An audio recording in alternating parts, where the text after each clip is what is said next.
Good morning, everyone. This is the second pre-filing workshop in PG&E's 2024 Risk Assessment and Mitigation Phase application, or RAMP for short. This workshop today is for PG&E to demonstrate how PG&E will implement the monetization and cost-benefit approach in accordance with the Commission's risk-based decision-making framework adopted of 2022.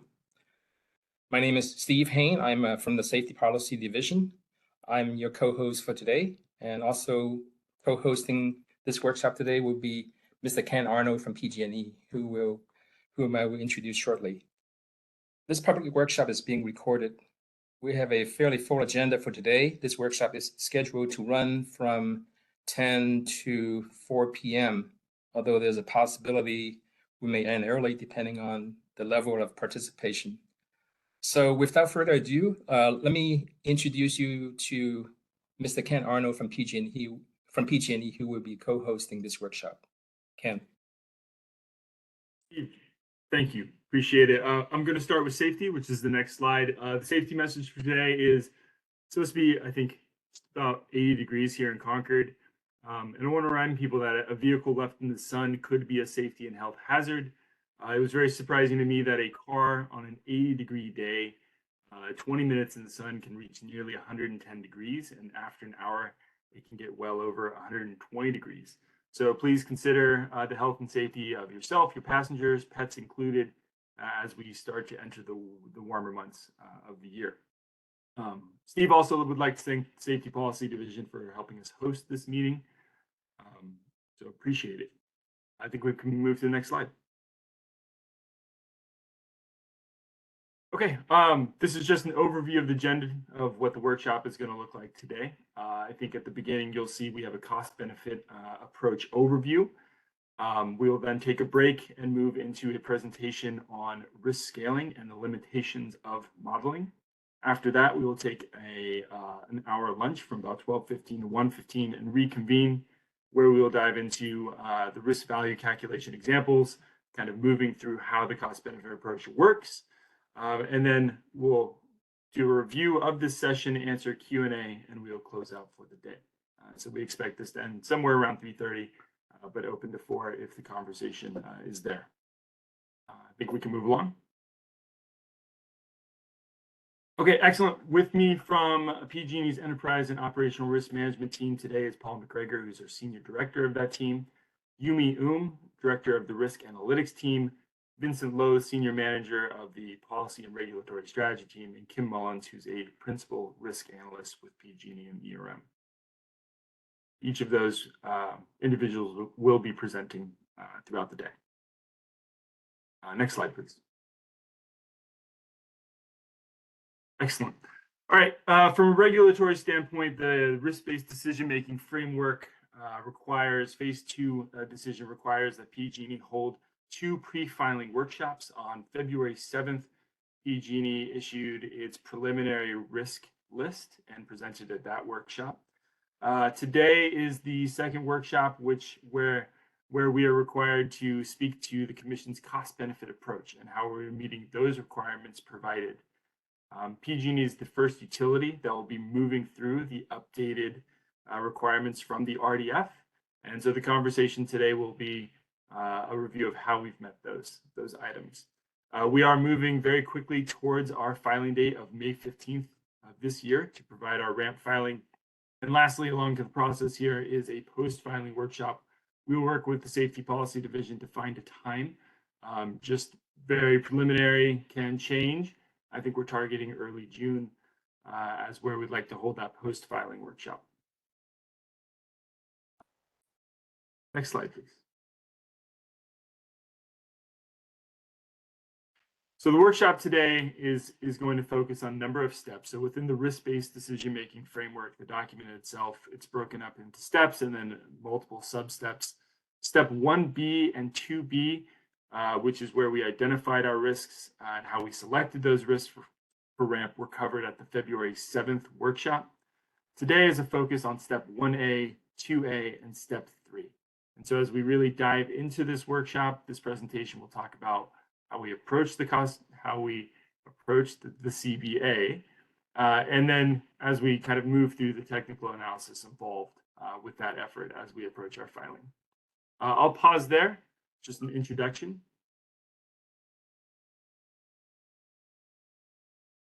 I don't see any hands or comments, so I'm going to introduce our first presenter, who's going to be Yumi I believe. Next slide, please. Yumi, if you want to come on and talk about how we built, how we approach the cost benefit. Sure, thank you, Ken. Good morning, everyone. Can you hear me well? Okay, cool.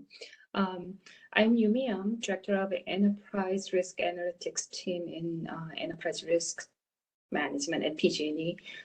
Thanks for the opportunity to demonstrate how we implemented the cost-benefit approach adopted in the decision. As a first utility which implemented the cost-benefit approach for the RAMP and GRC filings. So could you go to the next slide? So cost-benefit approach is laid out in the RDF. RDF is risk-based decision-making framework. As Ken said earlier, it is provided in the Appendix A of the decision. It contains the minimum required elements applicable for risk and risk mitigation analysis in the RAMP and GRC proceedings. These minimum required elements are organized in the RDF from step A through 3. A1 specifically covers the building cost benefit approach and consists of 7 minimum required elements. The first of that is shown in this slide as an overview. Number one, like element number 1 is a utilities cost benefit approach should be constructed by the following these 6 principles. And those 6 principles are, in fact, RDF element 2 through 7, or CBA principle 1 through 6. So we will show how we constructed cost-benefit approach following principle 1 through 6. I will cover from 1 through 5, and after the break, Vince Lowe will cover the risk-adjusted levels, principle 6. So could you go to the next slide? So this is the this is the principle 1 attribute hierarchy, RDF element number 2. It says attributes are combined in a hierarchy such that primary attributes are typically labels or categories, and the sub-attributes are observable and measurable. So here, PG&E attributes are safety, reliability, and financial. Safety attributes, we have 2 sub-attributes, direct and indirect.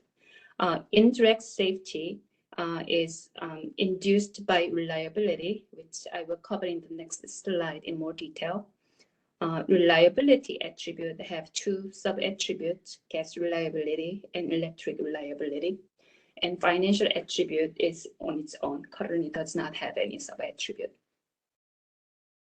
Next slide, please. This slide talks more about how we integrated indirect safety sub-attribute. The first, for the context of the indirect safety, for the first RDF decision from 2014, it recognized that reliability-related issues can affect safety and noted that it should be included in the assessment of safety. In 2020 RAMP, 4 years ago, PG&E didn't include this portion in the risk analysis and have received feedback from various parties on this. For example, FIRA and CarePA requested that PG&E analyze the 4 safety, health, and financial consequences of the PSPS, which de-energized the lines to prevent the catastrophic wildfires.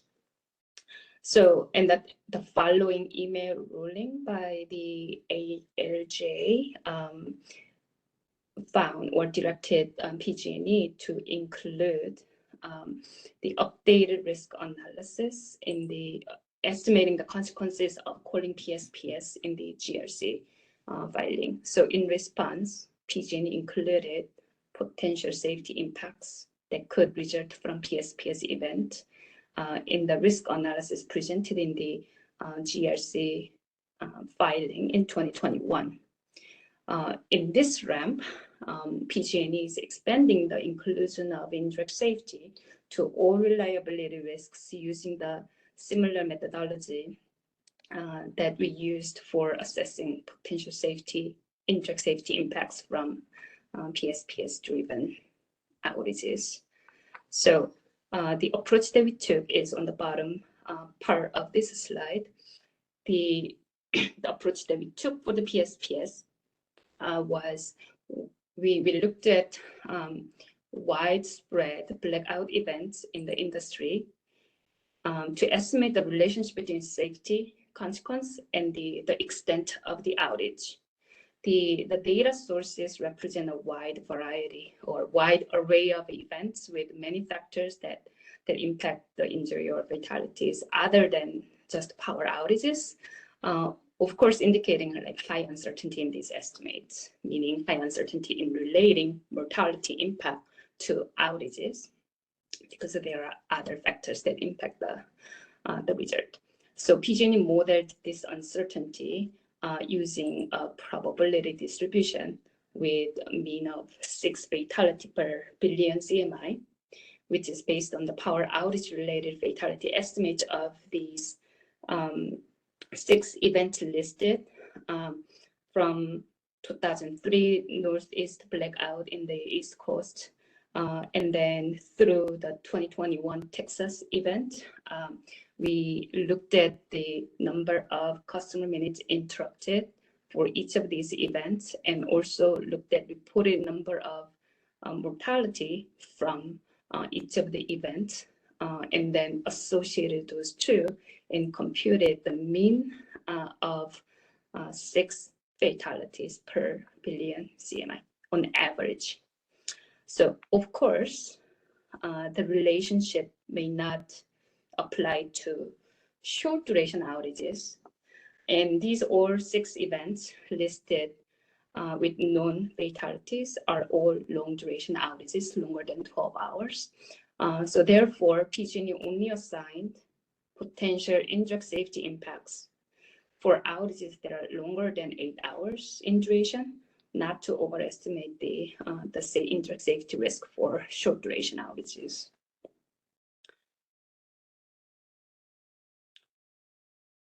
So with that, could you go to the next slide?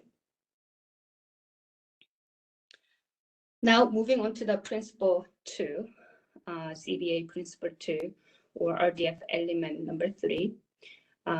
Each sub-attribute has levels expressed in natural units that are observable during ordinary operations and as a consequence of the occurrence of a risk event.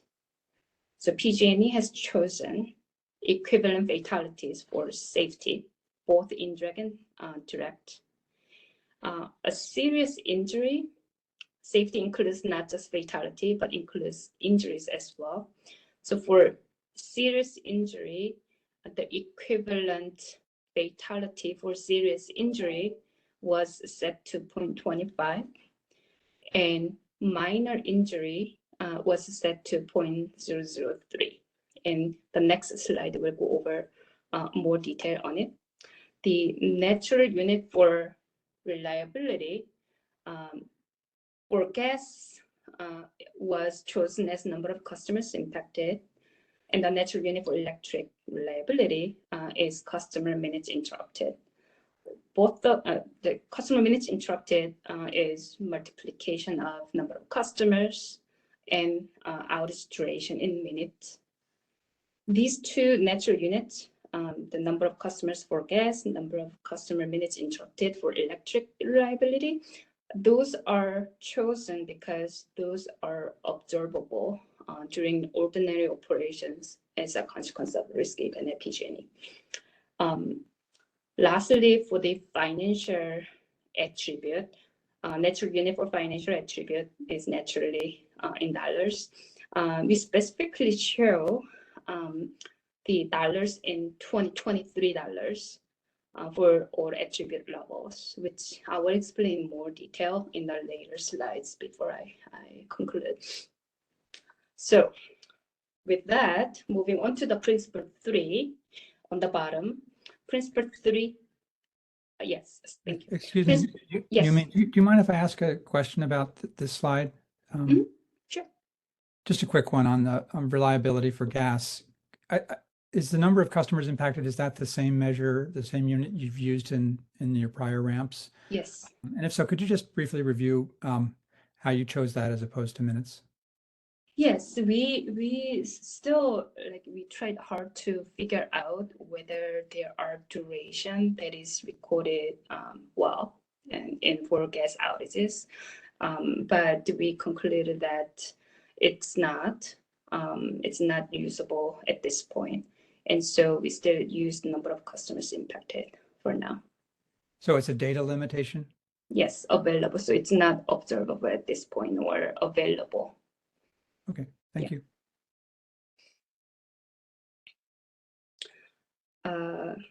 Okay, so principle number 3, comparison. Oh, Yumi, this is Wendy. Okay, hi, Wendy. Hi, just had a quick question about smoke. Did you guys consider at all indirect safety impacts of smoke? If you could speak to that. So we are required as a part of the environmental and social justice pilot study plan to include or to provide our analysis of the smoke impact right in RAMP. However, we are investigating, we are seeing a variety of estimates out there. A lot of them are not at the stage that's ready to be included explicitly in the wildfire model in the base case. So we'll describe in the ESG section of the RAMP in more detail, but we didn't include in the wildfire risk score at this point.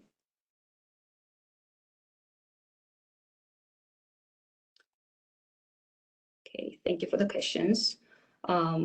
Principle number 3, RDF element number 4 is to use a measurable proxy for an attribute that's logically necessary but not directly measurable.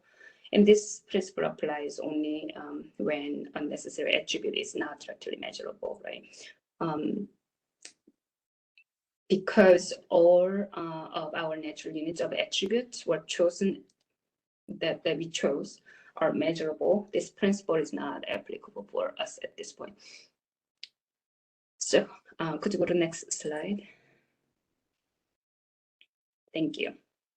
So this slide shows justification for equivalent fatality factor for serious injuries and minor injuries that we used in the natural unit. The basis for the factor 0.25, I'm sure you're all familiar with this. 0.25 for serious injuries come from the table shown in the conclusion of law number 12 in the RDF decision. It requires to apply one of the two methods, i.e. using serious injury as 0.25 of fatality, or use the Department of Transportation estimates for the value of injury prevention, depending on the availability of the data. The serious injury as 0.25 impact is coming from that table. If we go to the source for the DOT table that's provided in here, it is on the right, and there are academic studies that was referenced in these documents that provided these particular values at each AIS level. In fact, 0.25 is coming from the average of the values from moderate to critical, as shown on the right. So 0.25 is the average of moderate to the critical, and minor injury is separate from it. It has the value of 0.003. So using 0.003 for the minor injury and using 0.25 for serious injuries are not double counting because 0.25 does not include the minor injuries.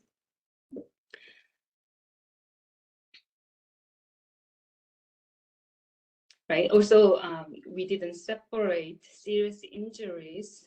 I want to mention that we didn't separate serious injury at each level of severity provided in here from moderate to critical because of data availability on the injury data. So we just used 0.25 factor for serious injuries and 0.003 for the minor injury. So, Excuse me, Yumi. sure. Let me, could I interrupt you for a second? Sure. Francisco, could you please elevate Joseph Mitchell to panelist status, please?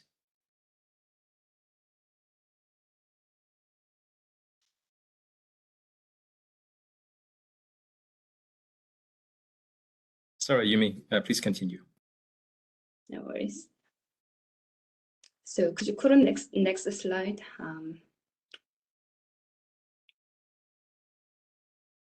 Next slide, please. Yes, thank you. So now moving on to principle 4, risk assessment.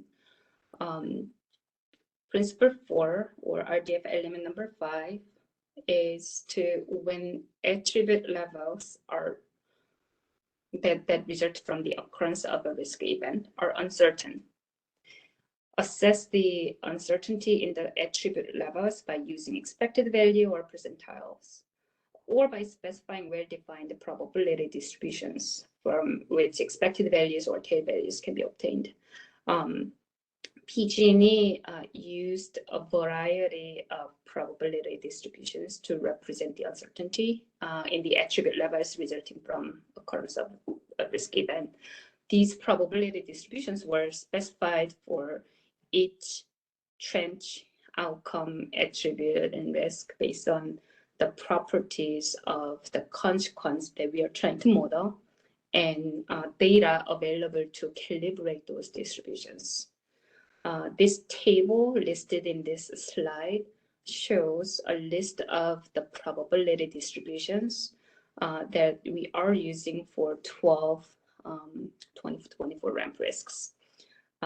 Sometimes we used compound distributions like the one listed in the first or the third row in here to model equivalent fatality by specifying first like the probability distribution for the number of serious injuries and fatalities first, and then by specifying probability distribution for the likelihood of fatality given a SIF.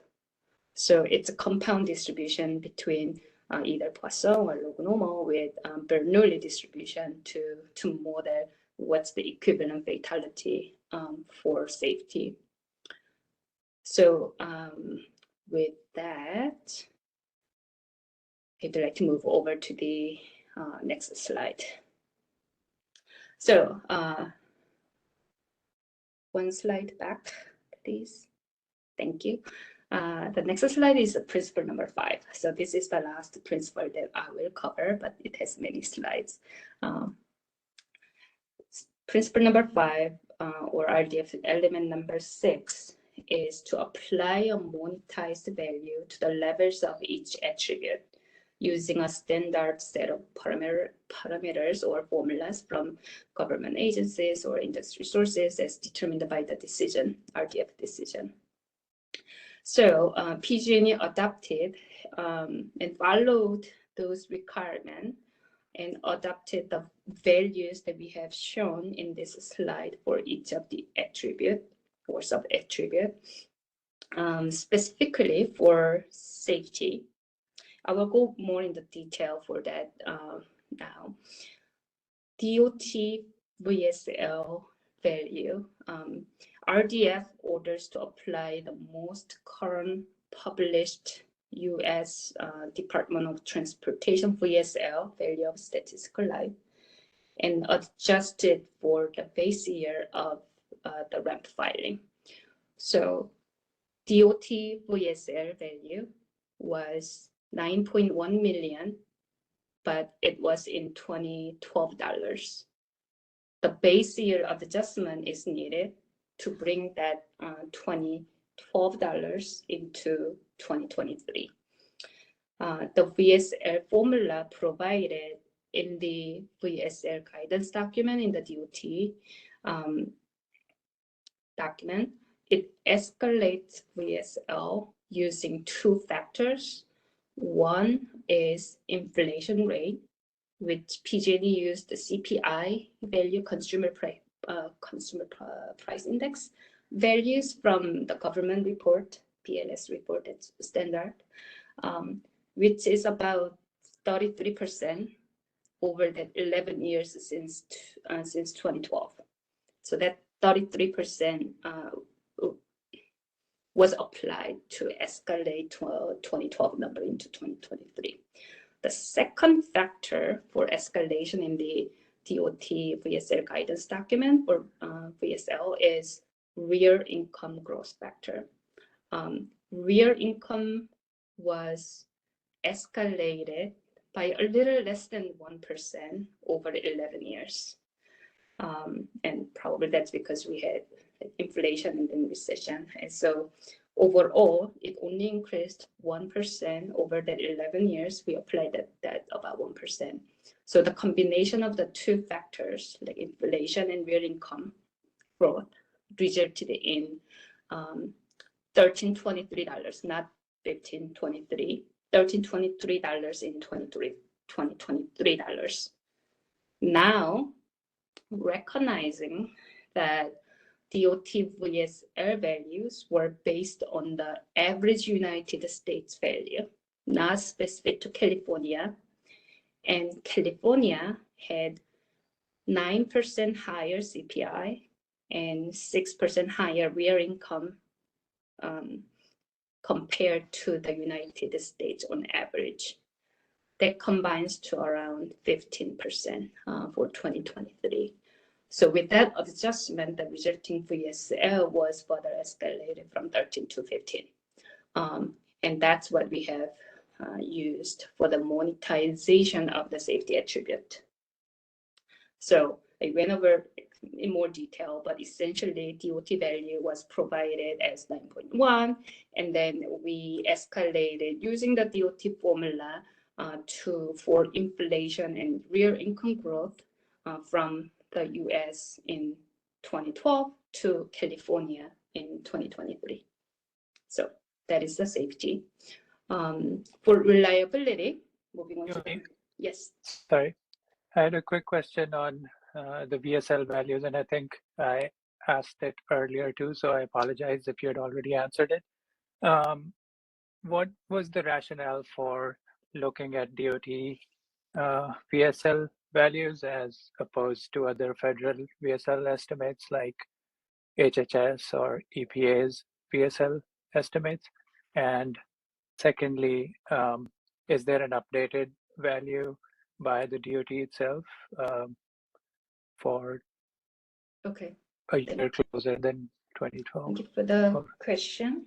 So DOT value was required in the RDF decision. So that's the first reason that we use DOT. The second question about whether we explored other sources. The HHL, is that what you were saying?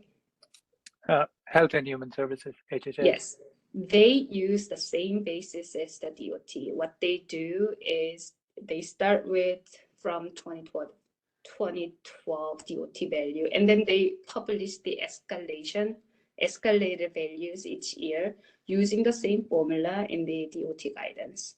So the values should be similar. What they do in addition is to provide high or low values for that median estimate as in addition to the standard DOT value.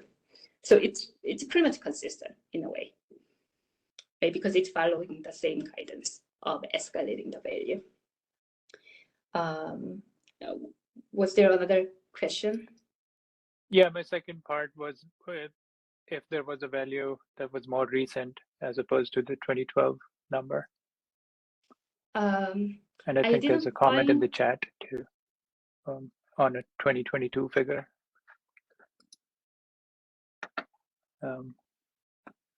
12.5 million for 2022, Robert. Yeah, yes. shared So that. yes, so DOT VSL of 12.5, I think that's consistent when if we were to use the same escalation up to 2022. We saw that last year. What we did here is using the same approach that they used, and we grabbed published CPI number and real income number that they used to escalate. We applied that escalation to 2023. So it should be consistent. This should be more up to date. The only difference why 1523 escalation seems high, it is because of the California adjustment that we did. The DOT estimates that it's 9.2, was it 9.1 or 9.1? 9.1 in 2020 value. That is based on the entire United States study. So it's the US average. And then the guidance of escalating it recognized that VSL depends on the real income and the level of the income and the consumer price index, right? Okay. And so Thank you. California had higher value than the US average for CPI and also the real income. And so we adjusted that, and that was about 15% factor. So I think that should answer the question on the chat. Yeah, thanks. I think we can discuss that more Yes. later. Thank you. Okay, thank you. And then Let me jump in. Sorry, let me jump in one more time. Francisco, could you give Joe Mitchell panelist status again? I think he dropped out because of poor connectivity. And also, please add Eddie Schmidt or Edwin Schmidt to panelists.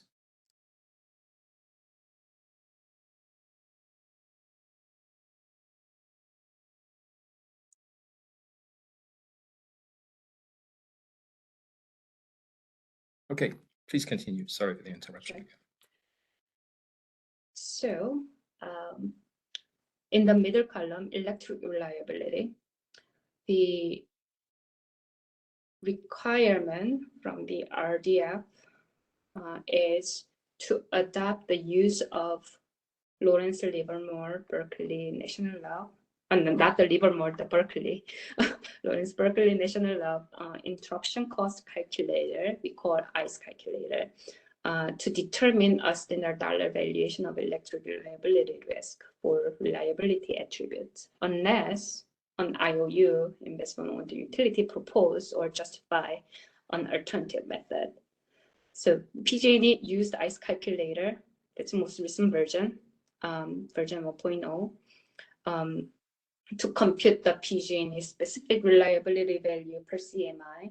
And I will explain in more detail in the next 3 slides for that middle section. For gas reliability, the decision, the RDF decision, requires IOUs to use the implied dollar value from their most recent RAMP MAVF risk score calculations until a standard for dollar valuation is developed, or justify if we use something else. But PG&E, given the absence of a standard for gas reliability value, unlike electric reliability, PG&E used MAVF implied value of gas reliability from 2020 MAVF, then escalated 2020 to 2023 using the inflation rate. So that resulted in $1,570 per customer impacted. I just want to note one thing though. These values that you see here are slightly different from what we presented in the first workshop, because the consumer price index and real income index for 2023 was published since we did the workshop. Thus, we updated to reflect those actual values rather than using estimates to get to 2023. So next slide, please. So now I'm gonna get into more detail about the reliability, electric reliability, and how we use the ICE calculator. This slide shows an overview of the ICE calculator for those of you who are less familiar with the ICE calculator. The ICE stands for the interruption cost estimate. The ICE calculator, developed by Lawrence Berkeley Lab, is a tool designed to help estimate the interruption cost for utilities or planners and etc. And so there are, I want to mention something about what interruption cost means first, because we are using that in our risk values. So I think it's important to understand, if we use ICE calculator value, what does it include? What does it mean when we show reliability risk values, right? So interruption costs in the ICE calculator were developed through either surveys of economic losses that customers experience because of electric service interruptions or outages, or customers' willingness to pay to avoid outage, or willingness to accept the compensation for such problems. So I believe that for commercial or medium customers, economic losses were asked. And then for residential customers, willingness to pay to avoid the outage, I think those were asked in those surveys. And ICE calculator combined those survey results from the national level and then developed a regression formula so that a user can actually input their specific utility specific inputs to actually come out with the value specific for the utility in terms of dollar per interruption or dollar per year. So the left hand side screenshot shows on ICE calculator, just a direct screenshot of the initial download of the ICE calculator from the website. There are cells for user inputs here, as what's shown in the screen. Next slide will show all of the user inputs that PG&E plugged in to compute PG&E specific interruption cost. Stephen? You mean, does PG&E have the same definitions for what is a medium versus large versus small customer? No. That's embedded in the ICE calculator? It doesn't, so we had to do something about it. I think ICE calculator assumes small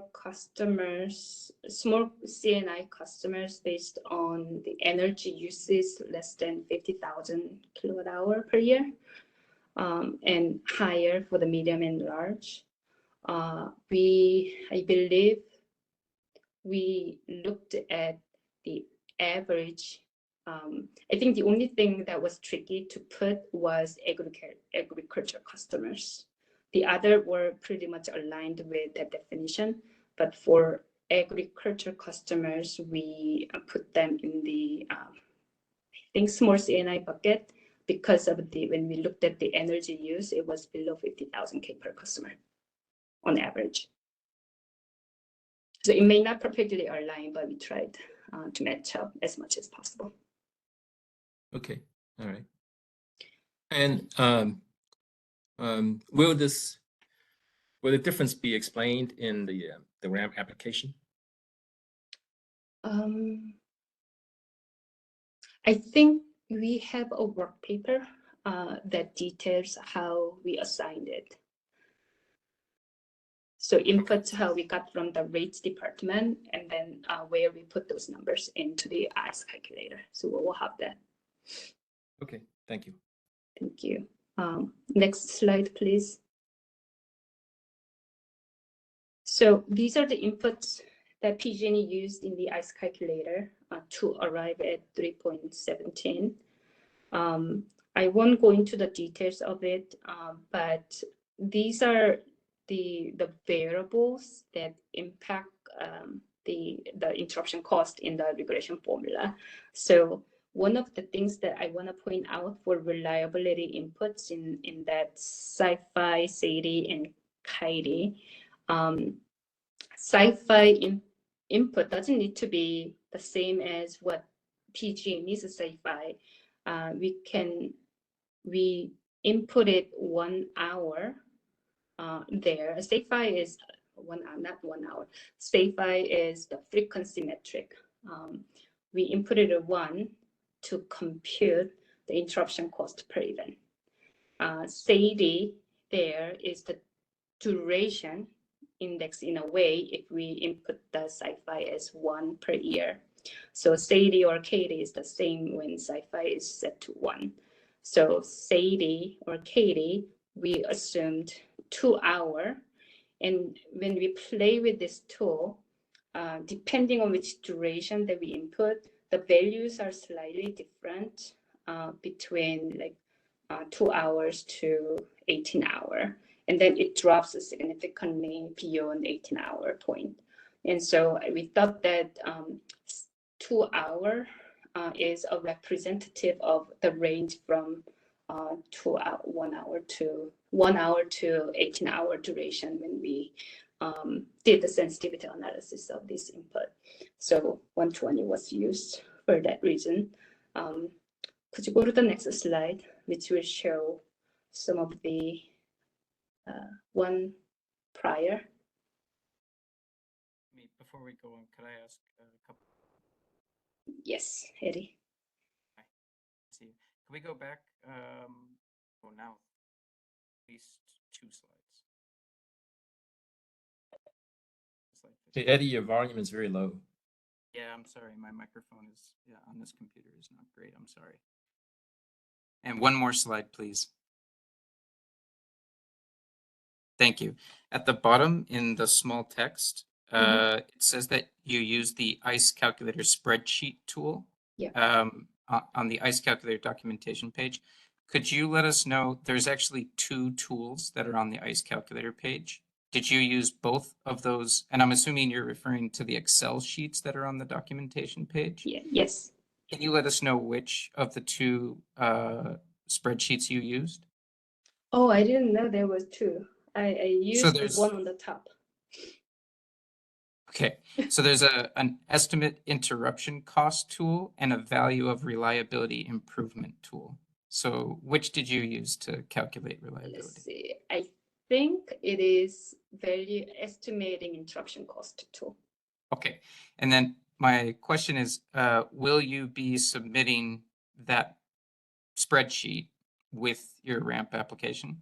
Yes, definitely. And will you be providing justification for each of the different pieces within that spreadsheet that you're going to be making adjustments? Yes.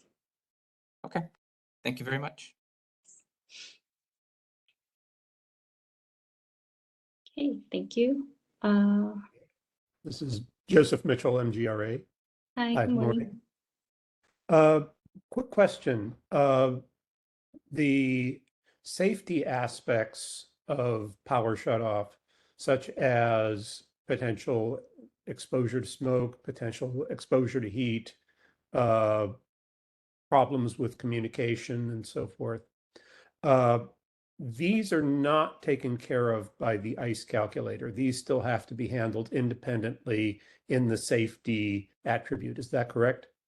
Yes, I went through documentation and Yep.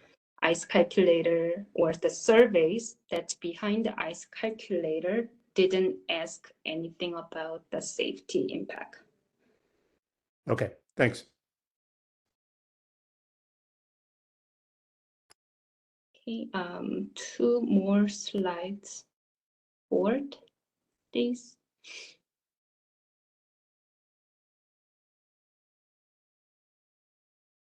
Next slide, please. Yes, that one. Yes, thank you. So once we plug in PG&E specific inputs,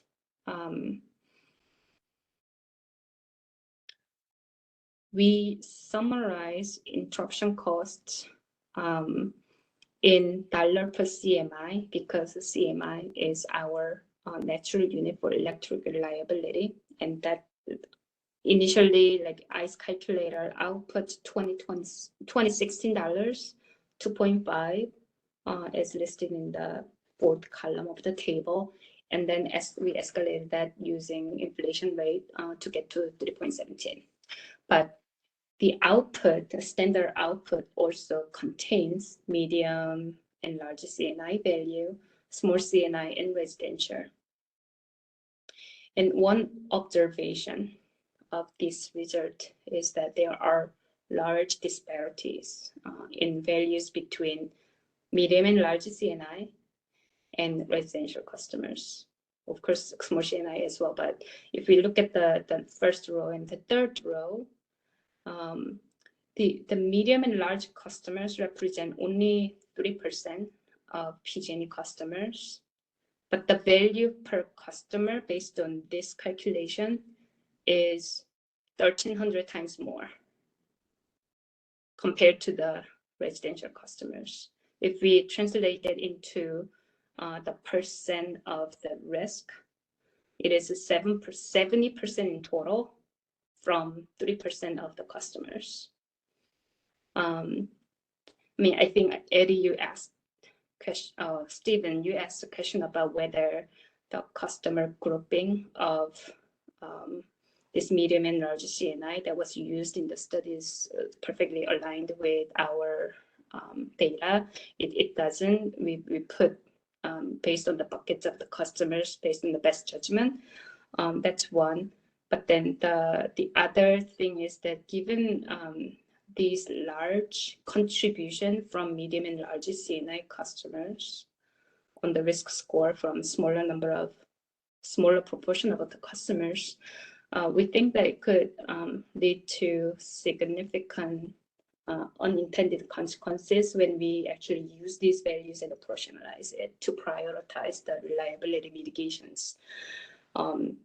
So PG&E currently chose not to differentiate the reliability values in our risk calculations in the 2024 RAMP for medium versus small CNI versus the residential, but peanut butter them across using the weighted average dollar per CMI, which is $3.17 per CMI. And we currently, the ICE calculator 2.0 is underway, and we want to review this policy when we have that result from the new update of the ICE calculator specific for PG&E is available. So I want to conclude this slide with that. Any questions? Okay. Next. There's a question from Tom Long. He Hi, raised Tom. his hand. Eddie, did you want to start? I can, yeah. Thanks, Tom. Yeah, so my question, Yumi, is I understand the way that you're describing the average weighted cost of the different sectors, but could you maybe talk a little bit about the justification for using a territory-wide estimation instead of sectionalizing out different regions within PG&E's territory? So are you thinking in terms of, like, let's say, a certain counties based on the proportion of large CNI customers in that county? And so if we have higher proportion of CNI customers in particular county, we would prioritize more and assign higher value? I believe that you actually have data even more granular than that, that it could easily go down to even the census tract, which is the way that you've addressed a lot of the ESJ questions in the pilot that you've developed. And so you know how many customers you have within the census tract. And so technically you could create an ICE calculator score for every census tract within your territory. I think, yes, theoretically possible. But I'm not sure whether we want to go there at this point because one, not sure about the quality of this data and whether it matches up with the PG&E.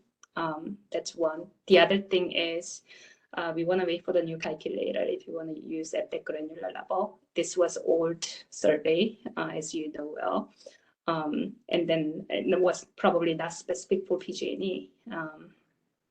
And then the third reason is that there might be a policy discussion that needs to happen as well, whether we really want to prioritize the areas with more large CNI customers compared to large number of residential customers. If we were to use this value strictly, because of the ratio between 77.89 versus 0.06 is 1,300.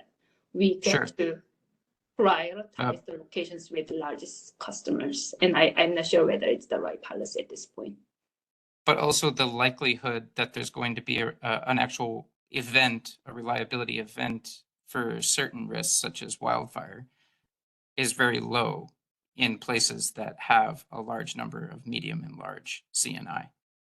So that's one other thing to consider when you're developing that policy approach. Yes. So just wanted to make sure that that's a part of that discussion. Yes. Thanks. Yes. Tom? Yeah, Eddie asked one of my questions. Another one is, hang on, just let me get my notes up. And I think this is also one that Drusilla asked in the chat. How does the calculator take into account that the larger the user, the more likely they are to have backup power? Mm-hmm. So there is actually an input for that. For medium and large CNI, the backup generation or power conditioning percentage, that is one of the variables that they have. However, it's not significant, statistically significant in their regression. And so it doesn't impact the value at this point. So medium and large CNI, it's out of the equation. The small CNI, the backup generation or power conditioning. That is one of the variables that are statistically significant in their regression formula. However, there's default values in the ICE calculator or user inputs. We just use that user input because it was at this time, it was hard for us to estimate how many of our customers have backup generators for that group. So it's impacting for small CNI customers, but it may not be specific for PG&E at this point. Let me try a follow up. I had a little trouble following this purely because I'm probably not up to speed on these issues as nearly as well as you are, obviously. But this is going to be applied to any outage, and I think you said, oh no, I'm sorry. This is going to be applied to outages. So when you're modeling the consequence of an outage, such as PSPS, PG&E would turn off the power. That's what you mean. But some of these larger business customers or even smaller ones may have backup power. It'll be modeled as if they don't have any power, but they do, because they're going to have backup power. So isn't there a chance of overestimating the impact on these large customers? Now, maybe there's an economic component to it that's that there's some cost to them of using backup power. Yeah, and maybe that's the reason that it wasn't statistically significant at that time of the study. But I believe, I think for this issue, I think it's better to wait for the next version of the ICE calculator, because probably back then, when these studies were done more than 10 or 20 years ago, backup generator wasn't that much available for I don't know, I'm just guessing. So it was statistically insignificant, so it doesn't impact the result. So I think that I wouldn't say that it overestimates the reliability impact for these customers, because it's already embedded in these surveys, and it was found that it was not significant impact. Guess that strikes me as intuitively difficult to get, but you never know what the data show. If I could just, while I have the floor for a second, if I could go back to a question I had about a couple slides back. We don't need to change the slides, but Sandy Allen in the chat talked about we were comparing the VSL value if we use the 2022 Department of Transportation number, which is I forget what it is, but in the chat, he said that $15.23 would be what if you do the California adjustments to the DOT's 2022 number? You mean 2012 number is No, what DOT. but remember the question was, but DOT has a more updated number. They have a 2022 number, which I think was 13. Oh, it's the same number. That's what I wanted to ask about. It's the same number. How? Because if you said you apply the California adjustment. Yes. But are you applying the California adjustment going back to 2012? No. So same number. What I mean is prior to the California adjustment, right? So we do inflation adjustment first for the U.S. national average, and then do further California adjustment. So was it what was the number? Was it 15.2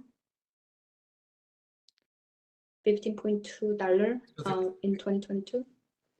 The DOT VSL is 12.5 million. I'm just looking back at the chats. Yeah. 12.2. Yeah, 12.5. Yes. So 12.5 is the US average, United States average. And then I think when we did the calculation last year, the California adjustment was 20%. But then when we update for that year. For just 2022 to 2023. No, for 2022 CPI comparison between US and California, 2022 CPI comparison, the real income comparison between US and California, that was 20% last year. Just for one year, the additional increment in California for inflation and real income growth was added 20% over the national average. It's not the growth. The California CPI index value itself has been higher consistently compared to the US over the years. So it's not about the inflation rate higher or lower for California. It's more like the level of the consumer price index is generally higher for California. And it was the combination of the two, inflation and real income growth, combination of the two in 2022, California was 20% higher. 2023 number that was published was 15% higher.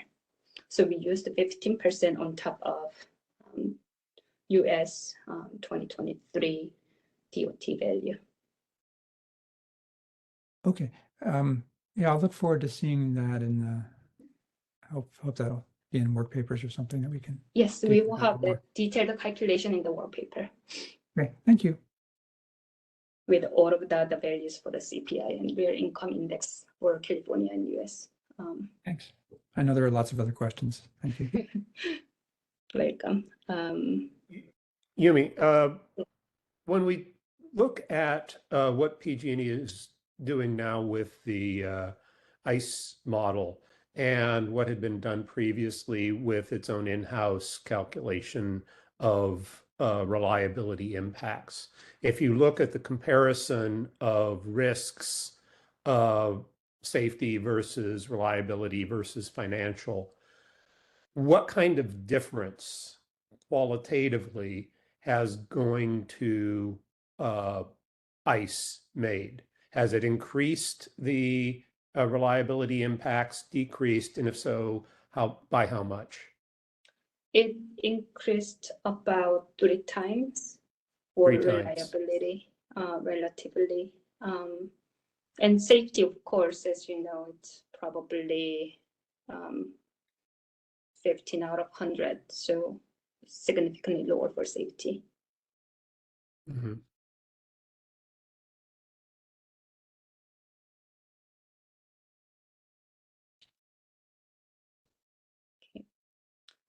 Next slide. Yumi. Yes. This is Chris Parks with Cal Advocates.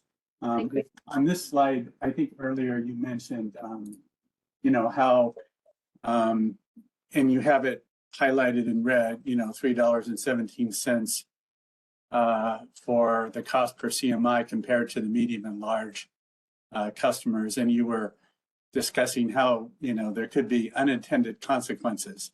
And, you know, I know that from earlier you described that, you know, RDF elementary, that for reliability for electric, PG&E is going to use CMI for being able to make observations on the impact of the mitigations, is the way I understood it.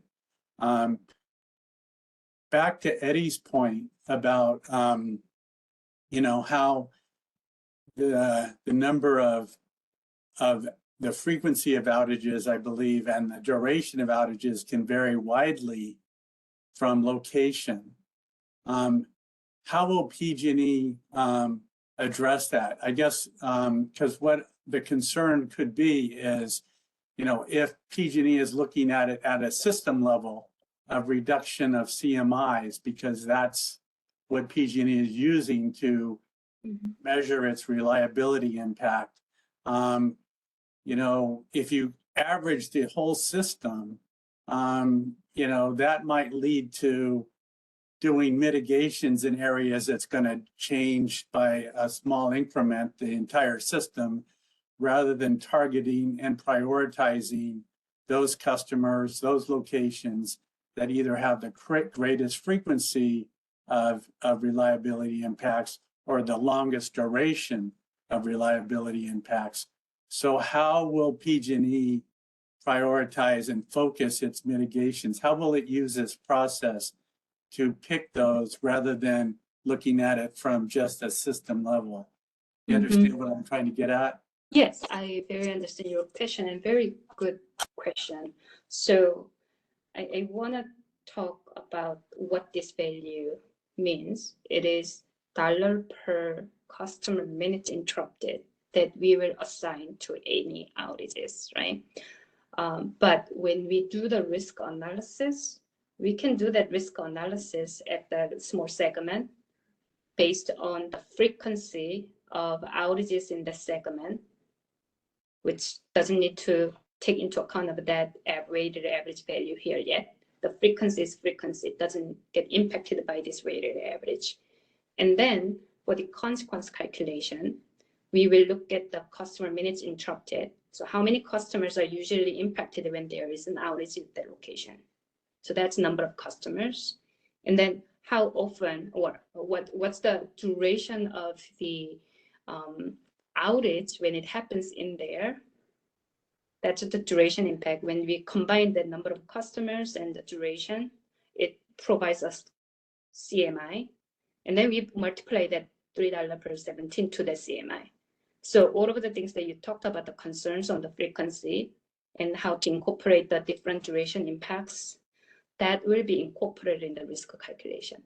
This one is only about assigning the value to it, right? Thank you. So will we see that in the post-filing workshop? Is that something that will be discussed and, you know, maybe broken down with some real examples? Yeah. Yes, okay. It will be embedded in there. But one thing that I want to point out is, maybe it's more in the details, but the duration of outage may not necessarily depend on the location. It may depend on the failure modes of the outage. If there was wire down, then probably it's longer duration to restore compared to other equipment failures that doesn't involve like replacing the entire pole or something. So that different like duration impact depending on the failure mode, we incorporate that in the analysis, in the bow tie analysis.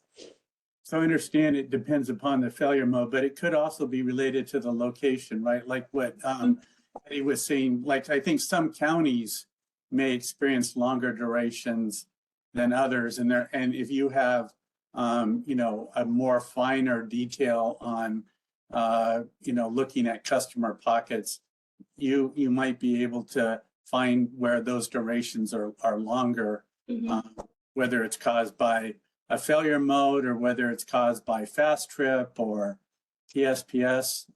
Will that be incorporated into that analysis?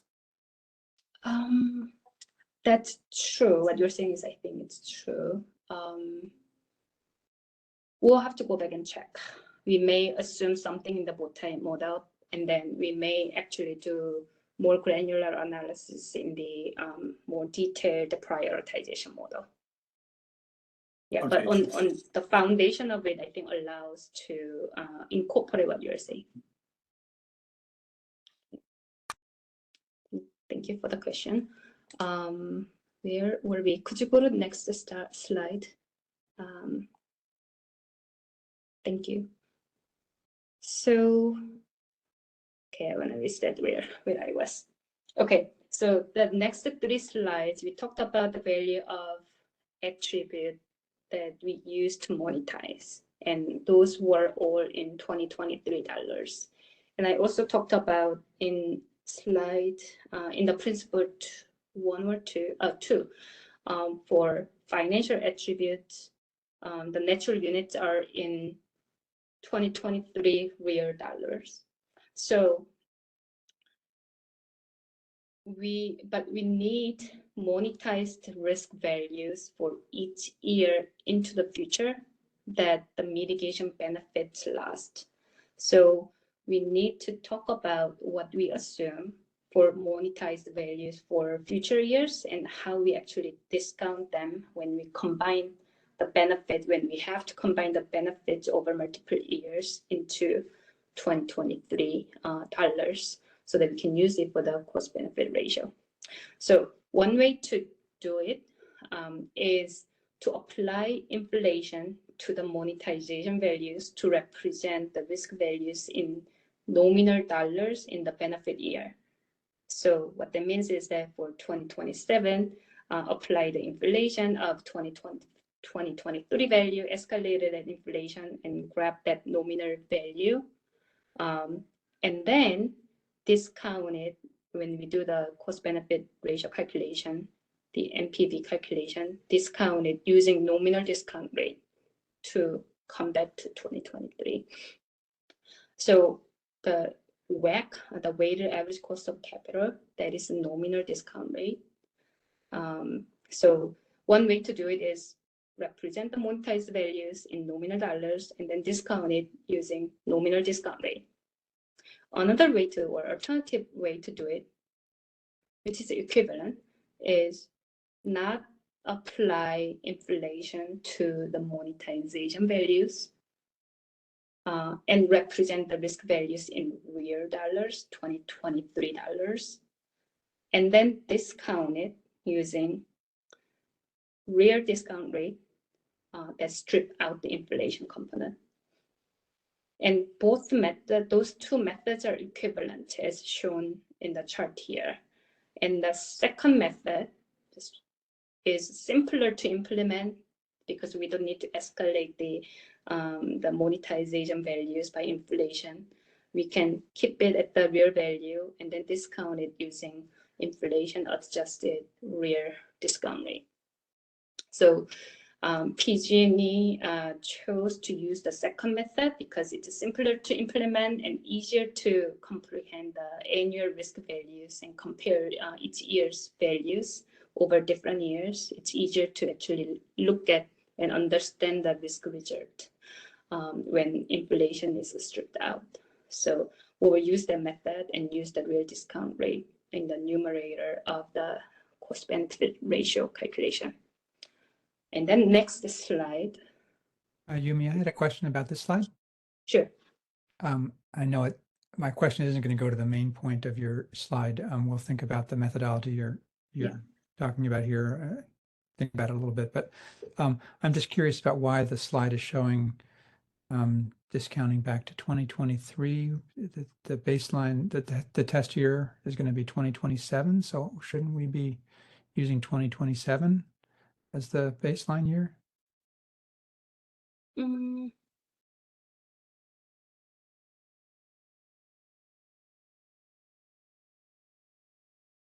we chose base year as 2023 because that's our what actual values are. I mean, risk model is based on the actual data up to 2023 mostly, right? So up to 2023 is what we know. And then we have to assume something about 2024, 2025, and 2026, and so on. And so we chose 2023 because we have to do similar calculations to get to 2027 for these years. But I think it's equivalent, whether we represent the values in 2023 dollars or 2027 dollars. The relative comparison will be the same, and CBR ratio will be CBR, cost benefit ratio, will be exactly the same, regardless of whether we discount it to 2023 or 2027.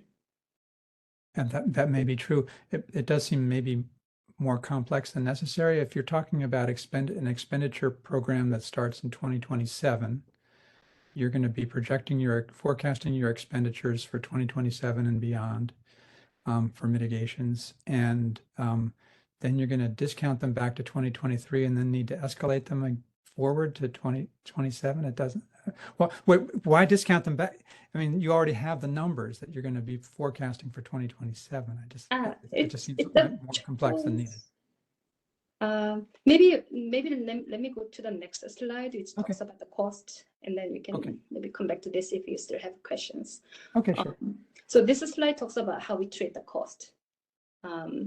So for the cost, which is in the denominator of the cost benefit ratio, denominator is NPV of the cost forecast, right? The same discounting needs to happen for cost as well, because we have costs for 2027 and 8 and 9 and 10, 2030, sorry. And we chose to represent the cost in nominal dollars because our forecasts already include those inflations already. Like cost forecasts are for in 2027 dollars, cost forecast for 2030 is in 2030 dollars. And so we represent the dollars in nominal, a cost in nominal dollars, and then discount it using WACC, which is the nominal discount rate, to 2023. Right, so we don't do like that. Yeah, we start with the nominal dollars and then discount it for the NPV calculation.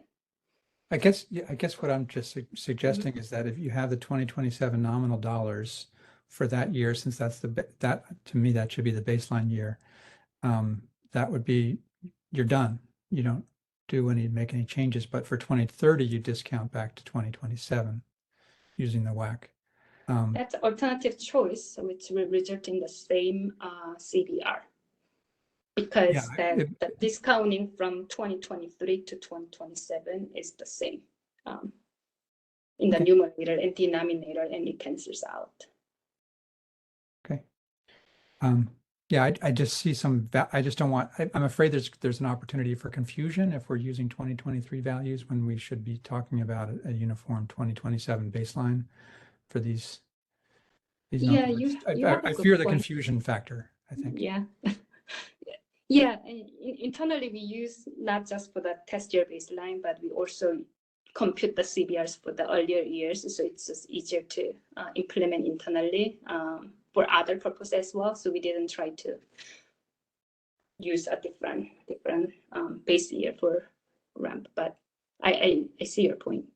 Okay, thank you. Thank you. I need to interrupt you one more time. Yumi? Sure.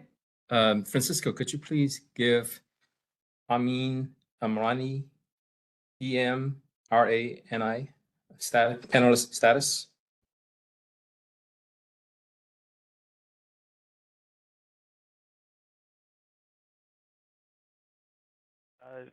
statement promoted. Yeah, thank you. Thank you, Steve. I have a sorry about my voice. I have a follow-up question. So you are saying that we are discounting all the way to 2023, and Tom mentioned that we should start from 2027. My follow-up question is, what I think we should discount it to the year that the project is used and useful. So we are talking about a numerator and denominator. I think maybe it's a better way to just discount both of them to the year that we deploy that project. Do you have any comment on that?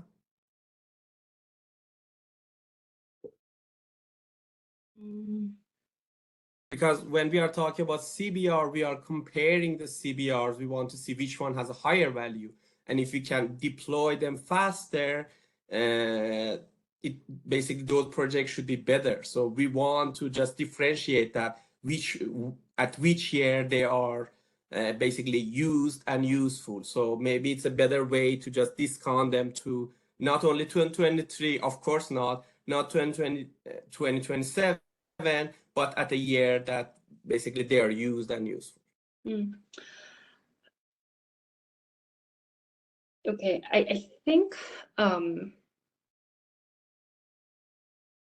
with the CBR calculation, it might be equivalent, as I told you, that it's a numerator and denominator, same factor will be applied, so it's going to cancel out, right?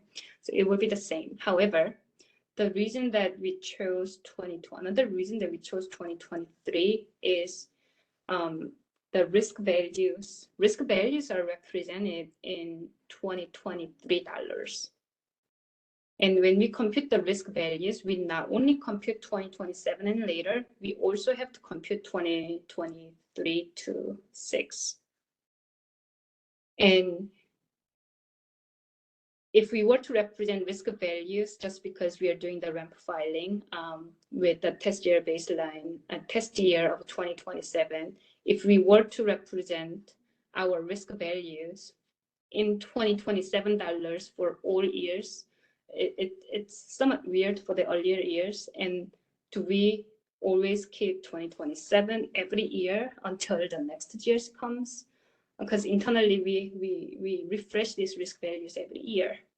And so for us internally, operationally, it's easier to, more straightforward, to apply like every year when the risk models are updated, use 1 year for that year. So we did risk models last year, and the 2023 values are somewhat easier to comprehend all of the risk values to be represented in 2023 dollars. And then discount NPVs to 2023 to be consistent. But I can see your confusion. And it might be simpler for this purpose just to have everything in 2027 dollars, but we have to also think about, okay, does it make sense for the earlier year risk values to be represented in 2027 dollars? Just last question, sorry. So the numerator, you are using 7%. What's the discount rate you are using for denominator? They are not the same, are they? So it when we are using. Yes, so since we are representing risk values in real dollars, discount rate is real discount rate, which is 4.6%. For the denominator, since we're representing cost in nominal dollars, the discount rate is 7%. But you have to always think about, what you're discounting, right? Because those are just different dollar values. Makes sense to, it's not like we are discounting at a different rate in nominal dollars. Thank you. Yumi, could I just jump in on Amin's first question? I suggested in the chat that slide 62 may have some bearing on this, and we'll get to that, I'm sure, later. But yeah. I think maybe this slide is a little bit of a simplification of how the costs are calculated for the denominator, and I think there are more specifics that have to do with the rate making, the actual revenue requirements associated with the costs that I think Amin is kind of getting to in his question. And I think we're going to get to that in slide 62. Yes, yes, yes. For the capital, it's more complicated than that, but this is simplify the representation of what's happening. Thanks. Next slide, please. I think this is the last slide of mine before the break. So I would like to provide more context on the escalation of the monetization values and why we are assuming inflation rate as escalation rate implicitly. I explained earlier on about escalating VSL using the VSL guidance from the DOT from 2012 to 2023. That formula is provided on the left bottom section. And PT, P0, that division between the two is the CPI index or growth, right? And then the second component, IT divided by I0, that is the real income growth. And the epsilon there is 1, that's elasticity, that's 1. And so essentially there are two components that impacts the VSL as we discussed. But when we have 2023 values, we are implicitly just assuming that inflation rate will impact the growth of the VSL, but not the real income growth rate. And the reason for that is while there is a clear guidance from the VSL guidance document of how to escalate the VSL, we don't have clear guidance on how to escalate the value of service that's coming out of the ICE calculator. ICE calculator uses GDP and household income as variables, but these are household income that's used in the ICE calculator is nominal dollars. It's not real household income. It's a household income, and so there is no clear escalation formula that incorporates impact of inflation and how it's going to change over time and how it should be escalated. So noting that, and also we want to point out that if we use different escalation rate for different attributes, it's more complicated to implement from our point of view, but it also makes it complicated to understand the result, because each year the proportion of the safety versus reliability changes because of this, even if everything else is the same. And it could result in unintended consequences that we don't know. So we haven't fully investigated all of that impact. For this reason, and also the other thing was, as I explained earlier about the real income growth for the VSL over the last 11 years, it was 1%. It was somewhat minor impact. So for that reason, PG&E currently chose not to include real income growth estimates from 2023 to the future in escalating the safety and reliability attributes. And we want to continue to discuss this, seek your feedback on this, and investigate the issue for the impact on the risk and mitigation analysis in the GRC. So that concludes my portion. Is there any questions? Thank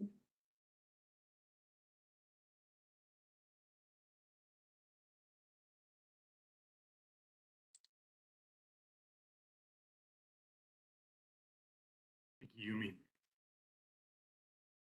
Steve, I think we're a few minutes over, but I suggest we take a short break and move into the next section. Sure, I agree. Let's take a 5-minute break or 10 minutes. I think a 5-minute break if we can live with that before lunch. Okay. All right, let's have a 5-minute break and come back at 11:35.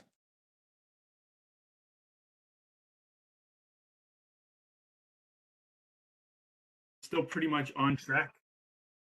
I'd suggest, I think Vincent is going to present. I think that's just about an hour, so trending towards lunch around 12:30. Hopefully that's okay with the group. So Vincent, are you on?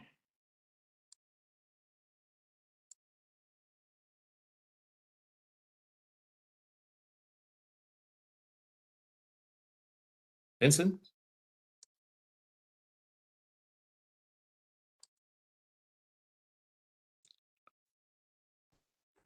Give me 1 second, Steve.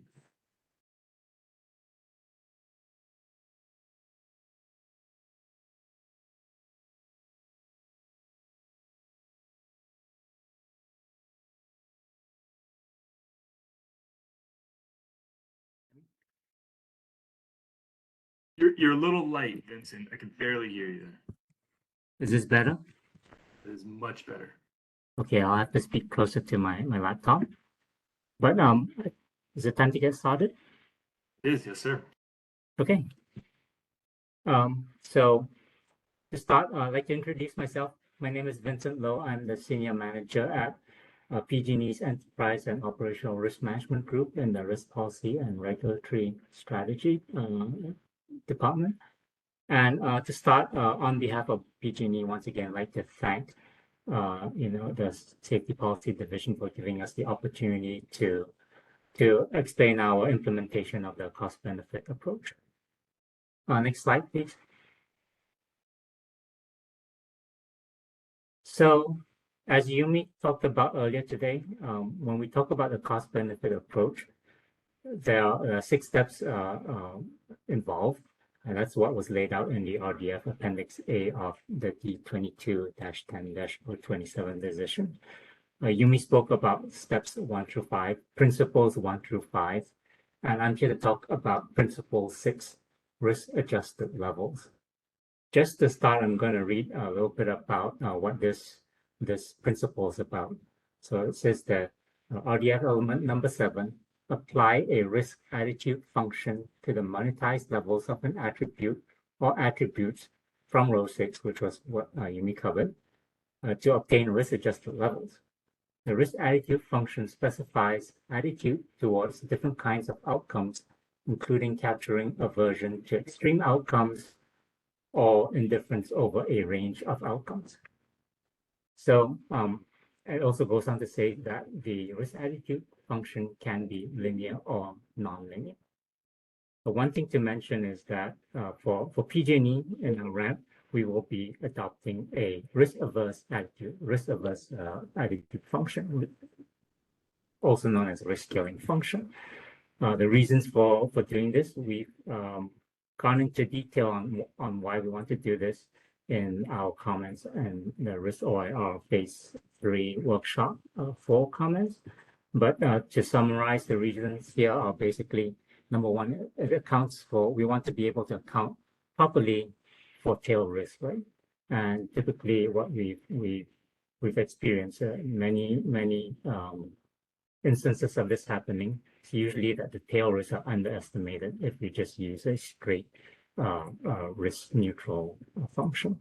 So that's basically known as, everybody knows this, knows as black swan kind of events. Second reason is basically the idea of ruin and path dependence. We want to recognize that extreme outcomes could lead to ruin for customers, for communities. That's another reason. Third reason is that there's abundant evidence that customers have risk-averse preferences.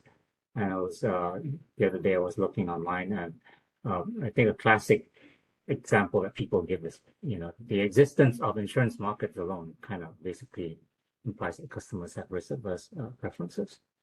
Number 4, it does reflect best practices. We've noted that in our opening comments, we've noted that on the federal level, they've been kind of thinking about this topic as well. And, we've seen some guidance from the federal level to include risk aversion in our analysis. And then finally, last thing I want to mention is that it's also part of our, it kind of reflects also PG&E's, we have a internal kind of a vision for the future, a 10-year vision for the future. We call it the True North strategy. And it also embraces, being risk-averse, embraces one of the core tenets of our True North strategy is that, which is that everyone and everything is always safe. So we need to make sure that we properly account for the risk that our customers face. I see earlier there was a hand up, but I see it's gone now. So I don't know if there's a question. Actually, there was a hand, but thank you for reminding me. How does PG&E define what convexity versus concavity is? Is it? I think there is a. Yeah, there's a lot of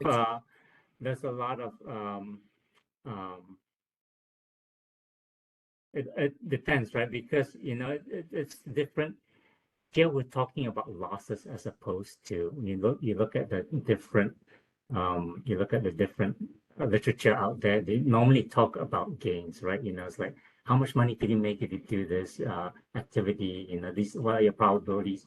So the idea of risk aversion, here we're talking about losses. So it's kind of different. It's kind of bold shape. What I'm trying to get at is in mathematics, convexity versus concavity is relative to the origin. So if it's shapes like that, based on my understanding of mathematics, that's called a convex curve, which is different from what you're calling a concave curve, because a concave curve, based on definitions in traditional mathematics, is shaped like that rather than increasing. So I think there is a difference in what PG&E defines as concave versus what I understand to be concave. I think I think we understand what we're trying to refer to, so I don't want to take up any more of the time. So you bring up a very good point, right? Because basically the true test of whether you're risk averse or not, I think it's synonymous. The same thing is whether you're willing to pay a risk premium over the expected price. Yeah. So that's the true test. Concave function, convex function, however your point of view. Right. But that's a point I want to get to later on, because when people talk about risk aversion, they talk about these different kinds of functions. But at the end of the day, it's basically whether you're willing to pay a risk premium over the expected price. When we talk about risk premiums in these slides, that you see that when we talk about risk premiums, we talk about them as a multiplier to the expected price, simply because it kind of matches with the rest of the work that we're doing here, the approach that we're taking. But when you look at in literature, they always talk about and a value over the expected price, right? Not a multiplier, but they're the same thing basically.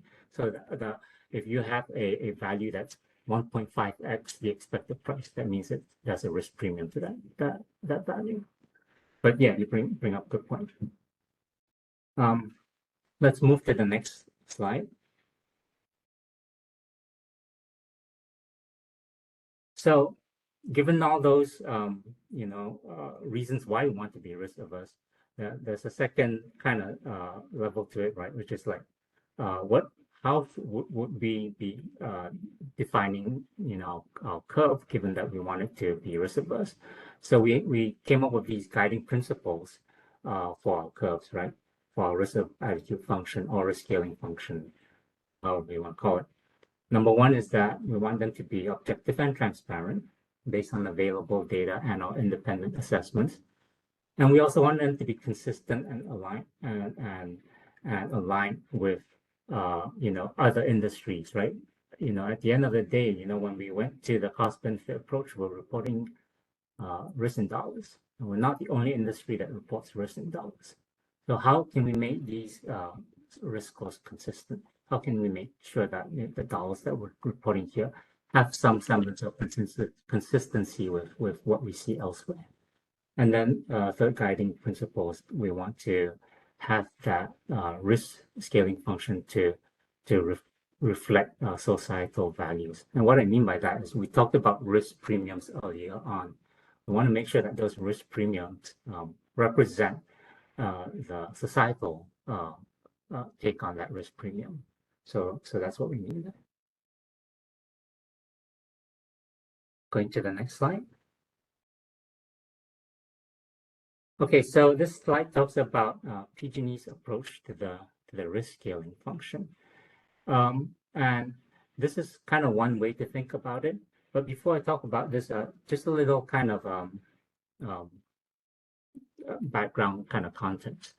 Earlier I talked about how when you have in the cost benefit framework, everything's converted into dollars, right? So basically, what the risk scaling function does, basically, you can look at it a different way. Is basically it takes a probability distribution, right, and you apply a function to it. When you do that, you always, there's some technical conditions, but you end up with another probability distribution. And basically, this probability distribution, when you take the expected value, you get the price for that risk, right? So basically, you can start the other way around. You can look at the prices that are out there that you see and other in markets, for example. You look at the prices and you can infer what the probability distribution are that would lead to those prices. So that's basically the kind of approach we're taking here. To be objective, right? We want to make sure that we look at the prices, and then from that we can back out what that probability distribution that would have led to that price.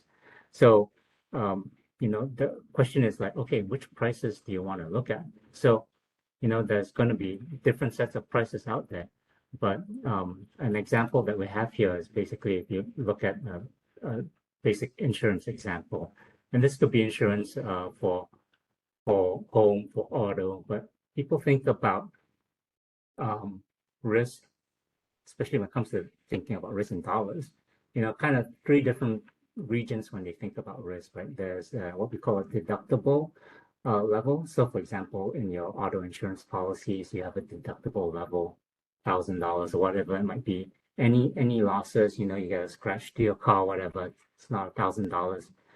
You don't normally file a claim against that. Usually that'll be rejected, right? That's something that you in-house, you take on. That's what we call a retention region. And then there's a limit that's going to be covered by insurance. So anything above $1,000, but that insurance is going to be capped, right? There's a coverage limit to your auto policy. So that's what we call an insurance limit. And then beyond that, there's another level. So called umbrella policies. You can buy policies to cover to cover that exposure beyond the coverage limit of your normal insurance policies. So if you have an auto policy, it has a coverage limit. I'm just making up some numbers, 50,000 or something. If you have losses beyond that, they're not covered by the auto policy, then you can get these excess liabilities or umbrella policies to take on that to mitigate that risk, to handle that risk, to manage that risk. So basically, out of these kind of three regions, the first region don't really need. That's pretty obvious. That basically implies a slope of 1.0. But out of these two other regions, right, you get two different sets of prices for these two different policies. And the thing to note is that the policies actually operate in different loss ranges. So they tell you something about the distribution in those loss ranges. So basically, the prices that you get out of those policies imply something about how much weight should we put in this region, for example, the insurance region, or for the excess liability region. So basically, those are that's an example of coming up with a set of prices from which you can back out what the probability distribution would look like. And the thing to mention is that they do work on different regions, loss regions. So they give you a understanding of how we should how we should design our risk scaling function over different loss ranges. Any questions on this slide? I know it's a lot here, so. Yeah, I have one question. So what do you do about beyond the umbrella policy limit? Yeah, so that's a good question. Not all losses are even umbrella policies have coverage limits, right? Practically what we do is we assume that anything in that region is has one kind of slope to the risk scaling function. If we could get more information, that would be great. So right now, we know, given the way things are, probably don't have that kind of information. But yeah, that's a good question. Typically, what would happen especially with my experience, it's basically what would happen is that the slopes tend to get more and more sloped. The slopes values get higher the further out you go to the loss, further out you go on the loss ranges. But what we've done in our implementation is we've just used adopted one number for anything in that region. Does that answer your question, Wendy? Yeah, thank you. Moving on to the next slide. Oh, sorry, Vincent. I just wanted to offer a thought about this slide. This is Tom Long. In the insurance world, when people are being economic actors when they're making a decision about insurance, and the people in enterprises, businesses, and it really has to do with how much they have to lose as an economic actor. So isn't it hard to generalize about this when we're talking about people who lack much in the way of assets and resources? They would have a very different approach to this than folks who are very well off and have a lot to lose. It seems like quite the simplification to me. Yeah, I mean, that's why, I don't know if it answers your question, but that's why we kind of rely on market prices, right? Not everybody's going, market prices, not everybody's going to want to buy at that price, but basically it does kind of represent a price that does represent some level of consensus. I mean, just put another way, a low-income household might not be able to tolerate very much, if at all, of a deductible, because to have to make a small repair on their home or whatever could be very economically devastating. On the other hand, they're not too worried about the excess liability above the insurance policy limits because they don't have assets that would be affected by that. That's just an example that's going to apply to a broad swath of PG&E's customer base that suggests that the curve might be very different. Yeah, so basically this is just an example. And when we look at it in the next slide, this is just kind of set up the framework of thinking. When we're applying it, we're actually kind of looking at policies that corporations like PG&E would have to pay, right? So it represents PG&E, and our insurance activities are overseen by the commission as well. So there's that component of it as well. Okay, thank you.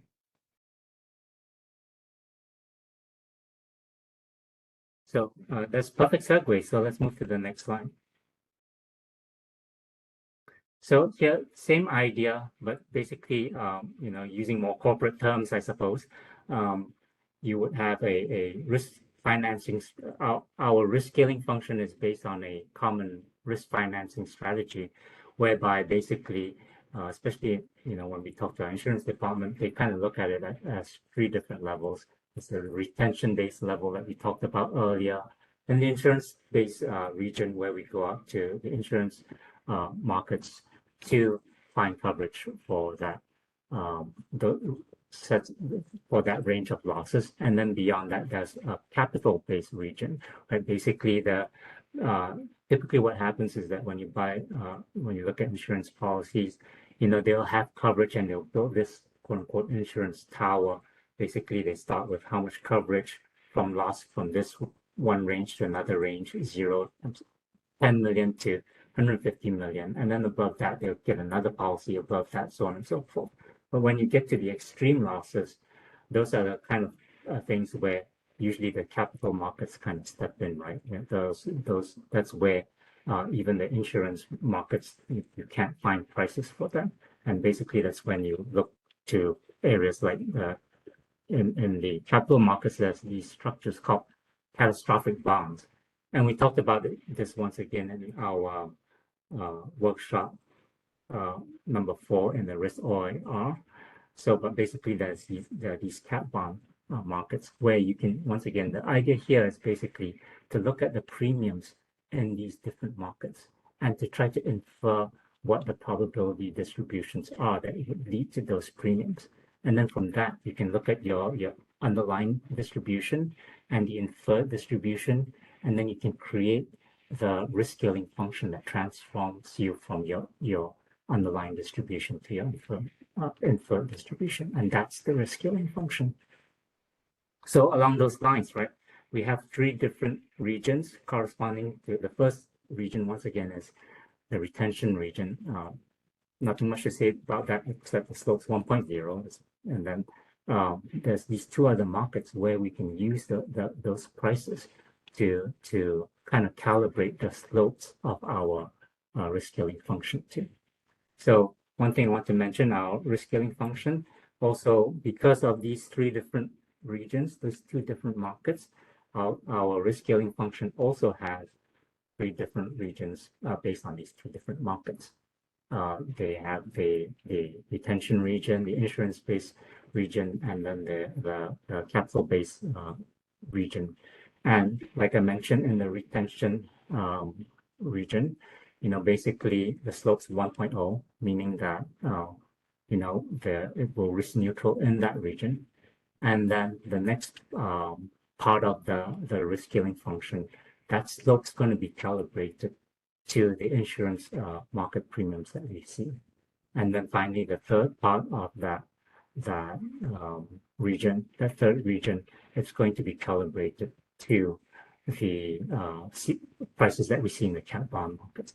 And earlier I talked about expressing risk premiums in terms of multipliers, and they almost directly translate to these slopes because, as you'll see in later example, it's a 1-for-1 translation. If you look at the insurance markets, generally they have these what they call loss ratios, which are the inverse of the slope, really.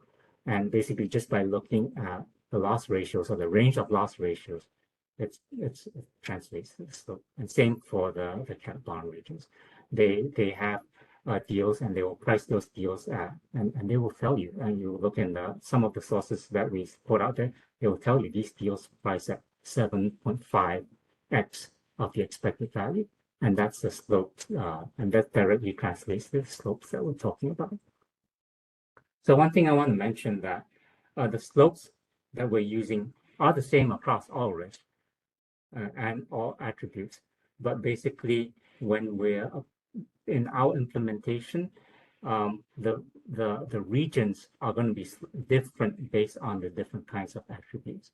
So there's going to be a region. The regions are always in dollars because all attributes have been monetized. That was principle 5. But the breakpoints for these regions are going to be different by attribute. Tom, you had a question. Yeah, Vincent, how would you respond to this thought that this slide, like the previous one, is sort of describing things from the perspective of PG&E as an economic actor from its corporate and shareholder perspective? This is how PG&E views things for those purposes. But this risk analysis is not supposed to be reflecting PG&E's corporate and shareholder interest. It's supposed to be reflecting the public interest. So why is this relevant to thinking about things from the public interest perspective as opposed to PG&E's corporate and shareholder perspective? Yeah, I think one thing I would mention, I think I'll have to get to the exact source, but basically, I think the commission has recognized that it's considered, reasonable and prudent for utilities to, purchase insurance coverage as part of their businesses.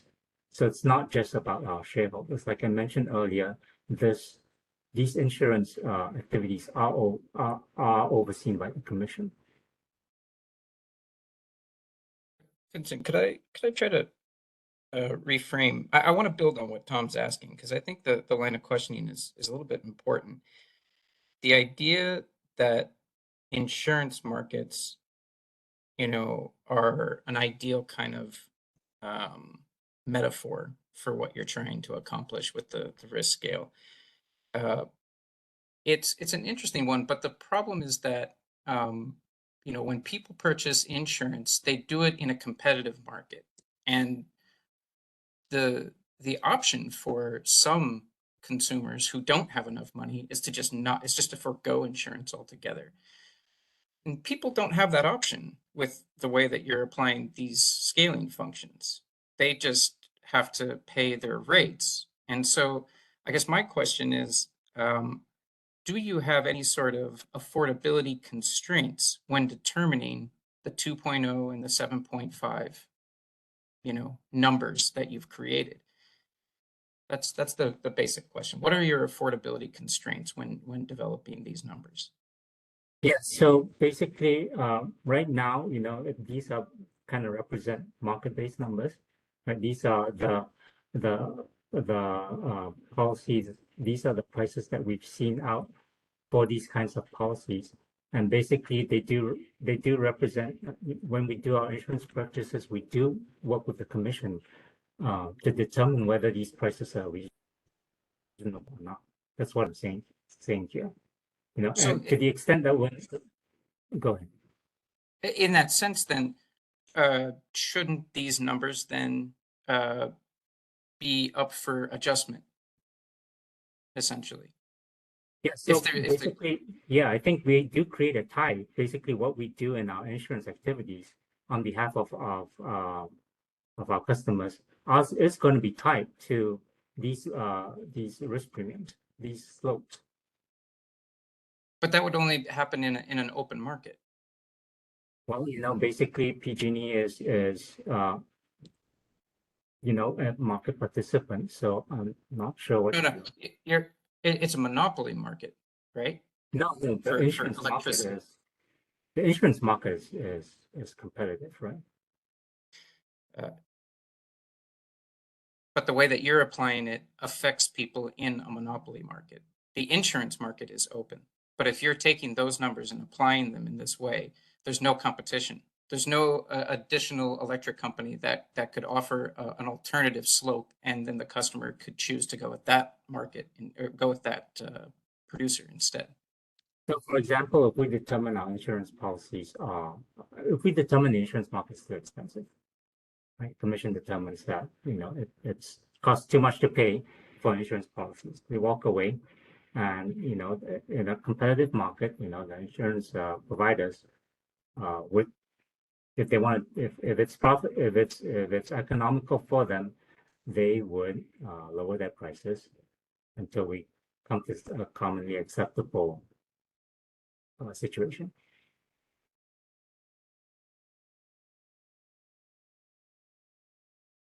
Tom, you had a question? Oh, I'm done. Thank you. Okay.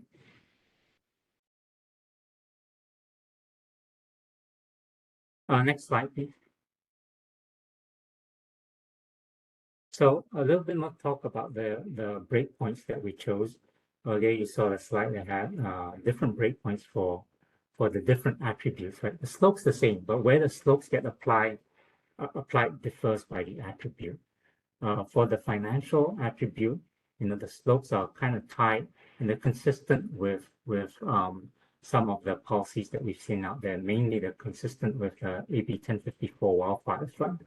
And basically, in that, in AB 1054, there's an assumption that basically that the wildfire fund, you can't make claims against the wildfire funds that are under $1 billion, right? So that's where we came up with the $1 billion range, $10 million to $1 billion range for the insurance region. It's because the wildfire fund basically assumes that IOUs will have coverage in that from the insurance companies or self-insurance in that region. And then that basically once you set that range, the next range, or the last range, the capital markets range, that's automatically going to be anything above $1 billion. On the safety and financial side, the ranges are going to be based on basically magnitude of losses. So on the safety side, anything from 0 to 1 equivalent fatality, that's going to be like in the retention zone. And then in the insurance zone, it would be between 1 to 10 equivalent fatalities. And then anything above 10 fatalities would be capital markets or a catastrophic kind of region. Similarly, with gas, it's also going to be gas reliability is also going to be based on order of magnitude reasoning. And then no questions, I'll move on to how we set the zones based on for our CMI. Sorry, Vincent, I did have a question on the previous slide. Francisco, could you go back to the previous slide, please? Is on the right-hand side, is it supposed to convey that there is a single unified risk scaling function that PG&E will use, or will there be a separate one for gas versus electricity risks? So originally, okay, let me add to that before you answer your question. The reason I'm asking is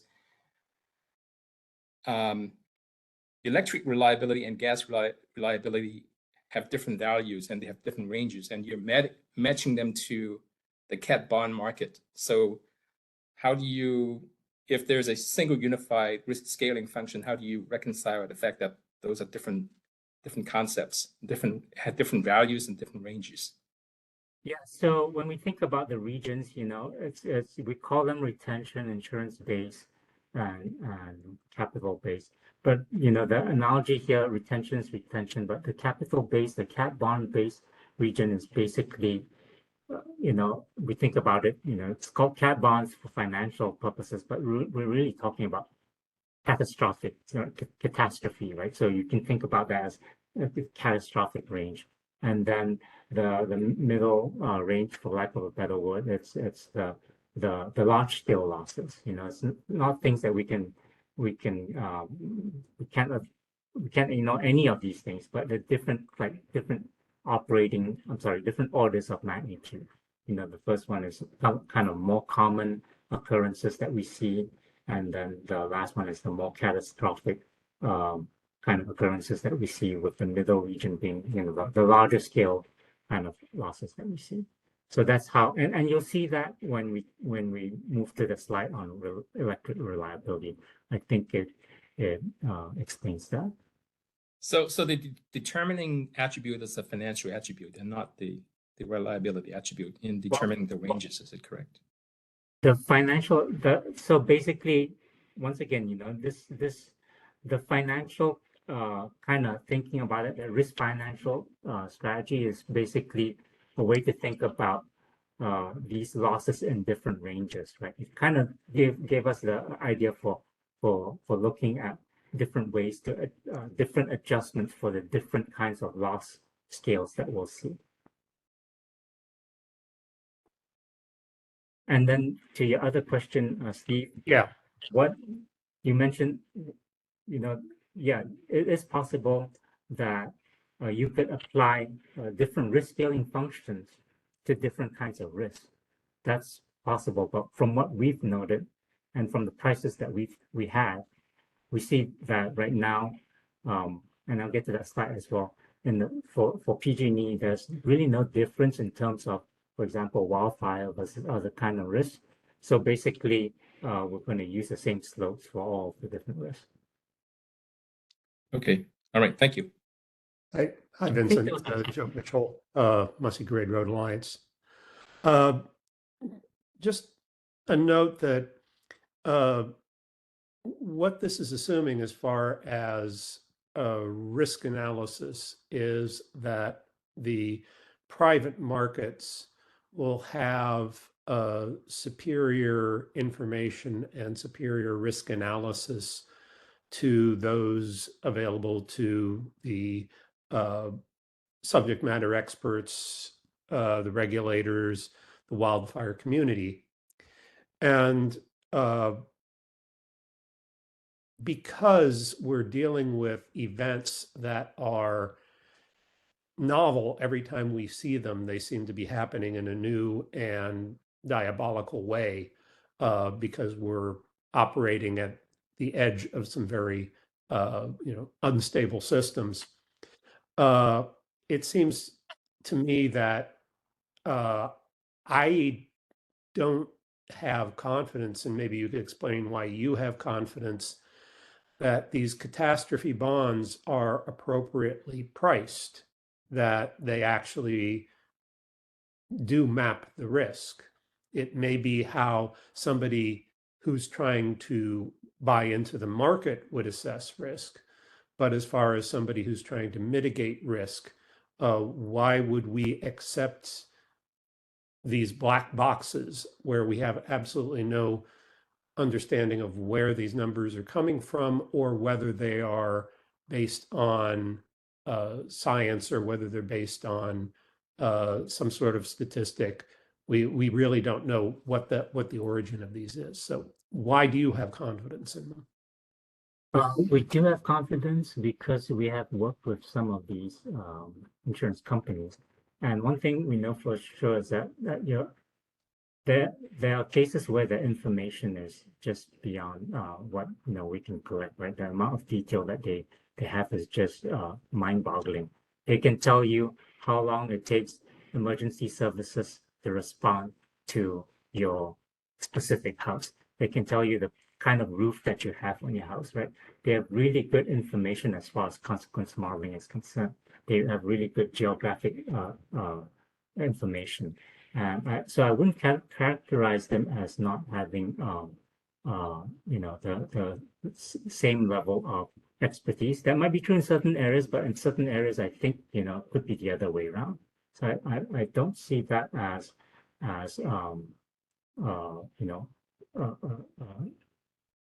situation where it's always the case that where PG&E's information will be superior to these entities.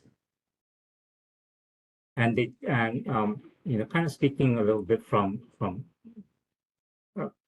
some of my experience working with them, they do when they do issue these cat bonds, they do reach out to entities like PG&E, who will be the ones issuing these bonds. They do reach out to us to get the data that we have seen, our internal data that they will use to do their risk assessments. Thanks. And the last point that you bring up, I think, is actually a strength, right? Because when they do their modeling, they're looking at all, not just PG&E territory, they're also looking at what they've seen in other parts of the country, other parts of the world, other kinds of phenomena that we perhaps maybe haven't thought about. So I think bringing that lens in is actually a strength.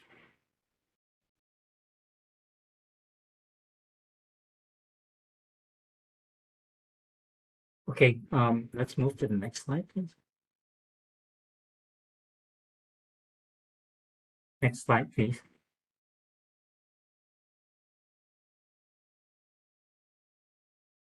Okay, one more slide. Okay, we covered the rationale for the financial safety and gas reliability. And here, we talk about the rationale for the electric reliability. So we base these breakpoints, we tie them to how we think about these incidents from an operational standpoint.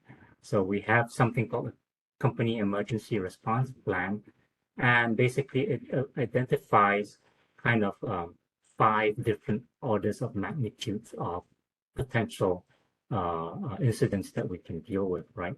So basically, once again, I talked earlier about how the capital markets kind of really maps to how we think about catastrophic, potentially catastrophic incidents. And then the insurance level kind of maps to, you can see that in the left on this diagram, by the way, kind of maps to, the middle 3 regions that we have in our company emergency response plan, the severe, serious, and elevated region. And then finally, the retention layer kind of maps to the more routine kind of incidents that we see. So this company emergency response plan kind of lays out, the how we would react to, kind of helps us to plan for these kinds of different events, right? So we know that we're dealing with a potentially catastrophic event, it kind of dictates what we would need to do. And that's laid out in the table there. We would need to mobilize all of PG&E, all of our contractors. So basically, when you translate that to CMIs, which is customer minutes interrupted, how it works is we use another kind of internal policy that we have called our Storm Outage Prediction Program, SOPP. And that one kind of categorizes our response in terms of these categories. So you can map these categories back to the different levels that we talked about. And once again, it tells us basically category 5, right? What is a category 5 event? It's basically if we have potential CMI outages in the range of $1 billion plus CMI. And basically, that's how we came up with the $1 billion range, which we then translated into dollars using the CMI using the dollar of reliability that Yumi talked about earlier. And that's how we established that $1 billion range. And that's how we also established the other regions for the electric reliability attribute.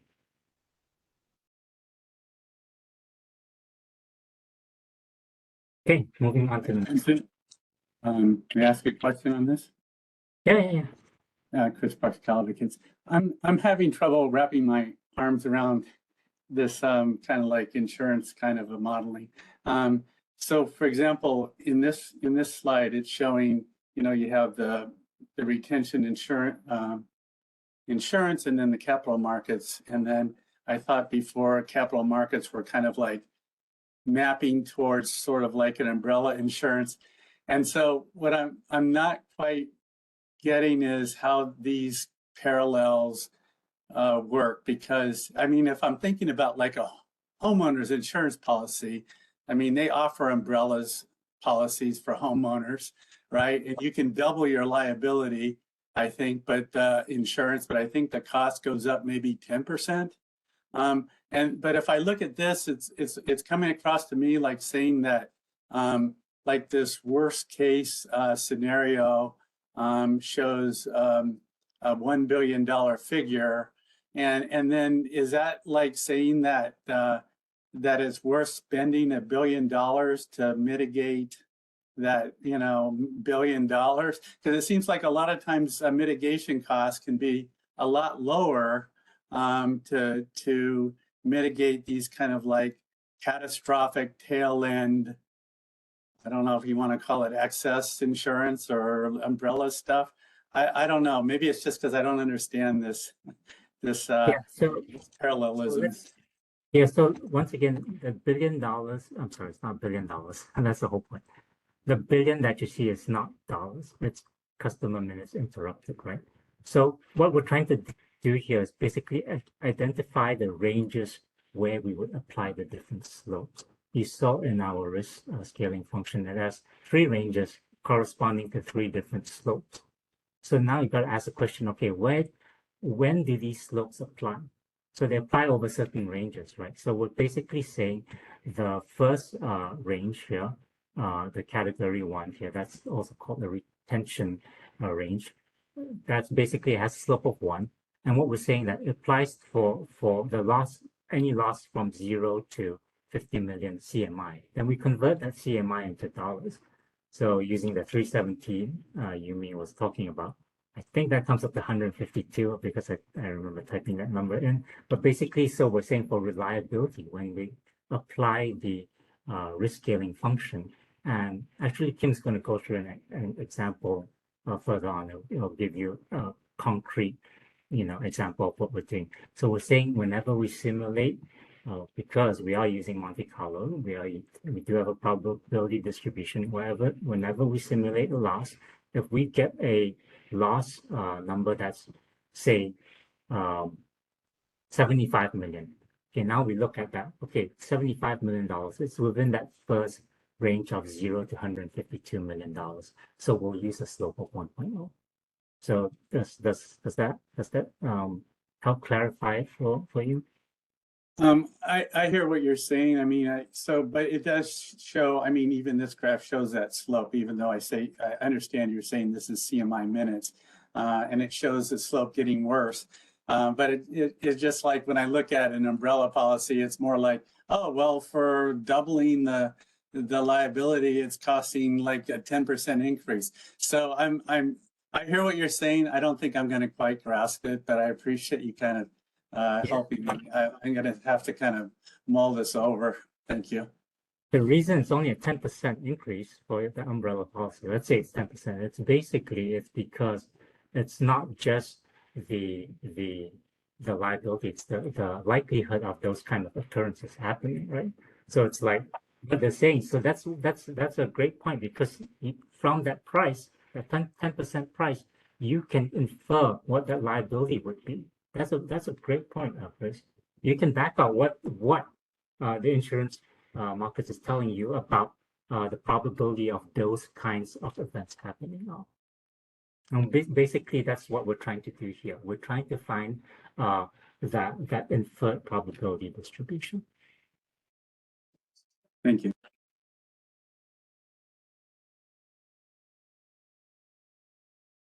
Okay, let's move to the next one. Next slide, please.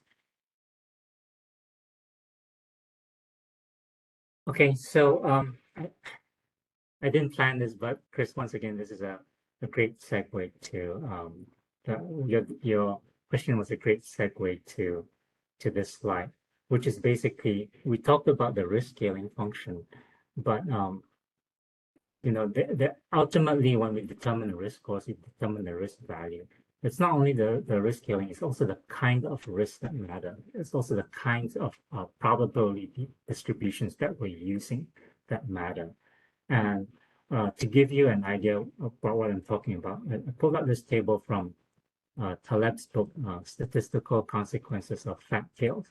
And basically, he's classifying probability distributions as, you know, thin-tailed distributions to the fat-tailed distributions. And there are technical definitions of what a fat tail would be. And the fattest tail that's out there is something we're very familiar with, the power law distribution. It's basically what we would call extremely pathological distribution. And when you're looking at distributions, right, what I mean by pathological distributions is that, you know, distributions that can be well behaved in a technical sense, right? You can have very well defined mean values for them. You can have very well defined variance values for them. And then as you move through this range of distributions, you get more and more pathological in the sense that, oh, you start losing all these properties of distributions. You start, you know, the variance becomes infinite. The mean becomes infinite, and, you know, it becomes more extreme. And like, you know, if you're using expected value calculation, right? And if you're using it on these kind of pathological distributions, right, you're going to get an expected value, which is the mean, and power distribution. We not all know this. You know, it's going to be infinite. So like it starts breaking down depending on what kind of distribution that you're talking about. And it's a kind of spectrum. It's not just power laws itself. There's a whole spectrum that it runs through. We started with truly thin-tailed distributions. Those are the ones that we understand. Normal, you know, Bernoulli is basically coin flip 0, 1. That's Bernoulli, right? Binomial, basically a series of coin flips. That's a binomial. But you start going from these really well-defined probability distributions, normal distributions, very well-defined in the sense that their tail events they have this exponential decay. The probability of the tail events gets exponentially smaller as the tail events gets larger. With these kind of more pathological distributions, that doesn't happen, and that's the key point. with a parallel distribution, you don't see the exponential decay. And that's why your mean becomes infinite. So, we need something to be able to handle not just these thin tail normal distributions, whatever, because life is not really a normal distribution. The real world situations we encounter, not really normal distributions. We need some way to be handle that. And that's really basically what the risk scaling helps us do, right? So, if you have a distribution that's a thin tail distribution, that's something that's really normally distributed, then even if you apply a risk scaling function to it, because the tails have this exponential decay to them, it's not going to affect the tails too much. It's only when you have these distributions that are pathological, but you try to represent them with these kinds of distributions that we know how to deal with, low, normal, and things like that, then that's where, you want to be a little bit more careful. And that's really kind of another way of looking at the risk scaling. It's basically, you have to take into account the kind of distributions that you are using that underlie your risk.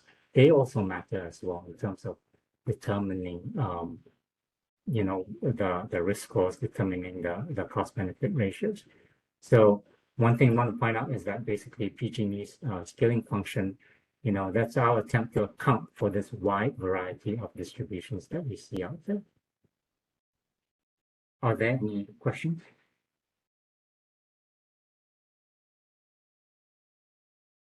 Okay. And next. I have a real quick clarifying question. So are you saying that you're expecting more fat tail? I mean, I'm just want to kind of understand what you're actually saying, or it depends on the type of risk, or Yeah, so certain risks can have fat tails. That's what I'm saying. I'm not expecting more fat tails distributions, but certain risks can have fat tails, right? And the concern that we're dealing with is that, which is basically in the first slide we talked about it. If a risk which is truly fat tail, but you try to fit it into one of the tools that you have in your toolbox, you try to fit it to a log, normal, or whatever you have it. Basically, what you're going to end up happening is you're going to start underestimating that risk, right? Because basically it's the same black swan problem, right? It's like, oh, it's like we've never seen a black swan before, so the probability of black swans is 0. Well, that's not true. So it's like, but if you start using those CAMP distributions that you know about, and because you've never seen these risk events before, you start assuming there are thin tails in these distributions. And so that's why, we want to be able to compensate for that, to adjust for that, to take that into account. It's like, wait, we actually see data, we actually see instances where we have losses in the catastrophic and the large range, then maybe those are not normal distributions. Those are not thin tail distributions. But so maybe one way we can make the tails fatter to account for this is scale them. So that's what we're trying to do here. But if your data is always if the data is always very well behaved, for example, like preventable motor vehicle incidents, that data is a lot of data, it's pretty clustered around, certain values, maybe it does really fit a normal distribution. So if that's the case, that the thin tails are really the case, then, when we apply our risk scaling function, it wouldn't affect those kind of risks too much.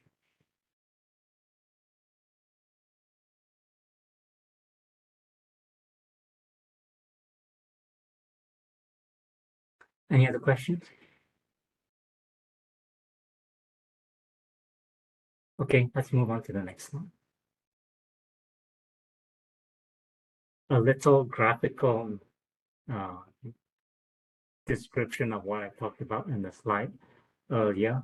You can see kind of two different distributions in the left chart, at the left diagram at the bottom. One is a more thin tail distribution, and one is a distribution where, it's like, oh yeah, there's some events out there that are happening in our large insurance-based region. And yeah, there might be some activity going on, and there might be some instances where, you have some catastrophic losses as well.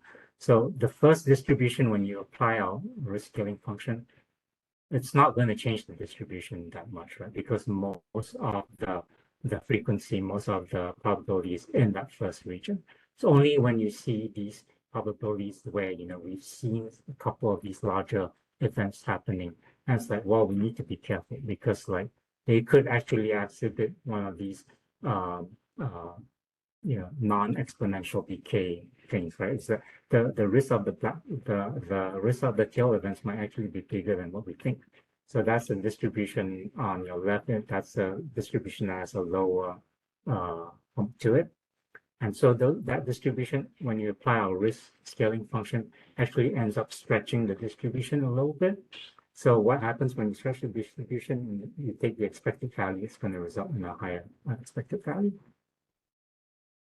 I think I saw some questions in the chat. If I missed anything.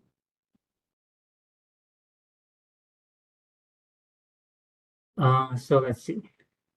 Question from Stefan. Why not use harmonic geometric means for Pareto distributions or compute them using their parametric formulas? So we do assume that some of our risks are, for example, in wildfire modeling, we do assume that that's a power law Pareto distribution. Then the next question becomes how to determine the parameters of your Pareto distribution, right? And if it's really a power law distribution, then you know we have to find some way to get a value for the mean, because power law distributions have a mean value of infinity, right? So we need to come up with some ways to do that. We have done that. We have done that by number one, truncating a power law distribution.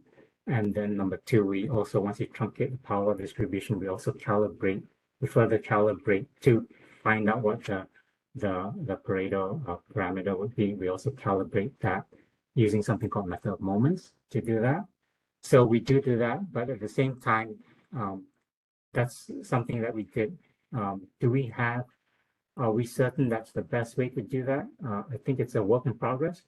And you know, some of the results that we get from just doing that, you know, we're not that confident in that method for a simple reason, right?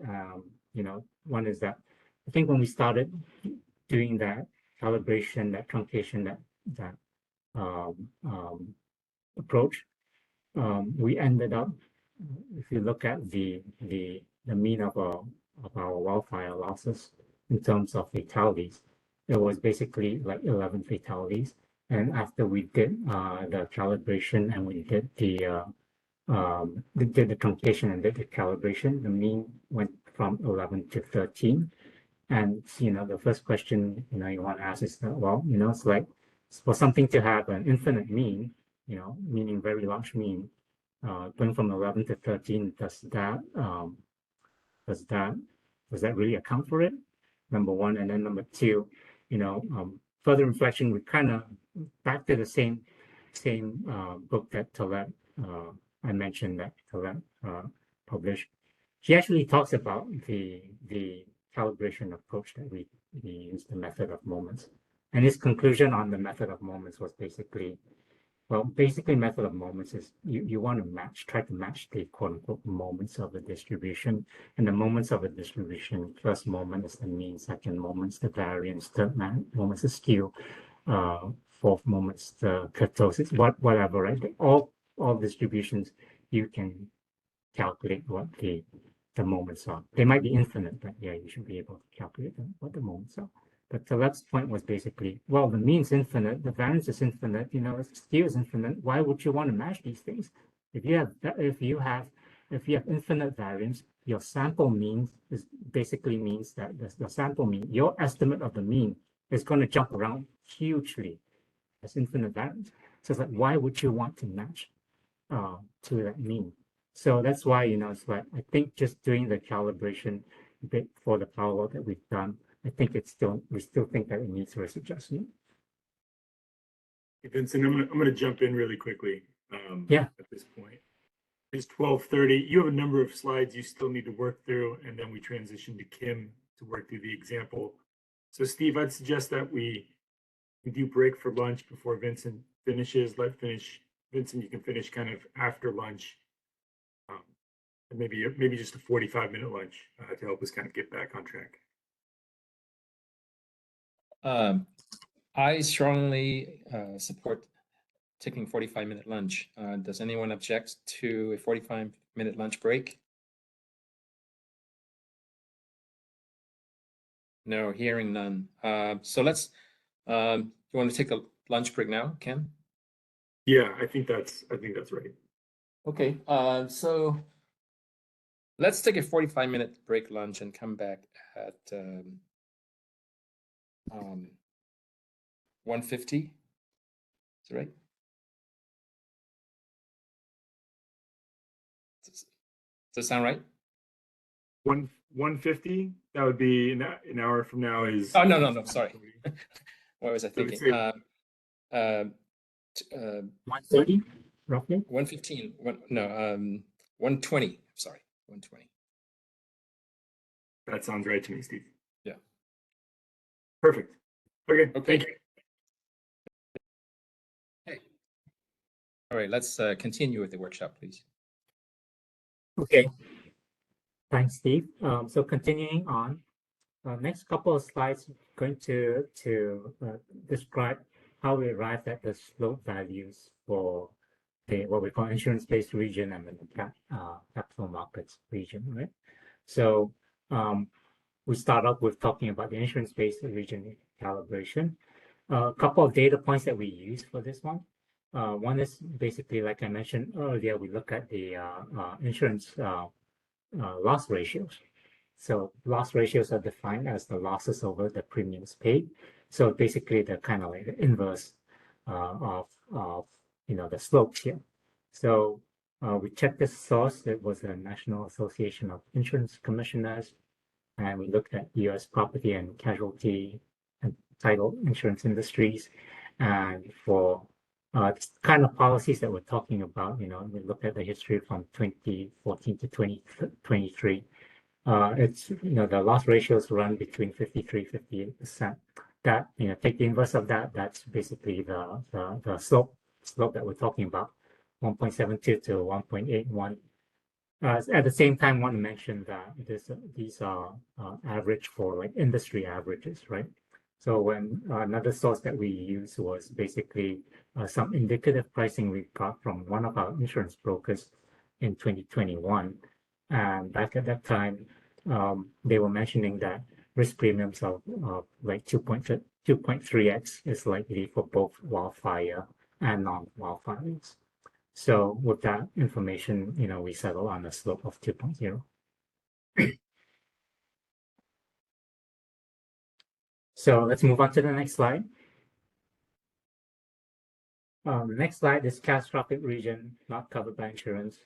That's how to think about catastrophic catastrophes, how to adjust for the uncertainty we see in these the probability distribution in this region.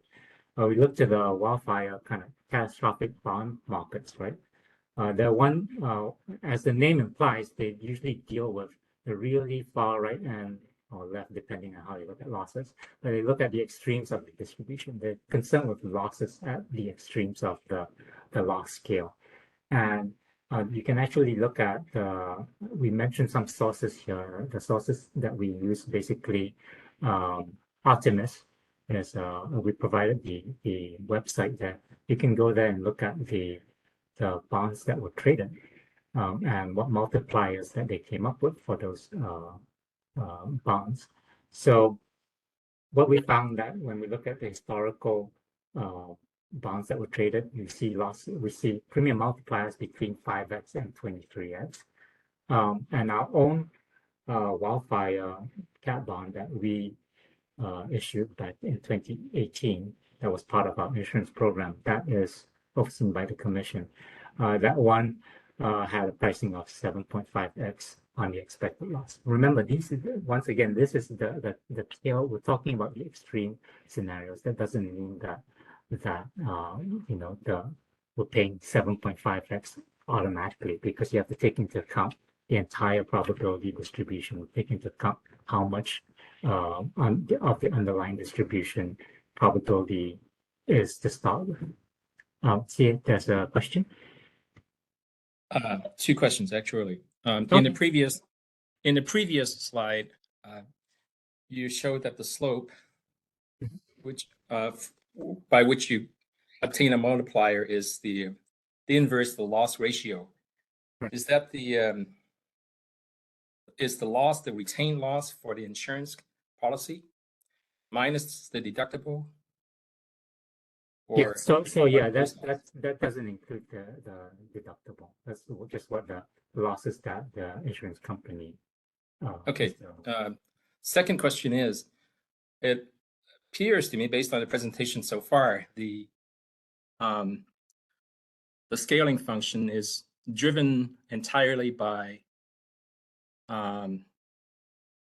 avoidance of high consequences rather than high risk, whereas the insurance premiums are risk based on consequence times the likelihood. So there seems to be a disconnect between the two concepts. Can you shine some light on it?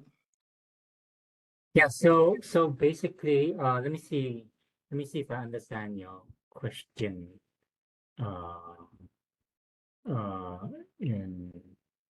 Let me see if I understand your question again. You're saying that. So, well, let me rephrase my question. Okay. Your scaling function is driven by PG&E's risk averseness to high consequence events, not necessarily high risk, but not necessarily high risk as a result of the product of consequence times likelihood, but just consequence. Whereas when you use the insurance premiums based approach and cat bond based approach, those premiums contain within them not just the consequence, but consequence and likelihood. So there seems to be a disconnect between the two concepts. On the one hand, PG&E is using avoidance of just consequence, not consequence times likelihood. Whereas on the other hand, the methodology with which you're using to back out the slopes are based on the premiums, but the premiums are based on likelihood times consequence. So there seems to be a disconnect. That's why I was wondering whether it might be causing some kind of mismatch of information. I think I understand what you're referring to, and my response is basically that the way that these contracts work, they're basically when we I'm thinking back to a slide presentation that we made probably 4 years ago or something like that in our last rant, where we kind of described how we actually ended up with the likelihood times consequence kind of formulation, right? And if you go back to that formulation, it's basically it's the expected loss. It's the expected loss.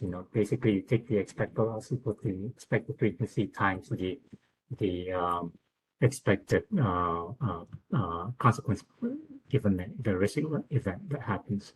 So I'm thinking that the insurance policies, they're also the expected value of the event, and it does take into the account the frequency. I think I just need to describe it better in terms of writing it down for you so that you can see it. But is PG&E avoiding the total risk or the consequence of the potential catastrophic consequence? No, It seems to me that you're avoiding the potential consequence rather than the another consequence and likelihood. So another description we gave was also in the proposal that we made in the risk OIR 3 as well, right? Where there's one way that you can include the consequences in there as well. And basically, what happens is that you have to look at the overall distribution, not just the breakdown by law and code itself. You have to look at the overall distribution. So I see what you're saying, and yeah, I think it's best if you probably just write it down for you. Okay, all right. Vincent, this is Chris with Parks. Hey, hi, Chris. Yep. Hey, and I know we want to keep this moving along. I heard that from earlier, but I do want to highlight here because you're trying to explain this whole capital markets concept, and I'm still struggling to understand it. But from what Steve was saying, it seems like this scaling function seems to come across as a consequence type of a scaling thing. But I think what you're saying is it's based upon these bonds and that kind of thing.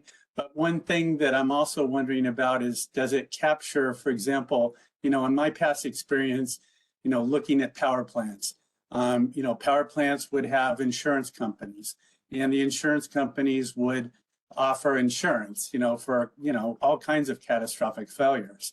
But they also did discounts. It's like, if you perform in this level of maintenance, or you perform in this area of safety and mitigation, then it can affect the premium.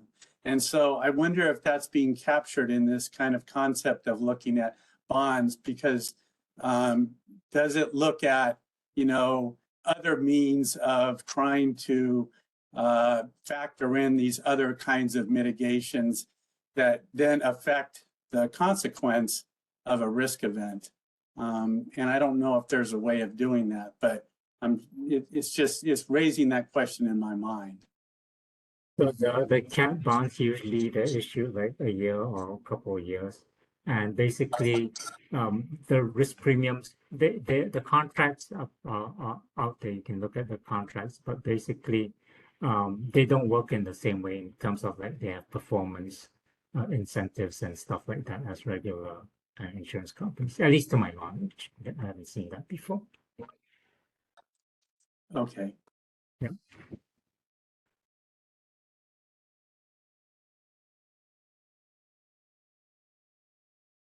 Okay, so let's move on to the next slide. So this slide and the one following it basically kind of show the bonds that we use for calibration, 7.5x for our the catastrophic bonds. You can see a series of bonds that were done since 2018. One by PG&E, a couple by Sempra, and then a couple by OADWP. And you can see from these, it shows the risk premiums in terms of multipliers. You can see that they range from 5, that's on the Sempra issue in 2021, all the way up to 23 times for the recent DWP, the 2021 DWP bonds.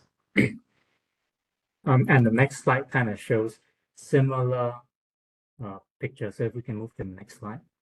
Similar picture for non-wildfire bonds, and we looked at cyber bonds.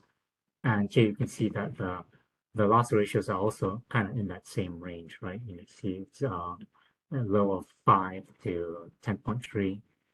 And so, it's kind of information to show that, at least as of now, using the same, because of the data that we see, we're not seeing much differences between wildfire versus non-wildfire risk. If we get more data, we can apply the data on a risk-specific manner. But right now, we're going to use the same slopes for the different risks. Okay. In the interest of time, let's move to the next slide. I want to talk a little bit about uncertainty and risk modeling, and it's the reason to talk about that is it's also part of the reason why applying multipliers for our risk is also something that PG&E believes firmly about. And basically, it all boils down to the fact that, that there are different types of uncertainty, right? We talked about in common terms, there's the known unknowns, and in technical terms, they're called aleatory uncertainty. And then common term is the unknown unknowns, and that's also known as epistemic uncertainty or lack of knowledge. And we didn't make up these terms, right? A lot of this, our thinking along these lines, or formalization of why we need risk premiums, comes from looking at other sectors, and in particular looking at the US NRC. They have a document out there called the Guidance on the Treatment of Uncertainties Associated with PRAs in Risk-Informed Decision Making. PRA stands for Probabilistic Risk Assessment. And basically, it's a great document. It really lays it out. It's more like a kind of practitioner's manual, more so than a technical manual. So quite readable. And this is how they've looked at the risk, and something that it helps us frame the problem as well.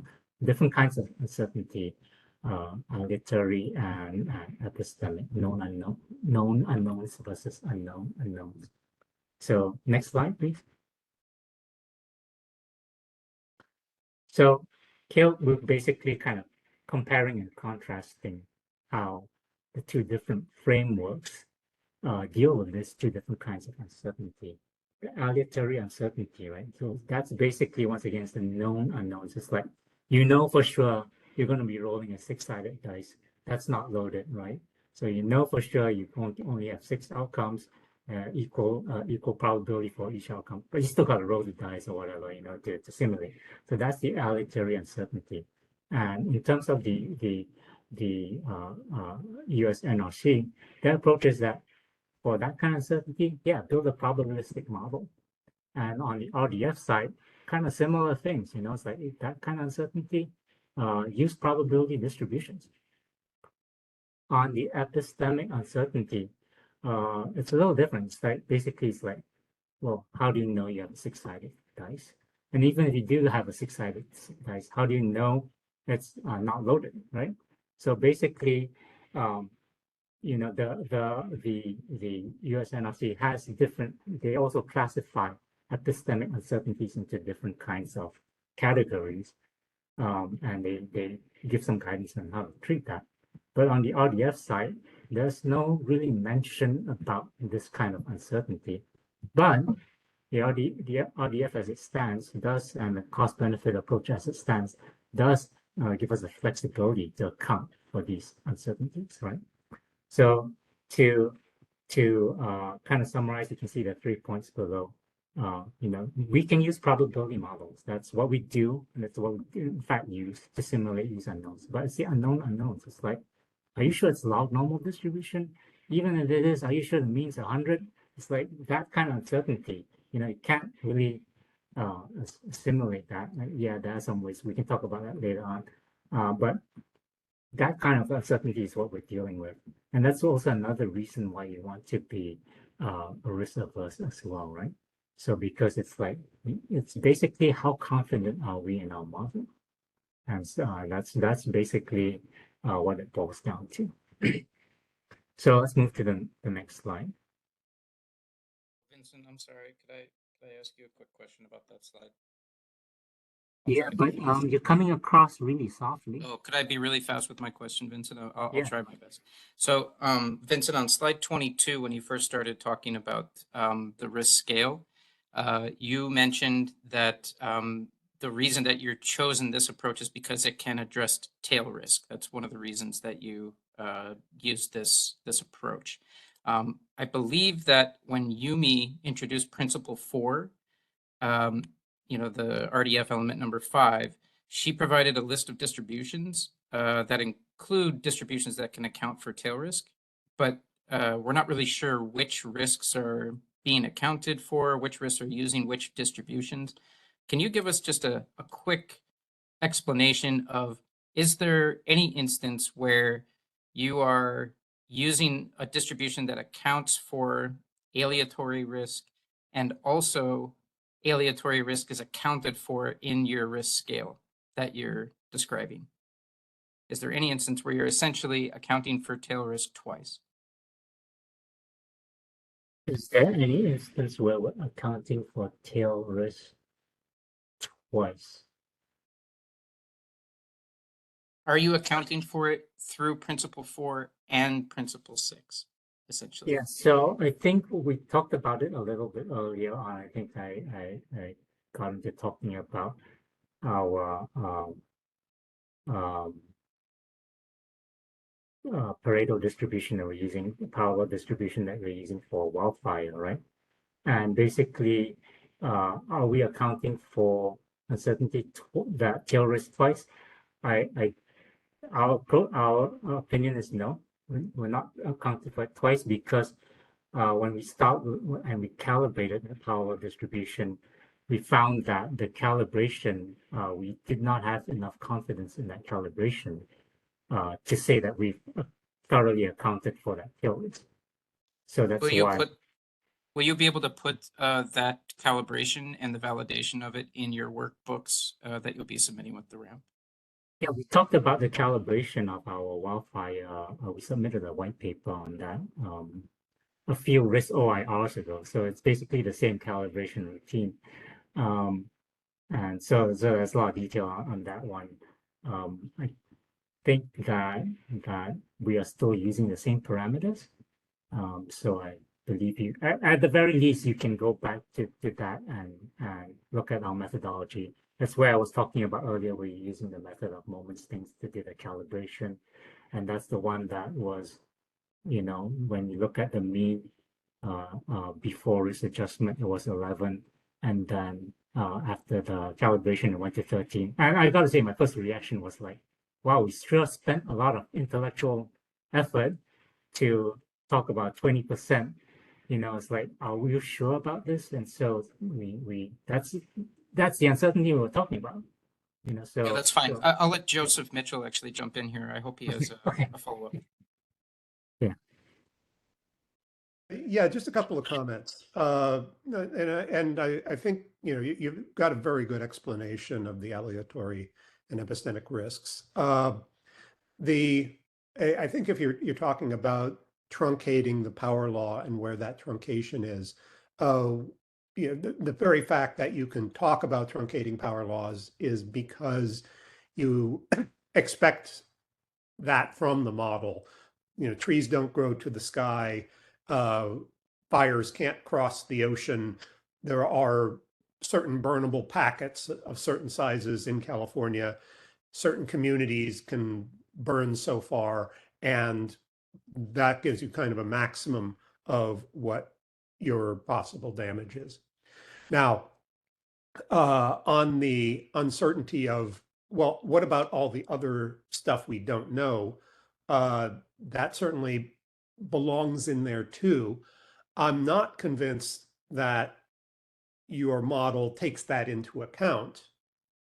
And then the third thing is, under this kind of assumption where you have potential uncertainties with potentially large consequences, you do want to be risk averse, but you need to be able to take into account all risk. And so I think this is a conversation that's happening, particularly with Southern California Edison and so forth. It's happened in the SMAP.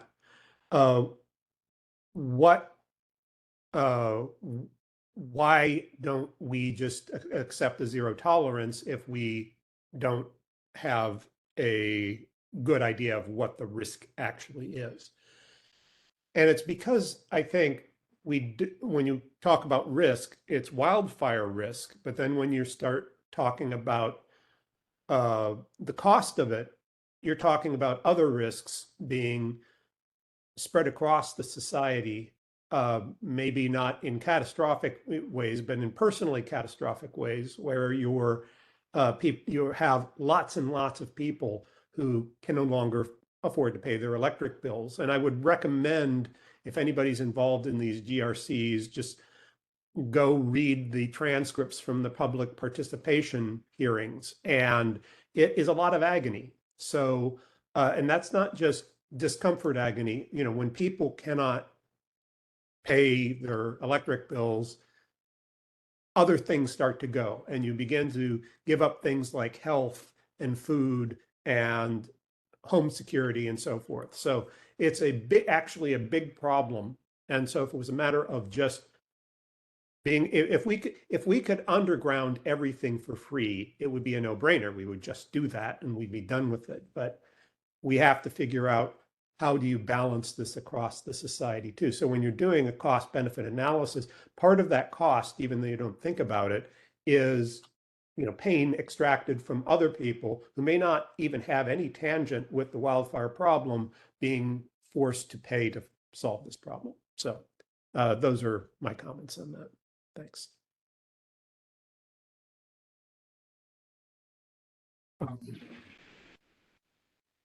Okay.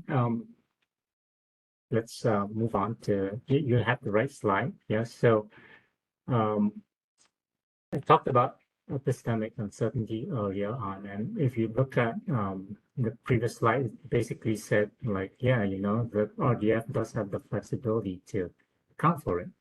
And there are different kinds of epistemic uncertainty, right? There are three different kinds of epistemic uncertainty, at least identified by the US NRC. So this slide provides a little bit more detail on when I say there's flexibility to account for it, you know, what I'm thinking about. First off is there's parameter uncertainty, you know, I talked about it earlier, is the mean being estimated accurately. That is a good question. That's called parameter uncertainty. The feds have a way of dealing with it. They use Bayesian methods to deal with, you know, the uncertainties. They basically attach a probability distribution to each of these parameters, and that's the Bayesian approach, right? RDF is not there yet. It took the feds a long time to get there, but we do have, you know, ability to do sensitivity analysis, and you know, in phase one of the proceeding, we had a transparency proposal to basically try to identify, the intent of which is to identify which are the parameters are uncertain and whether they matter or not, right? So that's the first step. Before we go about doing Bayesian analysis on literally hundreds of thousands of parameters, let's try to understand the scope of the problem. Second kind of uncertainty that the NRC thinks about is model uncertainty. It's like, okay, how certain are you that, you know, your log normal distribution is correct? So that's what we're talking about, right? And here, you know, the US NRC, they talk about using consensus models. And yeah, so we feel that, you know, this implied kind of the risk adjustment we're thinking about is also a form of consensus. Here we're looking to the markets for consensus, but we've also seen consensus in other areas, right? Like between ourselves and MGRA, we reach a consensus to use the Pareto distributions, the power distributions. So that's something that, you know, that's why we feel that, you know, RDF is flexible to handle that. And, you know, like to maintain your flexibility. And then finally, the third kind of uncertainty that constitutes epistemic uncertainty is what's called completeness uncertainty. Do you fully understand the problem, right? Have you accounted for all the factors? And NRC has as you know, this is like, how do you're not gonna, you know, it's the unknown unknowns. How do you deal with that, right? NRC is basically saying defense in depth, very well known nuclear principle, and then also safety margins. You have to establish clear safety margins because there's some things that you need to account for. Other words, be more conservative, and that's what we're trying to do on the risk scaling side as well. We want to be a bit more, we want to be conservative because you know, we fully realize that our modeling has its limitations, and because of that, you know, the risk is not asymmetric, right? You know, the consequences of catastrophes are generally much higher than if nothing happens. So, you know, that's why we want to be conservative. And also, you know, part of the RDF is we need to consider other factors, which is another way of recognizing the you know, just looking at the RDF cost benefit ratios itself. It should be just one factor in our whole overall assessment of risk and mitigation programs. So let's see, any questions on this slide? Great. So let's move to the last slide. So this slide here shows basically it's a kind of segue to the next session that we're hosting. But basically it shows when you talk about applying a risk scaling function, you talk about you know, applying them on attribute level basis.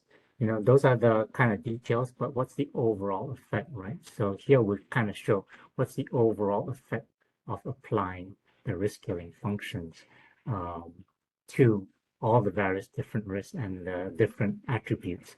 So you can see that column there, that section there that says risk premium. So by risk, it tells you by risk by attribute. And you look at the first one, wildfire with PSPS and APSS. It'll show you the risk premiums, the multiplier over the pure expected value after applying your risk scaling function, your risk attitude function.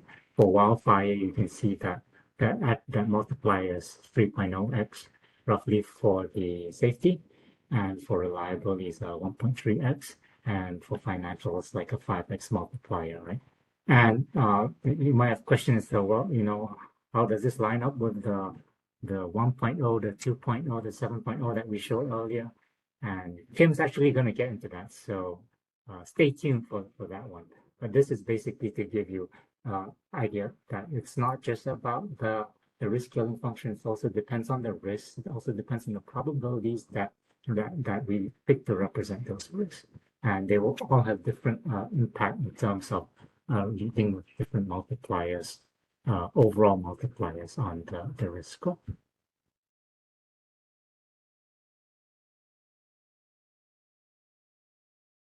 Any questions on this one?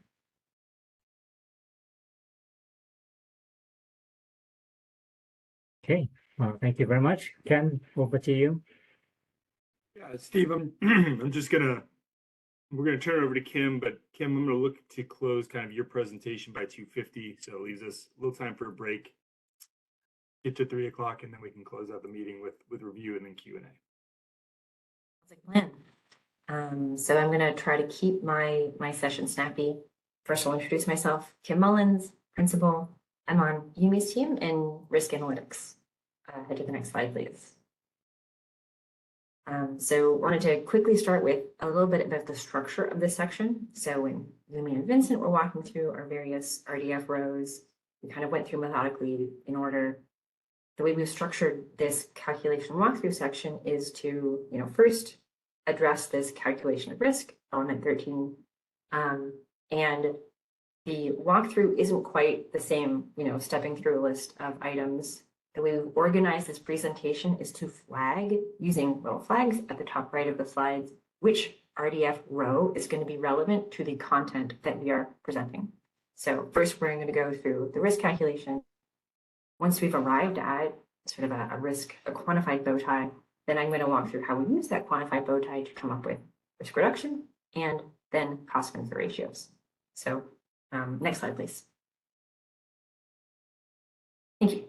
All right, so starting absolutely ground level, you know, quantitative risk assessment, what is risk? So per RDF language, risk is the potential for the occurrence of an event that would be desirable to avoid, often expressed in terms of a combination of various outcomes of adverse events and their associated probabilities. So similar to every other framework where we're assessing risk, we have something to do with how likely or how frequent we think this thing is going to happen. When it does happen, how consequential is that going to be?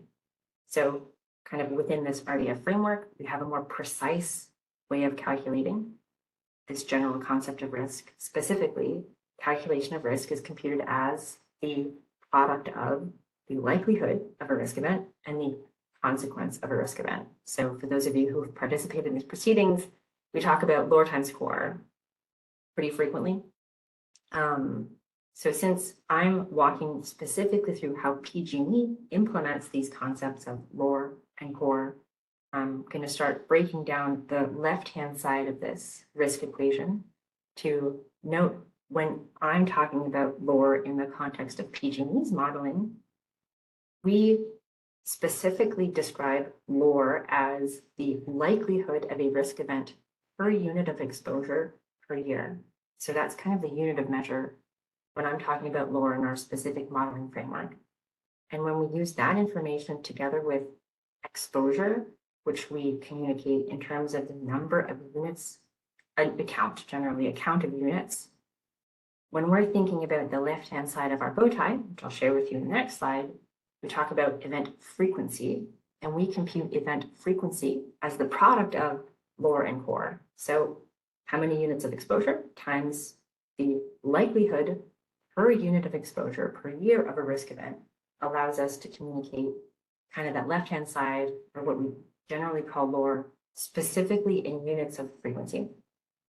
And then, we'll get into core in more detail in a couple of slides, but I wanted to preview that to you because if you go to the next slide, what we're going to start out with, what we're going to walk through is a particular calculation on, one of our risk events, specifically this loss of containment on gas transmission pipeline event.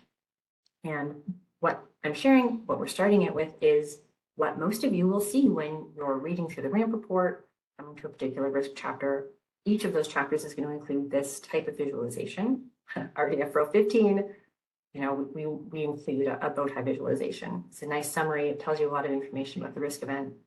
For our calculation purposes, what we're going to walk through, how we establish the type of granularity at which we're computing risk values. We see a number of drivers, left-hand side, list of drivers, associated driver frequencies. Right-hand side of the bow tie, we see what we call outcomes. I'm going to dive a little bit more into the underlying parameters we use to specify those, but PG&E uses this sort of outcome concept to distinguish different manifestations of a risk event. So if our risk event, as defined here, failure of gas transmission pipe resulting in a loss of containment with or without ignition, noting that failure can be a significant leak or rupture. Both leaks and ruptures are risk events. They're loss of containment events, but the way they impact are different. Looking at a core value right away, a rupture is going to be more severe than a leak. We'll explain sort of the numbers behind how that high-level core gets computed, but that's something we learn here. Something that's not immediately apparent from this bow tie figure is the number of tranches. So we'll get into that a bit later, but this risk model has 24 tranches. And there are also 3 consequence attributes that are relevant to this bow tie. So thinking back to one of the principles you walked through earlier, those are the 3 attributes that are relevant here. Yes, or electric reliability is not relevant. And kind of connecting back with that initial statement of, risk is proportional to how likely something is, how consequential it is. At the very highest level, we report a risk value of 189.5 million in our risk adjusted dollars for this risk. And that's the product of, if you look at the bottom of this bow tie, 3.7 is our aggregated frequency. Look at the bottom of the right-hand side, 51 is the core aggregated over each of the different possible outcomes. So the product of 3.7 and 51 gives us, with some rounding, 189.5 million at our highest level. The only other note here is that something else we learn, which is relevant to those calculations, is the total exposure, which we're measuring for this risk in number of miles of pipe, 6,426 miles of pipe. Head to the next slide, please. Thank you. So previously, we looked at the bow tie, which is presented at the most aggregate level. And I think many of you on the line are familiar with this concept of trunching, namely how we disaggregate this whole system logically based on risk characteristics into different units. So when we're thinking about the bow tie construct, and we see that high level aggregated bow tie, that's essentially an assembly of, in this case, 24 different bow ties at the tranche level. What I'm sharing here is the bow tie for the particular tranche we're going to walk through in our calculation example. In this case, our shallow and exposed pipe and HCA. So this is 160 miles out of that 6,600, give or take, with an aggregate risk score of about 22 million out of that aggregate roughly 189 million we saw in the previous slide. Something else I'd like to take a minute to explain while we're looking at this bow tie is connecting what we're looking at here with the work papers that will be available for each of the risks that we're including in the filing. So this is basically a screenshot of an Excel workbook that is included as part of that work paper package, specifically GO, functional area, gas operations, -LOCTM, which is an abbreviation for each of the risk events, -2. So this workbook will be made available. And as you're reviewing chapters, perusing the material, one of the affordances of having this workbook full of data available is that you're able to select a particular tranche you might be interested in, flagged at the top there, select tranche to essentially look at a bow tie for a particular tranche.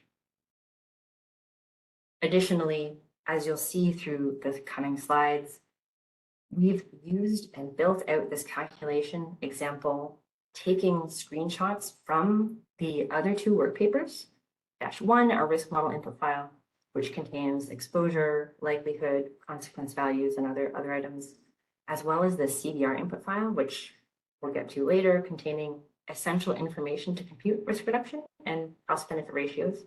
So our hope is that you will have an easier time connecting this sort of small slice calculation example with the type of information you'll have available to you as you're reviewing those chapters. Next slide, please. Great. So diving a little bit more into the consequence side of the bow tie, wanted to take a moment to communicate sort of the two levers we have available to us when we are trying to quantify the impact of a particular outcome, in this case for a particular tranche, for a particular risk event. So earlier on in the presentation, we've been talking a lot about probability distributions, how we're representing uncertainty, and wanted to clarify or add a bit of context there. So you'll note, we have our frequency of risk event on the left-hand side here. And under this core consequence of risk event bubble, sort of two different quantities, one of which we haven't introduced yet. So looking on the left-hand side of this, sampling probability, we use this, which is essentially the probability of non-zero consequence, in conjunction with a probability distribution that is conditional upon the event happening to come up with an overall core. So when we're trying to quantify, to assess, what impact based on the relevant attribute is this risk event outcome going to have, we also answer that question of if, for example, there is a rupture on this tranche, what's the probability that there will be non-zero consequences? So in this case, 18.8% of ruptures on this tranche, we expect to have non-zero safety consequences, which I'll go into a little bit how we parameterize that. But that leads us to a kind of a conditional core value. And it's the product of those two values, the sampling probability and our conditional core, that's going to be reflected in the bow tie. Again, I'll walk through that a little bit later, but wanted to give you guys a bit of a preview as we get sort of more and more detail around the types of numbers that need to be specified in the model to eventually get to, that tranche level bow tie or that aggregate bow tie that presumably most of you are that's sort of going to be the first thing you'll see when you're interacting with the quantification of these risk events. Next slide, please. Great. So again, connecting, this lore times core, which is a refrain we often hear when we're talking through the RDF, thinking about how we're modeling these things. What I just want to kind of drive home with the next 3 slides is the dimensionality of the data we input and the dimensionality of the information output. So for this model, 24 tranches by 13 subdrivers by 4 outcomes gives us 1,248 likelihood values to be specified. I think some of those can be 0. Some of those pairings aren't applicable, but that's sort of the dimensionality of an input table you'll see, for example, in that risk modeling profile. Next slide, please. Right-hand side, similarly, 24 tranches by 4 outcomes by 3 attributes means that we have up to 288 different probability distributions and sampling probabilities to specify here. So, importantly, we talk a lot about granularity in this proceeding. How are we making sure we're kind of at the most refined level, representing our risk profiles correctly? Wanted to just sort of elevate that, it's not exclusively tranching. There's also the interaction with these other attributes, these outcomes, these drivers that are relevant when we're thinking about how is it that we're calculating, where is it we're calculating risk reduction. So next slide, please. So pulling this lore side together with the core side, when we are computing risk values, when we're thinking about the smallest level at which we're calculating risk, the product over all of these dimensions is up to 3,744 individual kind of elemental risk calculations for 1 year of risk. So as we step through this calculation, our strategy is absolutely to focus on a very narrow slice of all of these risk calculations. And hopefully that connects with, how it is that we aggregate over various dimensions, depending on the context, to present summarized values, for example, in the chapters. Next slide, please. I believe we're getting into, all right, so here's the calculation example. So we're going to be starting, again, so focusing on our gas transmission, looking at our shallow exposed pipe and HCA tranche, and we're going to further zoom in on one specific subdriver, specifically external corrosion. So thinking about, how big a slice is this of that kind of whole dimensional picture I just painted. So this is 4 of our 1,248 rows in that, essentially the likelihood table. Thankfully, computing frequency is fairly straightforward, mathematically, kind of mechanically. As I mentioned, left-hand side, we talk about frequency as a product of exposure and likelihood of risk event, which is expressed. In this case, since we're looking at gas transmission, our exposure unit is number of miles. First ingredient here is how many miles of pipe are in our tranche, 160. Then if we look at the first row of that second table, at tranche driver outcome, we expect 0.00134 events per mile per year. We take the product of those two numbers to arrive at an expected 0.02156 ruptures from external corrosion on our shallow and exposed tranche per year. So that's sort of how we are interpreting the number we've arrived at. We can calculate the same figure for our leak outcome, and we observe that the seismic rupture and seismic leak outcomes are not driven by external corrosion. So we have zeros there. So, we're sort of condensing that space as we set to false whether that tranche driver outcome combination is applicable for the risk event. So fairly straightforward. Now we're going to move to the next slide, please, onto the right-hand side of the calculation, which is really where kind of the rubber meets the road in terms of implementing this cost-benefit approach that Yumi and Vincent walked us through earlier in the day. So we're going to start with what we call the attribute core. So for a particular attribute, I'm going to be focusing on safety in this calculation example.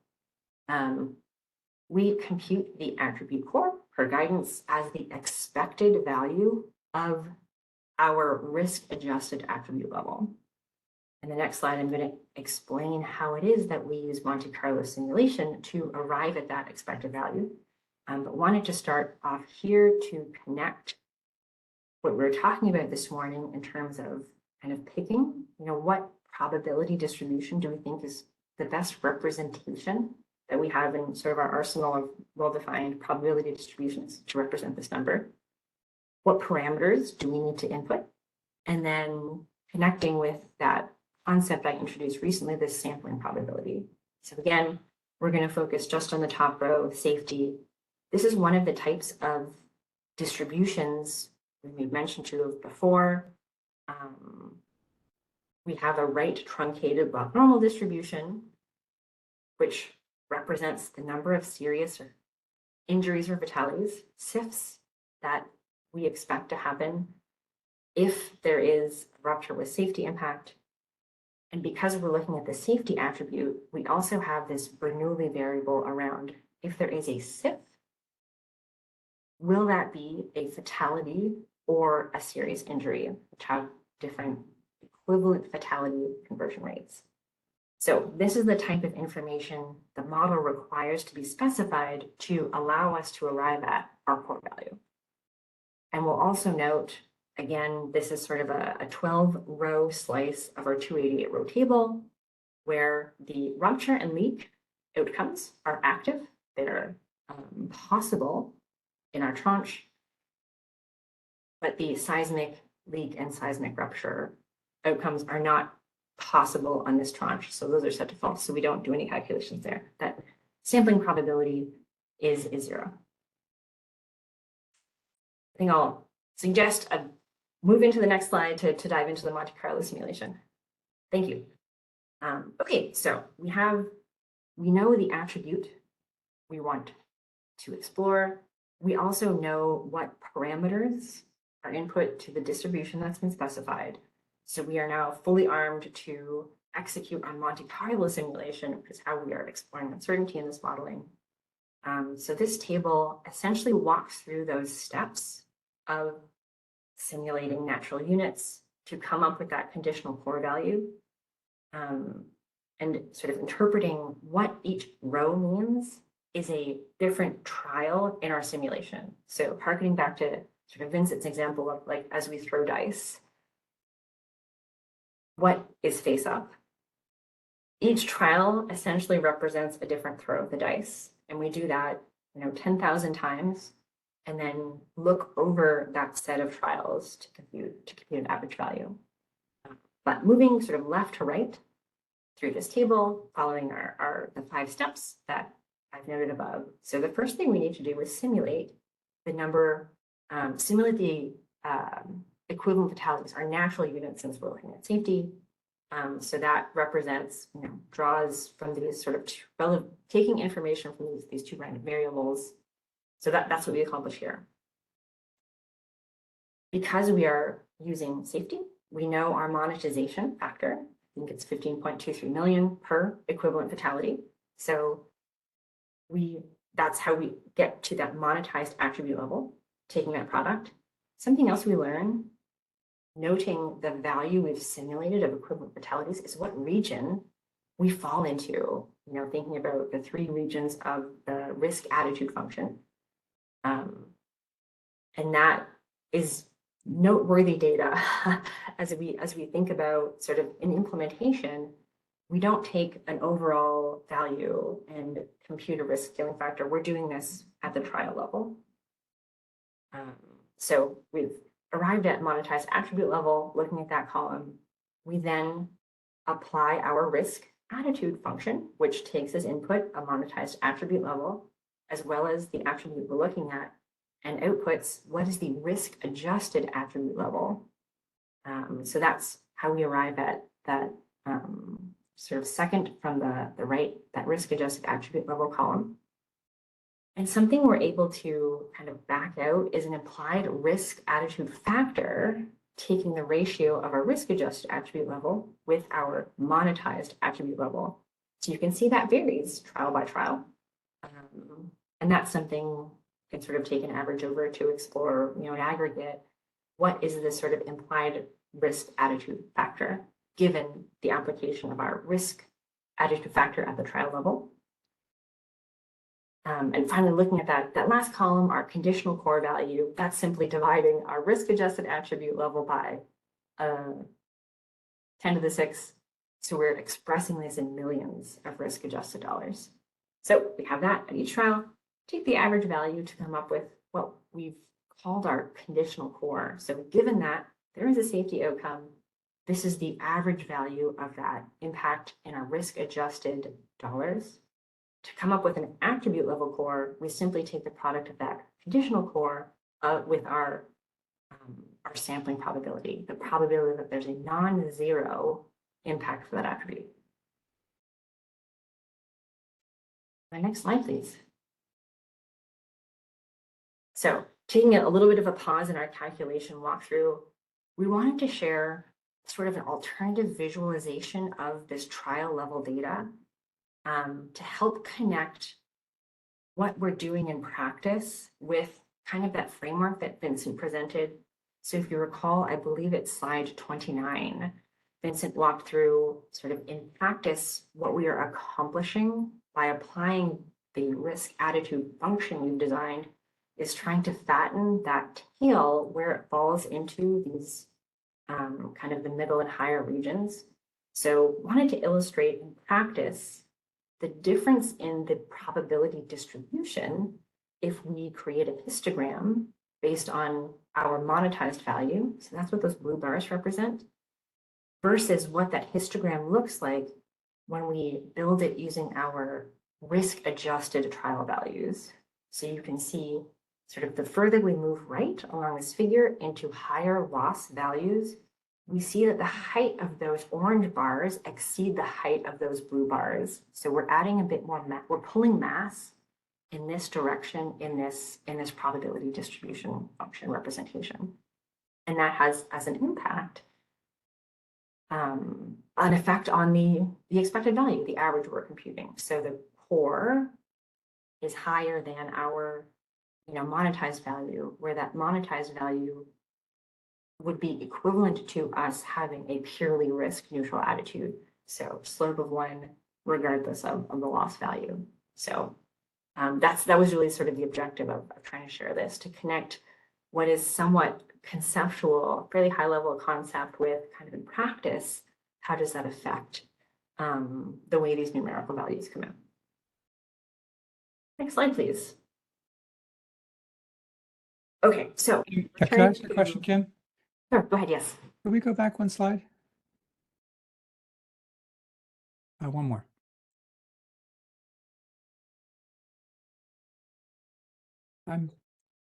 You flagged that this is related to RDF row 24. And just reading that, it says the utility is to use expected value for the cost benefit approach. If a utility chooses to present alternative analysis using a computation in addition, alternative analysis of monetized pre and post mitigation core using a computation in addition to the expected value, such as tail value, it does so without prejudice to the right of parties to challenge such alternative analysis. It looks to me like you're kind of baking in the risk adjustment related to the tail value issue into your determination of expected value. So is that what's going on? And is that comporting with row 24? And B, is PG&E going to be presenting in its ramp computations or results that are based on both the expected value and the risk adjusted, and with the risk attitude factor adjustment? Okay, so two parts to that question. Is PG&E sort of baking in tail value risk into the calculation of an expected value? I think kind of the short answer to that question is yes. with regards to your second question, are we planning to present the kind of expected value? I think I understood your question correctly. Sort of expected value with and without risk adjustment. Is that sort of what you're asking? Yeah, and not just when we get to the results of this, lower times core and the pre and post mitigation and calculations of risk scores and cost benefit ratios, are there going to be two versions of it? One with based on the expected value, and one with the risk adjusted premium that Vincent showed on his slide. Yeah, so with regards to the sort of presentation of expected value versus kind of risk adjusted value within the work papers, because we present kind of the monetized levels, that will be available. Expected value versus risk adjusted value, that will be those data will be available within the work papers to the best of my knowledge. I'll have to kind of defer about whether or not, to the best of my knowledge, the cost benefit ratios will be a reflection of the implementation of our cost benefit approach, which includes a non-linear risk attitude function. So one set of CBRs, to the best of my knowledge. Thank you for that answer.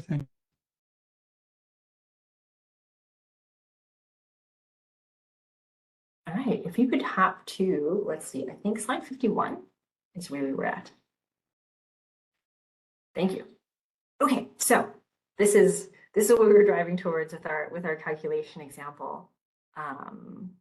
So initially we had computed, looking at the first row of this table, again, focusing on a particular tranche, a particular driver. We were focusing our safety attribute for our rupture outcome. So that's the first row of this table. So we computed 0.026 events per year. We also just computed the attribute core for safety, 244.9. So we take the product of those two numbers to come up with our risk value, 5.3. Executing that similar type of calculation, exactly the same mechanics, but with different input parameters, allows us to come up with, looking across attributes, safety, guest, reliability, financial, allows us to come up with different attribute cores for each of these attributes, which we then sum to come up with the aggregate for 311.6, which is what we saw earlier in the bow tie. So connecting that core is the sum of the individual attribute cores. That's what we're looking at in the summarized bow tie. And we can do that similar calculation to arrive at the core for our leak outcome. Looking at the left-hand side of that bow tie, frequency, events per year, taking the sum of our external corrosion-driven leaks, leading to either leak or rupture outcome, gives us that overall frequency of 0.05. So that's what we see in our bow tie. To arrive at that percent risk value, 30.6, what's underlying that calculation is essentially aggregating all of the risk values in this table. So by each attribute for each outcome, when we add those together, we get 6.74. 6.74 over our aggregate tranche risk, 22 million, is 30.6. So that's where that value comes from. So hopefully, we've looked at a really narrow slice of these calculations. And really a lot of the complexity in this model comes from that dimensionality. So hopefully, having walked through this, you feel a little bit more ready to understand when these types of summary figures are presented, what dimensions are we showing and what dimensions are necessarily aggregated so that we can present the visualizations, these bow tie visualizations that you're going to see in the RAMP report. Next slide, please. Okay, so before getting into our CBR calculations, wanted to connect what we've done so far with this concept of time. You know, we talked about LOR is likelihood of risk event per unit of exposure per year. Yumi also earlier in the day discussed one of the benefits of expressing our risk values in real dollars, namely when we are looking at how we think like a baseline risk value is changing over time. The only thing that's reflected, looking at just the top line, is are there likelihood or consequence input values that are varying over time that are leading us to think that the trajectory of our risk is going to vary over time. So wanted to take a minute to sort of explain how the potential, you know, either through kind of endogenous or exogenous factors might lead us to think that a risk profile is going to be shifting over time. So wanted to communicate that point with this slide. And I also want to communicate, again, we were talking about sort of test year earlier on in the conversation today. The calculation example I walked through was sort of, you know, standing here today in 2023. And since the purpose of us building this risk model is to A, assess, you know, what's the risk level, what are our top risks, but B is to say, okay, when we implement proposed mitigations, control programs to manage that risk, what are we comparing that future state against? What is the baseline against we're measuring risk reduction? So wanted to also highlight here that for the subsequent risk reduction calculations, the calculations that would be presented in the RAMP report, we are not measuring against sort of 2023 baseline. We are measuring against a test year baseline, namely, what will the risk profile of the assets under consideration be at the start of the test year? And the way that we arrive at that estimated state is by saying, you know, when we implement the work we have planned between now and that test year, what will the state of the risk be? The type of calculation we do to move from, you know, that blue dot kind of our calculation to that RAMP baseline are the exact types of calculations I'm going to walk through in the next section. So, you know, not going to do a kind of a separate example, but it's essentially, you know, how do we assess risk reduction? What is that post-mitigation lowering for? And the answer to that sort of depends on what point in time we're standing. So hopefully that just connects what points in time we are presenting risk profiles at and why that's necessary to help us make sure we're calculating the correct risk reduction for proposed mitigations relative to kind of the relevant starting baseline point in time. Next slide, please. Great, keep going. Next slide, please, thank you. Great, all right, so we've accomplished the calculation of a risk value, used a really small slice of our model, but hopefully connected it with, you know, here's how we present this at the higher level. We're going to stay focused at a really narrow slice of our risk calculations to walk through this cost benefit ratio calculations. Again, with kind of the same connection using these little flags in the top right-hand side of the slide between the nature of the sort of implementation and the relevant RDF row. Next slide, please. Oh, thank you. Okay, so, you know, one of the primary use cases of this modeling effort is to come up with these cost benefit ratios. So, you know, per the RDF, this cost benefit ratio is calculated by dividing dollar value of mitigation benefits by the mitigation cost estimate, noting that the values in the numerator and denominator should be present values to ensure the use of comparable measurements of benefits and costs. We also want to make sure the benefits reflect the full set benefits that are the results of whatever costs we're incurring. So I'm going to kind of walk through the various pieces of that requirement, but wanted to sort of refresh folks or introduce folks to, what is it numerically that we're representing in this ratio of two numbers. So numerator, net present value of risk reduction in our risk adjusted dollars. So that's the dollar value of the mitigation benefits. And then the denominator we're working towards calculating is what's the net present value of program costs. And I think, connecting some of the discussion around discounting, hopefully, as you said, Tom, slide 62 will illuminate a little bit more about the type of information we're embedding and coding in that NPV denominator. Next slide, please. Okay, so harkening back to sort of the largely conceptual, what is it that we're trying to achieve here with this modeling? Again, we think about the calculation of risk as, exposure times likelihood to come up with a frequency value times 4. Given this framework, when we are aiming to compute risk reduction, which is a necessary input to our CBR numerator, risk reduction is related to the reduction in one of these quantities. So, if we have a left-hand side mitigation, something that's reducing the frequency with which we think a risk event is going to happen, that risk reduction is going to be proportional to that reduction in frequency. Alternatively, we have a right-hand side of the bow tie kind of mitigation. We're not reducing the likelihood, but we think we're reducing the consequences of an event when it happens.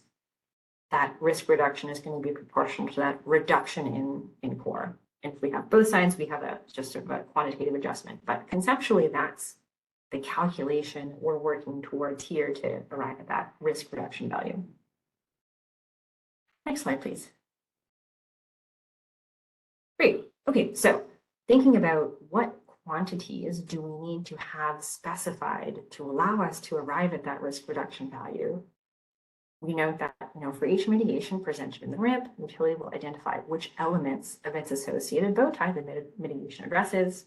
Great. So in the context of the way that PG&E has structured their bow tie, that means I need information about what tranche or tranches is this mitigation targeting. So that gives me my risk profile, lower core.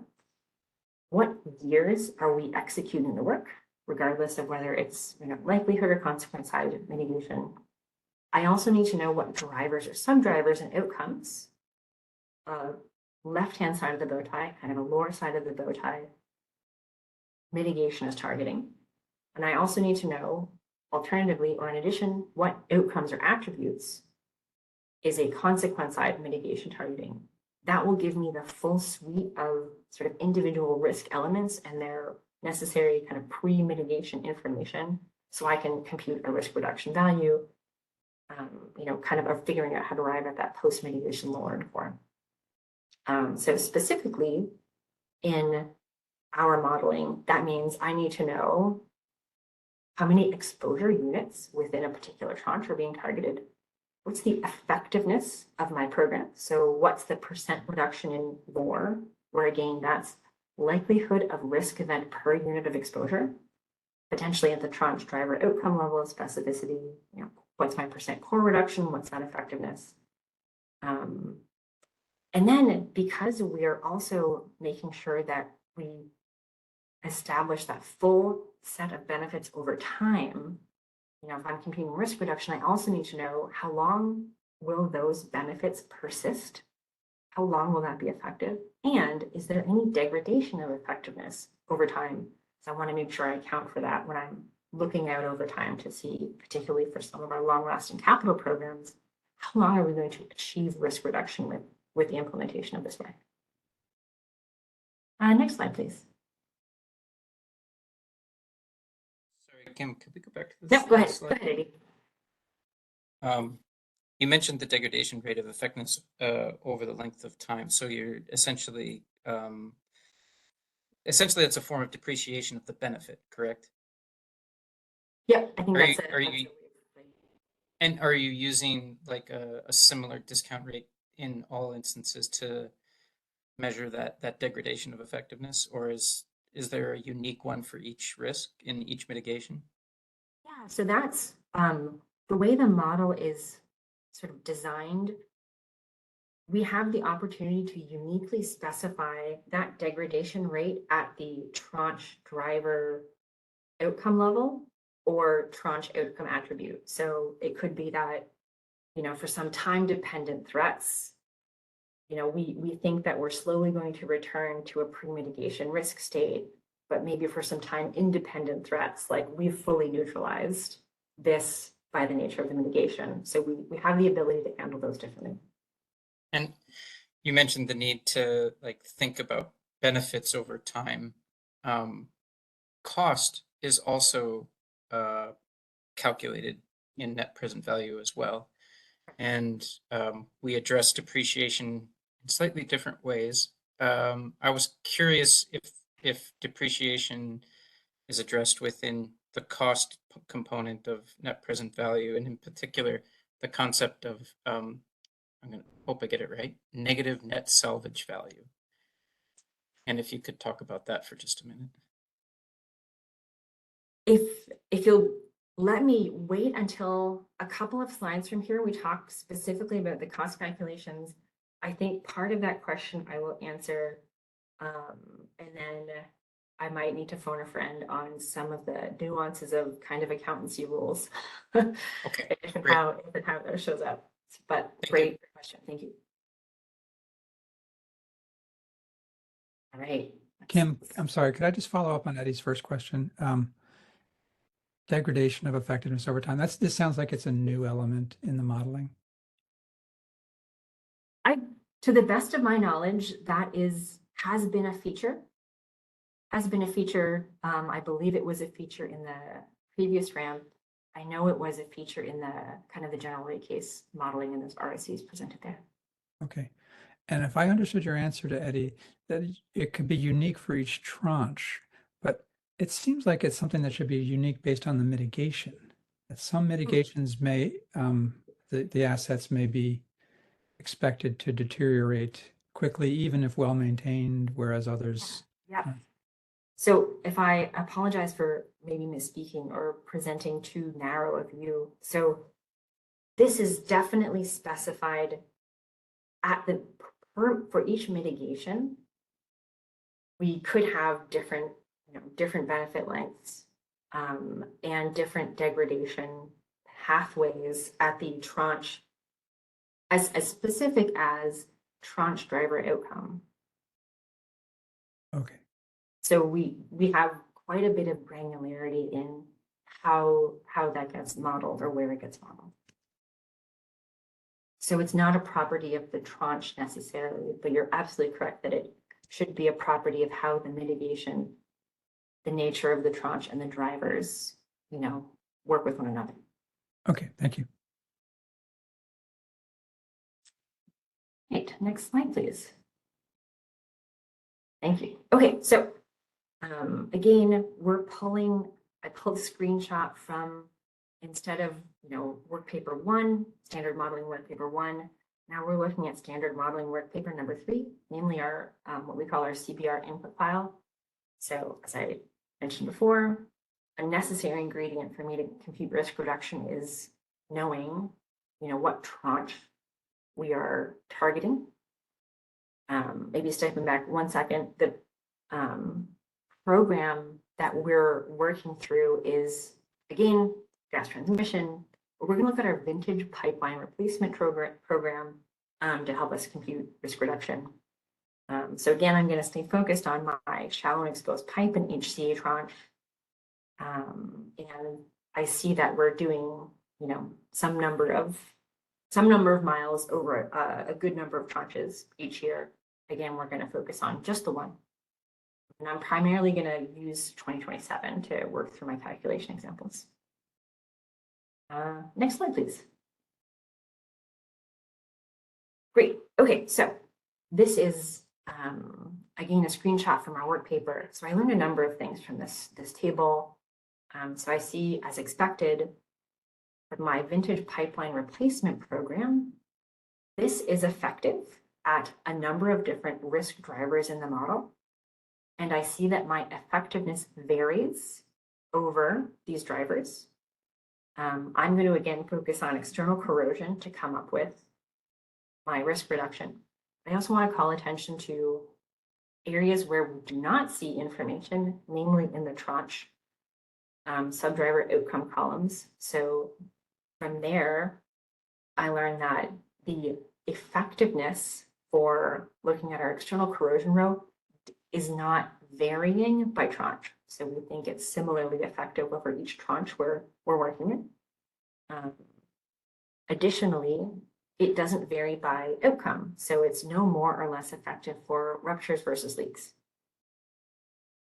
Moving a bit to the right, looking at the right-hand side of this table where we see the benefit length expressed in years, as well as the degradation rate, I see that, this is a pretty long-lasting mitigation, 100 years, and I see that there is an expectation that this, pipe replacement program will have degrading effectiveness with time, using a linear model. So don't need to get into those details, but conceptually, we would expect, looking at the flow of risk reduction benefits over time, we're gonna have 100 years of benefits, we would see that kind of slowly tick downwards over time. Next slide, please. Thank you. Okay, so we are now armed with the necessary knowledge to come up with risk reduction. Again, one tranche, one driver, really zooming in here. So the way I've organized this table is by outcome and having a pre-mitigation information row and a post-mitigation information row. So we know that because this is a program that targets the left-hand side of the bow tie, the only difference in our sort of pre-mitigation versus post-mitigation information is going to be in my lower parameter. So when we're looking across that first row to come up with a pre-mitigation risk value that will compare against our post-mitigation risk value, again, sort of the same calculation mechanics as we discussed earlier.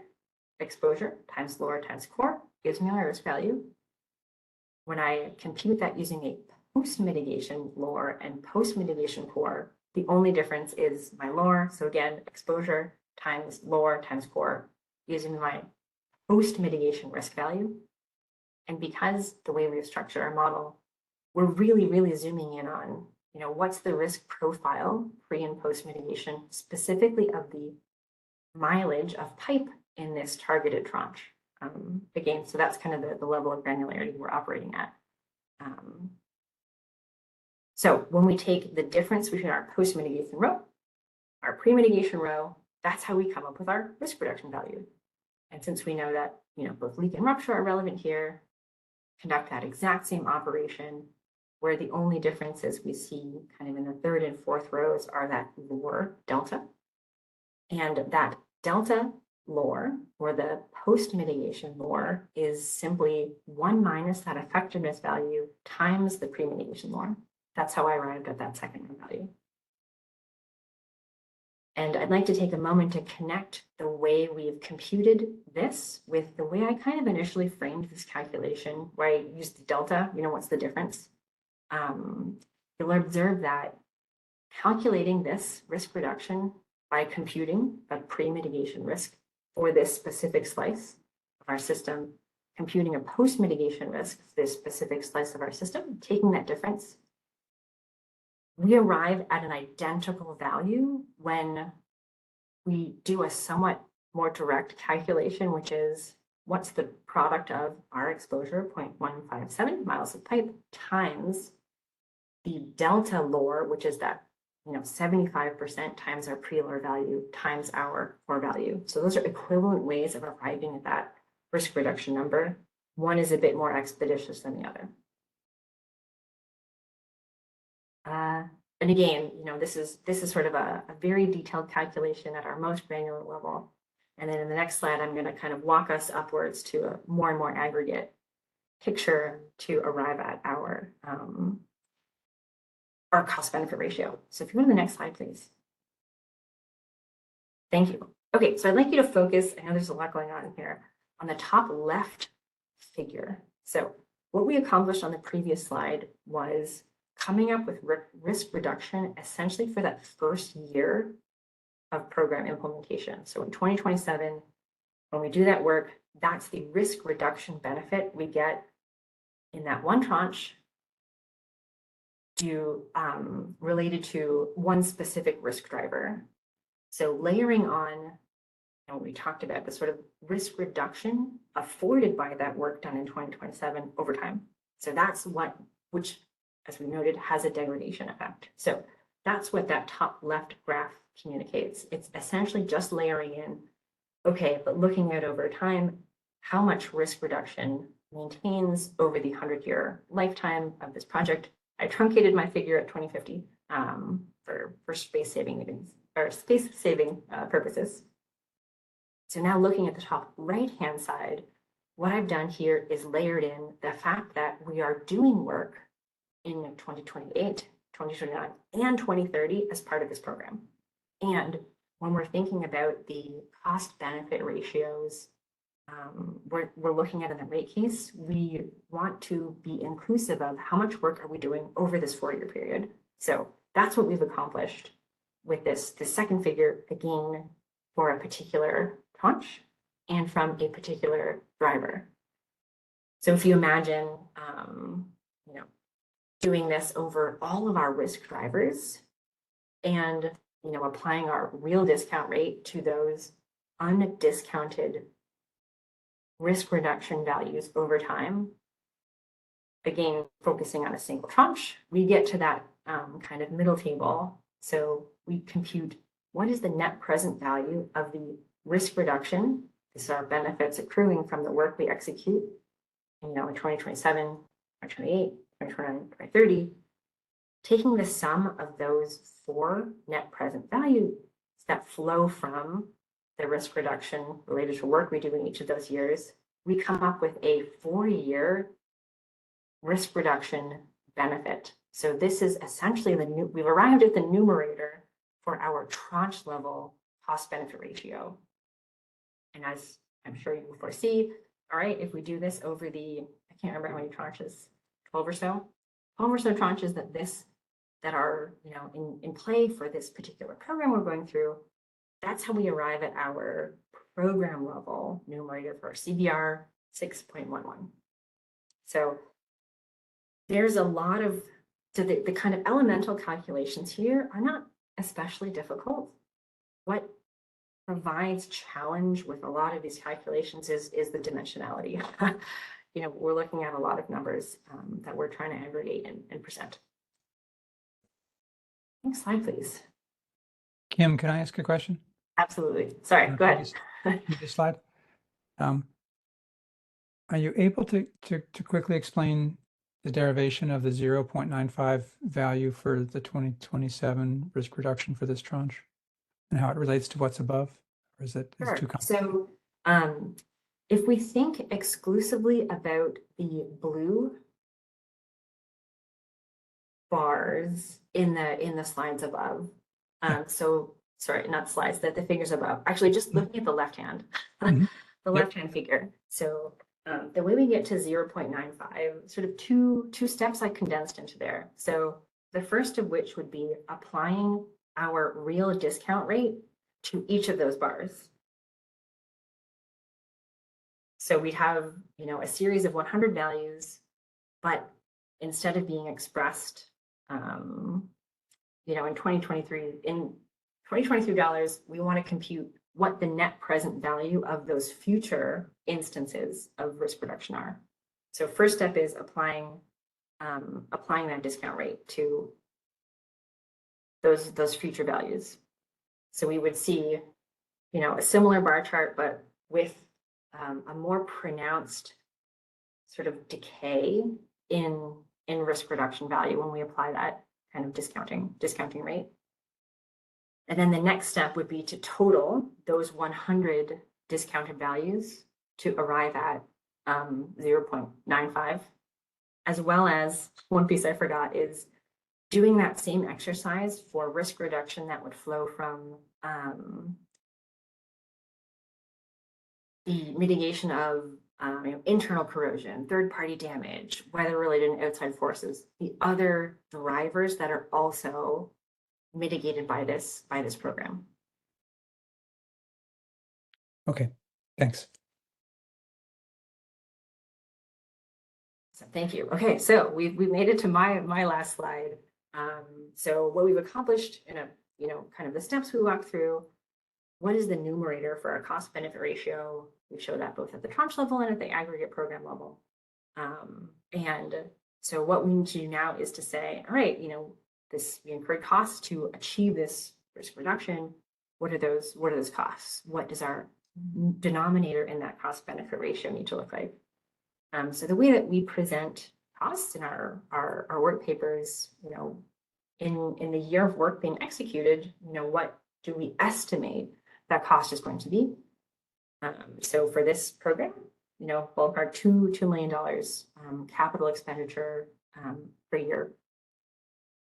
So one of the steps we need to do to compute that net present value is applying our nominal discount rate. And the other feature of this modeling, because this is a capital expenditure program, is we need to account for the fact that when we're making capital investments, it's not that in that year that work is done, that impacts customers directly. We have the way that program is financed needs to be reflected in the program cost NPV. So capital investments, that cost is essentially recovered over the lifetime of the asset. So kind of accounting principle number one. We have this cash flow over a number of years. Another really important factor is, there's a rate of return associated with capital expenditures. So if we were just to look at sort of a simple cash flow over time, we would be underestimating the cost to ratepayers. That's who we're representing in the denominator of this cost benefit ratio. So for different types of assets, we compute what we call a present value of revenue requirement, which is essentially a multiplier on the net present value to say, when we actually, think about this capital expenditure as a flow through time, which has this rate of return and a couple of other items, including potentially, are there incremental operations, O&M costs incurred by, this potentially new type of asset compared to what we had previously. We want to make sure that multiplier is going to also be able to reflect how the care and maintenance of this type of asset compares to what we're replacing. So there's a number of factors we reflect in a multiplier we layer onto the what seems like a fairly straightforward net present value for our capital costs.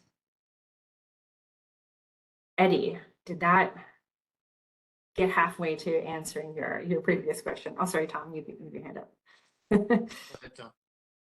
Okay. Well, first question. I think I understand. I think I know the answer to this question, but I want to confirm it.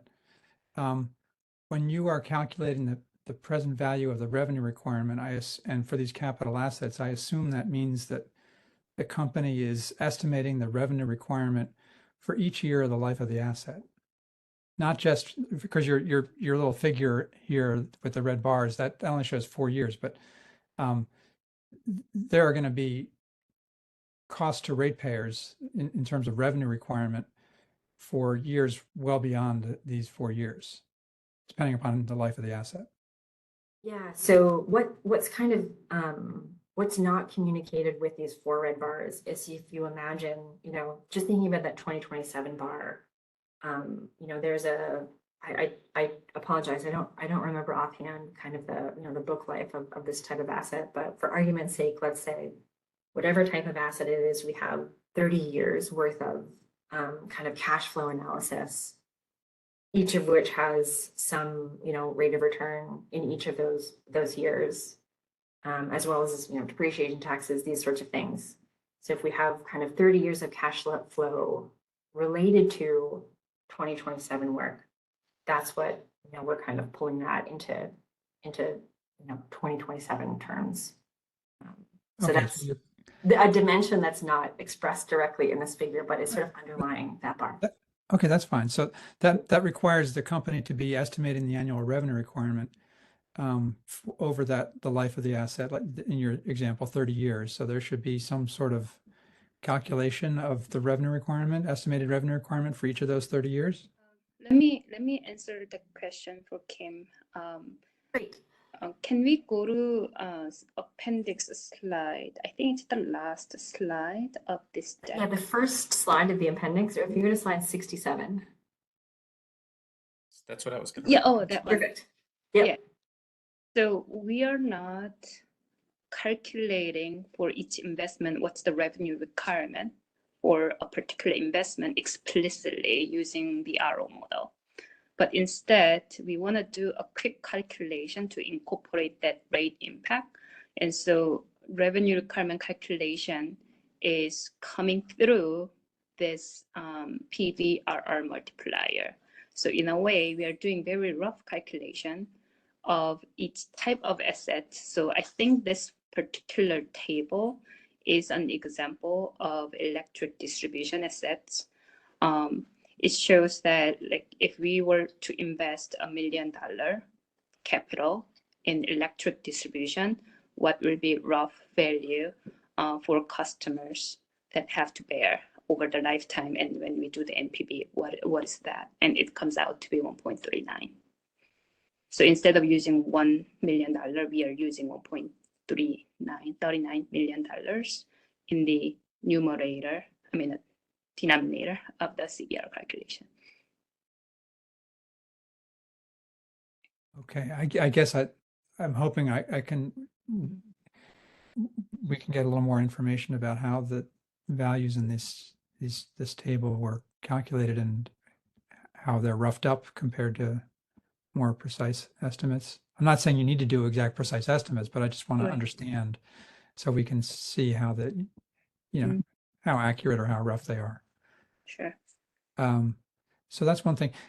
Kim, you mentioned, I know that the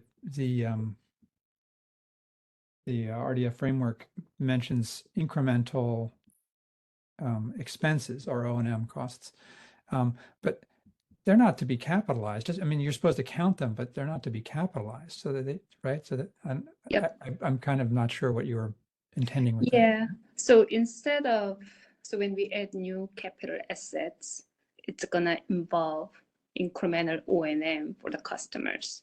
Yeah. However, when we forecast them, we don't always forecast well out into the future during the lifetime of the asset, right? In the GRC forecast.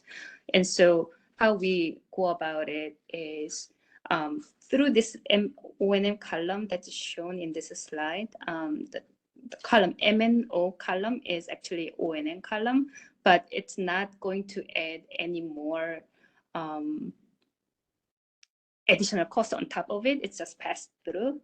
And so if we assume $1 million in the O&M, it's gonna just translate into $1 million in the PVRR multiplier. So it's a straight through addition. So that concern is not gonna be there. Yeah. Okay. All right. I'll turn it over to Eddie. So I just wanted to clarify, I heard that there's not a formal RO model that's being used to make this estimate. Does that mean when the ramp makes the transition into the GRC, these numbers would be updated by that formal RO model? We do not use the RO model output for the CBR calculation. I understand for the ramp. For the ramp. For the ramp. I'm saying when you decide to shift your request to the GRC, are you then going to need to update your CBRs to reflect the formal RO model? We didn't do that in the GRC. Yeah, we didn't do that. We did this PVRR multiplier in the CBRs in GRC last time as well, but we didn't, recompute. Okay, great. Thanks for that.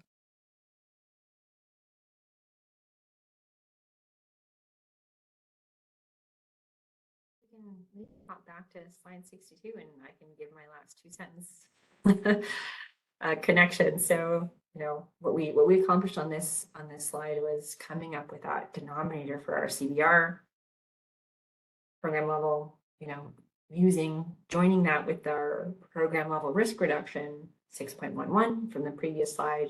We take that ratio and we arrive at a CBR of 0.78. So thus concludes the CBR calculation walkthrough.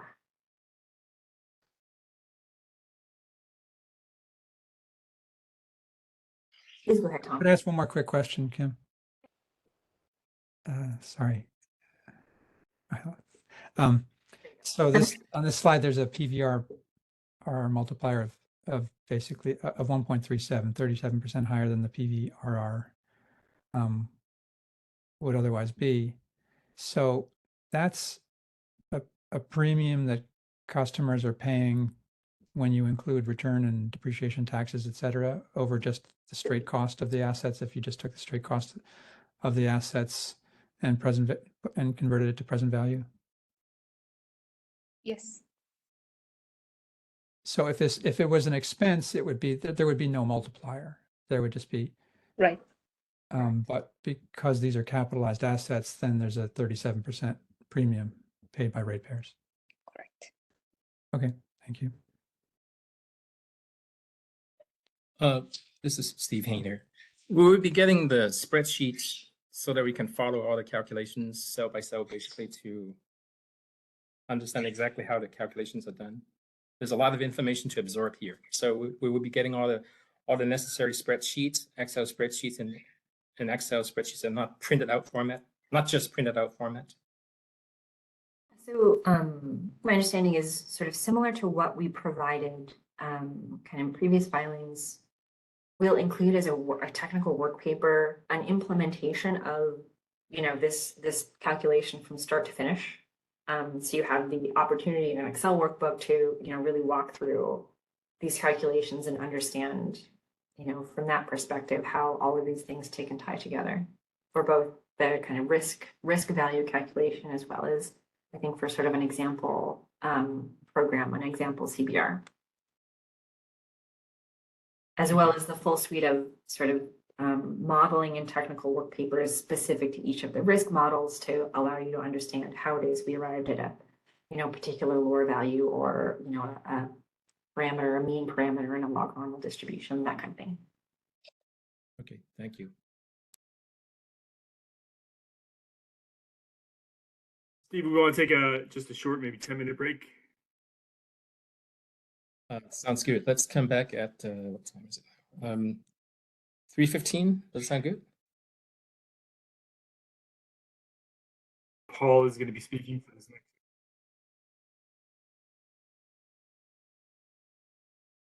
Yes, here.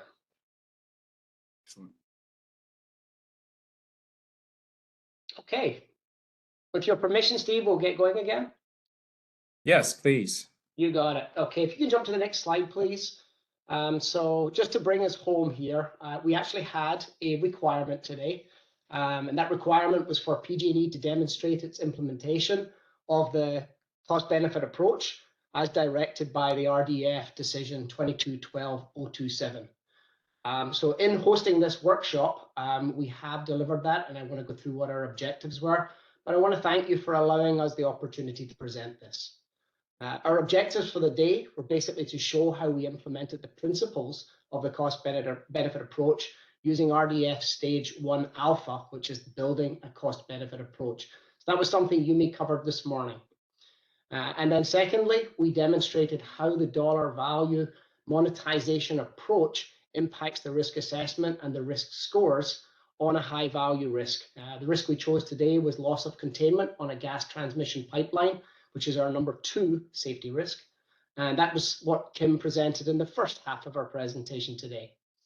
And then finally, to demonstrate how the monetized valuation leads to the cost benefit ratio, the CBR, for a mitigation program. And again, Kim walked through that on the vintage pipeline replacement program. So that was our objectives for the day. With your help, I think we have satisfied that objective. But what I do want to do now is solicit the additional feedback from any of our participants or from the commission or even members of the public, should they so desire. So if we can jump to the next slide, and I'm going to ask my team, so Ken, Kim, Yumi, and Vince, to come on camera, and I'll hand over to Steve to moderate the questions, and we'll handle them. Great, thank you. I don't have any pre-selected set of questions in mind, so I'm just going to throw the form out to all the participants to come up with the questions, and I'll act as a moderator.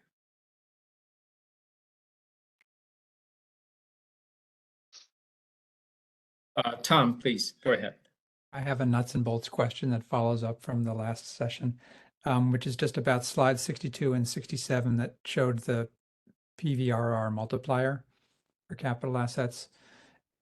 Is that something that's new to this ramp, or did PG&E do it in the last GRC or ramp/GRC? We didn't do that in the 2020 ramp, but we noted in the chapter that this is an area that we will investigate, and then included in the 2023 GRC in 2021 filing. So the CBRs that you saw in the GRC included this factor. You mean RSEs, right? Oh yes, RSCs, yes. I won't let it switch to. Okay, thank you. And I see Fred Haynes has his hand up.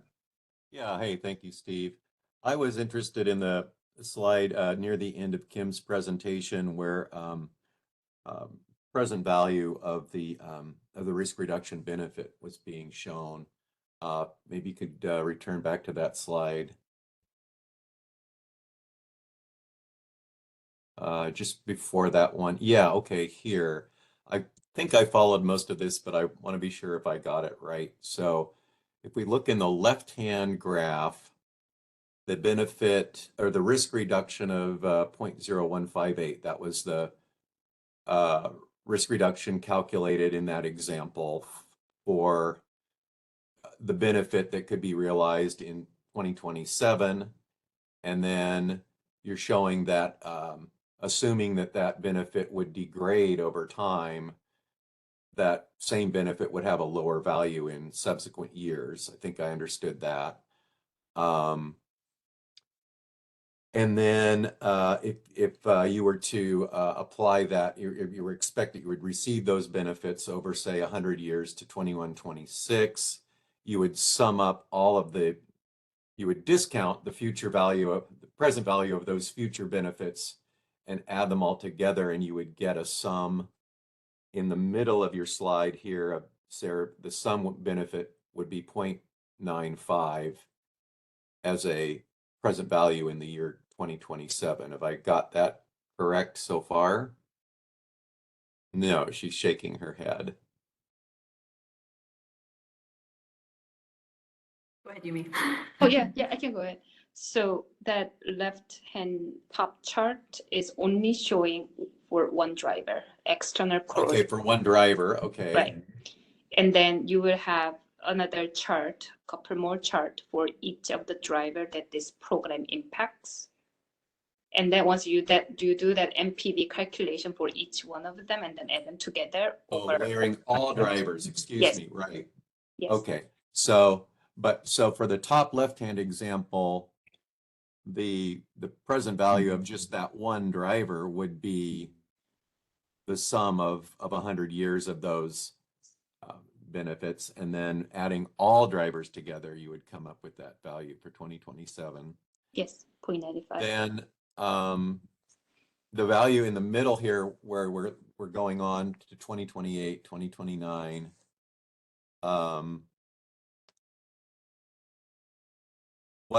Let's see. So the value for all drivers in 2027 is 0.95, but then the present value of the future worth of all drivers in 2028, the next year, is considerably less.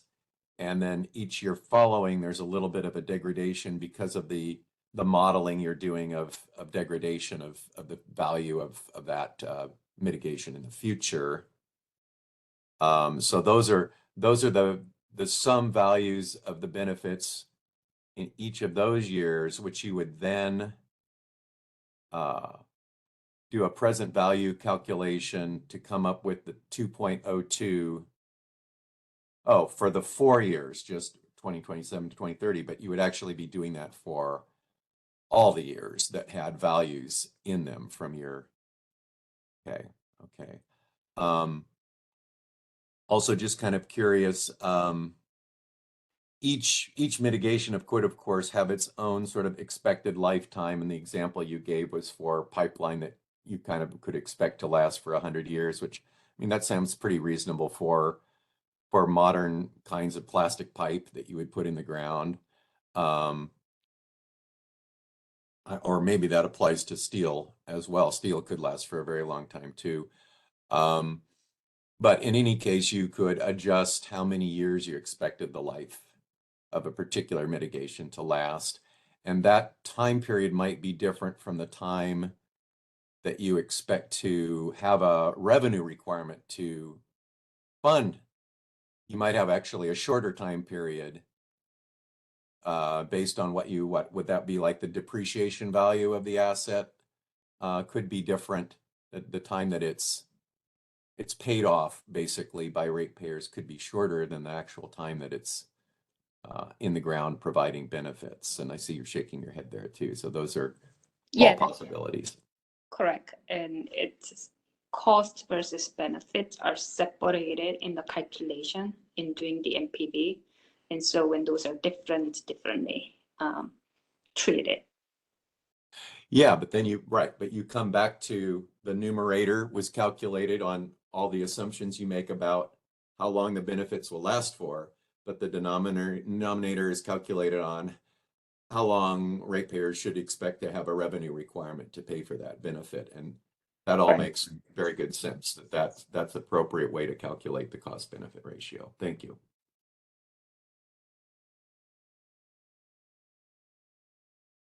And the next person is Chris Parks, followed by Tom Long. Thank you. I think kind of related to what Fred was just talking about, if we could go to the next slide after this one. And so I think in the highlighted box, it talks about where several different factors are used to consider the entire lifetime cost of perhaps the mitigation or the asset, also considering the rate of return. What I wanted to check on was like the negative salvage value, because I believe there was a rate case quite a few years ago where a utility was looking to then recover, I think it added up in terms of poles and towers, $12 billion in negative asset value through, I guess, as part of the depreciation. And so I wanted to check, is that factored into this calculation, the negative?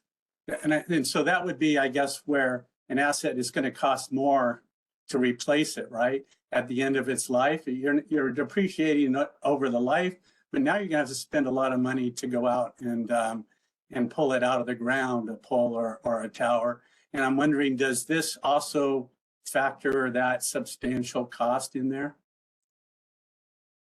I believe so. I don't have the knowledge about the what you just described, but as far as the input to this PVRR multiplier calculation, if you go to the slide 67, it can be seen there. The book life salvage value. I forgot what the term of it. Let me just check. The book depreciation salvage is one of the input value that impacts the revenue requirement. And that input value is, I believe it's coming from the most recent GRC decision at the time that we got that value. So I believe it is being taken into account in the PBR multiplier, whether it's negative or positive. Some assets will have positive value at the end of the life, and that is accounted for.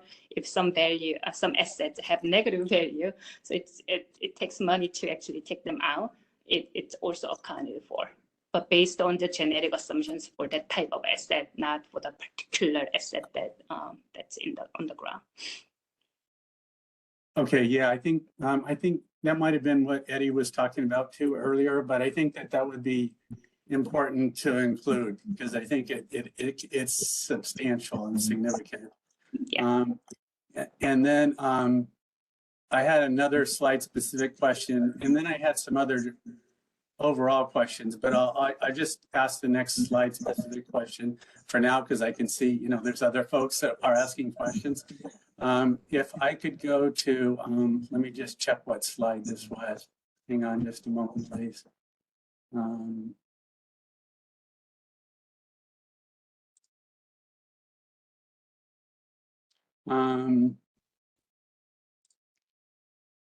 So let's see, if we go to, I'm not sure if we were just on slide 49. I might have my slide numbers mixed up. Okay, this is it. So I'm still trying to kind of digest this, and I really appreciate it, but the risk attitude function region column here. So it's 2, which I think in the graphic that Vincent was showing earlier is kind of like what's called the insurance 1 risk attitude function region. And then 3 is a capital markets 1. Am I getting things mixed up or is that, am I capturing that correctly? That's right. Okay. And then the risk attitude factor here, I believe that's used to then compute the risk adjusted attribute level. But I'm curious, I don't think I quite understand how the risk attitude factor is. And then overall at the bottom of this in blue, it says 5.05, but I don't have an understanding of how that factor gets computed. Can you have any more detail on that? Let me attempt to explain maybe in a different manner than what Kim explained earlier. So we have that scaling function or risk additive function, right? X-axis is the dollars monetized attribute level. Y-axis is risk adjusted attribute level. So basically $86 million is X value inputted, and then we do the translation to get the Y value using the functional form, right? So we get $157.8 million out of that, applying that function directly. And then what Kim did here is to do the division to see what is the multiplier effective in here, implied in here by doing the calculation. So 157 divided by 86 million, that is what comes out to be 1.82. To summarize how much level of the risk attitude that we actually assumed by using that risk attitude function. Yeah, so if you go back to slide 25, I believe what Yumi is saying is this. Good, if we can move to slide 25.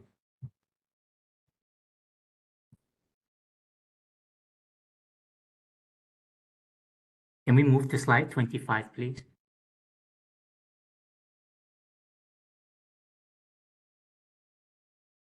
Right, so on the right, so first of all, you would go on the x-axis, right?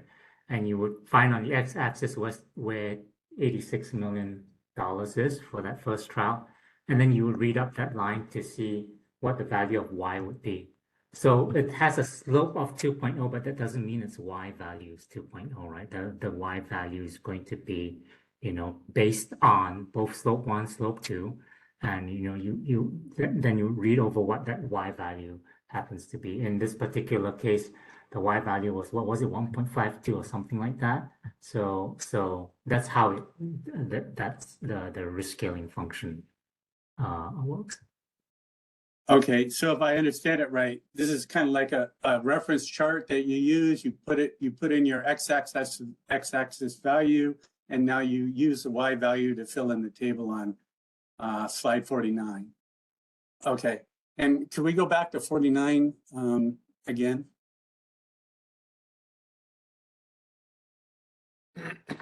Okay, thank you. And so when you're doing this simulation, and it looks like you got 10,000 simulations in this example here. Can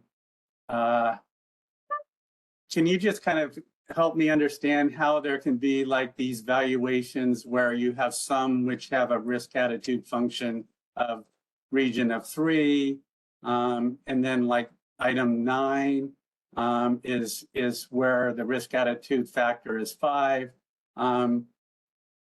I don't completely understand how you come up with all these different values.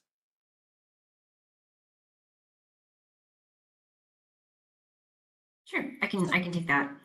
So the region that we find ourselves in is going to be dependent on the attribute we're looking at. So because we're looking at safety, we've defined the regions kind of what breakpoints effectively to go from that slope of 1 to 2 to 7.5 at 1 equivalent fatality and 10 equivalent fatalities.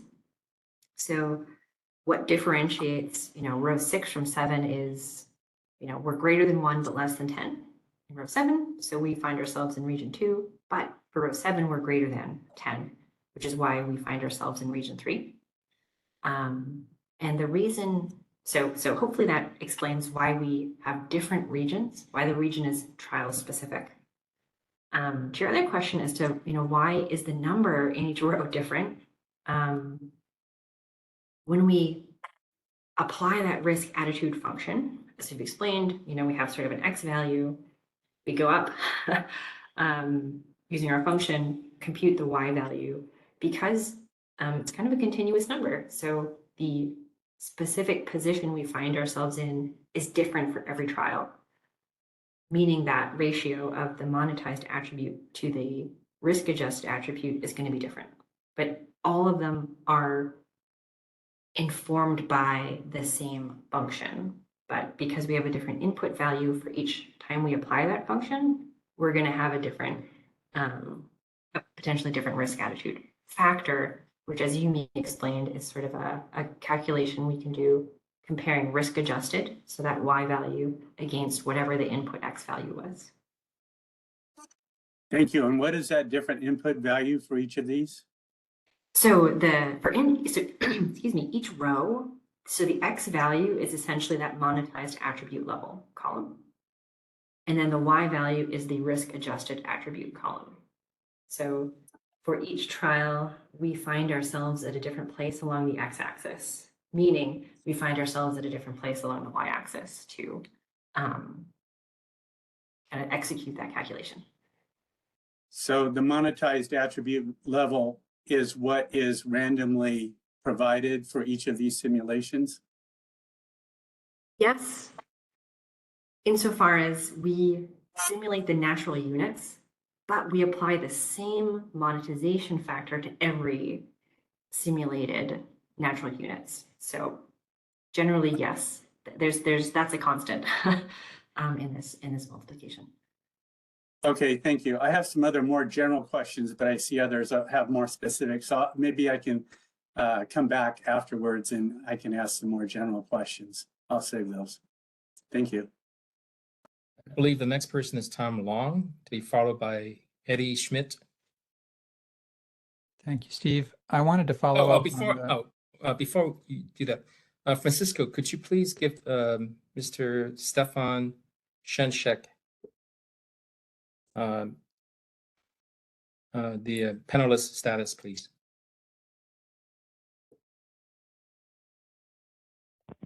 He's a panelist now. Okay, great. Thank you. Tom, please go ahead. Sure. I wanted to follow up on the colloquy with Fred a moment ago. And if I understood the answer, it suggested that there could be a mismatch between the benefit life and the life of the cost recovery period. So that you could have say 100-year, in the example of steel or plastic pipe, you could have 100-year benefit life, but maybe if the depreciation life was shorter, it would be a 60-year recovery revenue requirement impact. I just wanted to, not that I'm a depreciation expert, but I understand that depreciation lives are based on averages for the life of the asset. So of course, some assets are going to maybe depreciate sooner and need to be taken out of service. If its depreciation life is 60 years, maybe some have to come out at 50 years, but some are going to last 70 or 80 years. So it's an average over the life. And so it seems to me that there shouldn't really be a mismatch, that the depreciation lives and the cost recovery period that's reflected in the denominator and the benefit periods, they should be in sync, because that's how depreciation lives are determined, based on the expected lifetime that the asset is going to deliver benefits or be in use. Am I off on that? No, Tom, you had the same question as mine when I started to look at the assumptions for this. I think you're right. How I learned was that the book life is based on the average asset life that's observed at the time, right? So the guidance says on enterprise risk management that we provided to the functional area risk modelers is, in the absence of any other assumptions about the benefit life of the assets, start with the book life that's in the calculator. If they think they need to modify that assumption with a different number, modify it if they have better information. So it's left up to the SMEs of the mitigation program to decide what the benefit life and then provide the justification for it. Okay, thank you. Steve, The actually, next person is Eddie. Actually, I think Amin had his hand up even before me. I want Okay, go ahead, Amin, please. Yeah. No, the answer actually, it was part of the question. Oh, okay, great. Actually, I'm glad we're still on slide 49 then, because my question is a little bit directed towards this. I just wanted to make sure that I'm clear that the Monte Carlo simulations are being done at the tranche level. That's correct? And not at the asset or system level. It's not the elements within the tranche that you're running Monte Carlo simulations upon.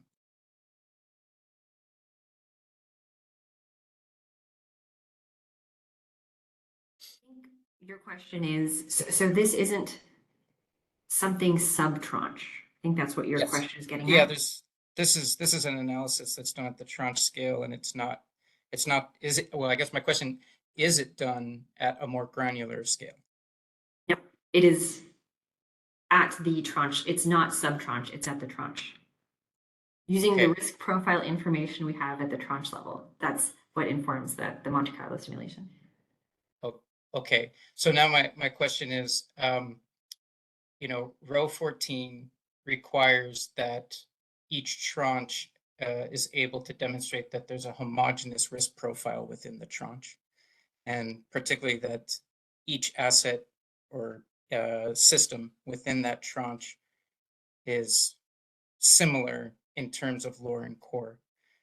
Will you be able to demonstrate that in your work papers? Will you be able to provide us, say, like a standard deviation of lore and a standard deviation of core for each tranche? That's a representation of all those systems and assets within the tranche.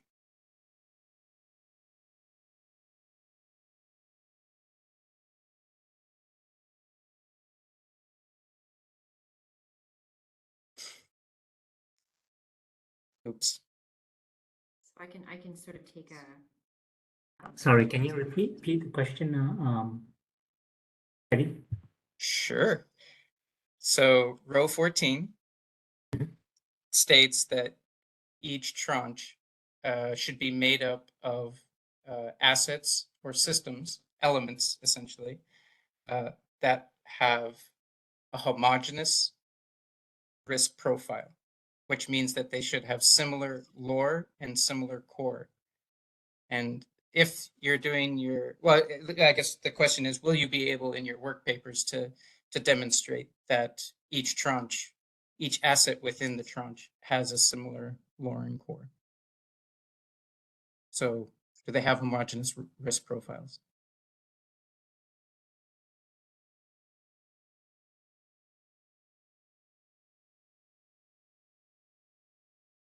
Well, I mean, I think one of the things that we would go back to is basically row 14.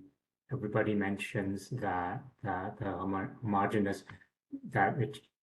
homogeneous risk profile, but row 14 also mentions that the tranching should be done according to how your assets are managed, right? And it's assumed that for risk modeling purposes, that based on how the assets are managed, that you would assume for the tranching purposes that they have this homogeneous lore and core. So that's our interpretation of that. So that you'll be able to provide a standard deviation of lore and a standard deviation of core for each tranche? No, I don't believe so. Yumi can step in, but I don't believe so. Unless you're talking about the standard deviation of the consequence distribution, which you can do easily, but I don't think that's what you're referring to. No, I'm talking about each asset. I think it might be case by case, right? Okay. So I'm thinking in terms of loss of containment on transmission side, the way that the lore and core were obtained for that trench, there might be information available on the segment level that you can actually compute. But for some risks, the kind of granular information is not available to come up with what is the variance, right? And could I ask, do you know offhand if the wildfire risk will have that level of granularity? Wildfire risk trenching is based on percentile, right? So we basically have the granular level of the, I think, frequency and consequence.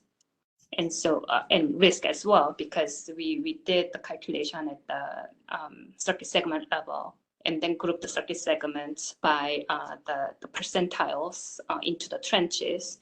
And so if we wanted, we can look into the risk values, which is essentially wildfire distribution risk model result version 3. We can look at them and then look at the variations amongst it. Thank you, Yumi. Next question is from me to either Yumi or Vincent Lowe. Is uncertainty over the interest rate, the discount rate, the WACC, do you consider that to be an epistemic uncertainty or aleatory uncertainty?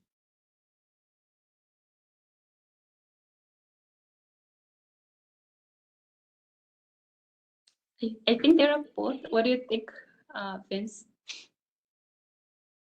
I think they're both too, right? They're just like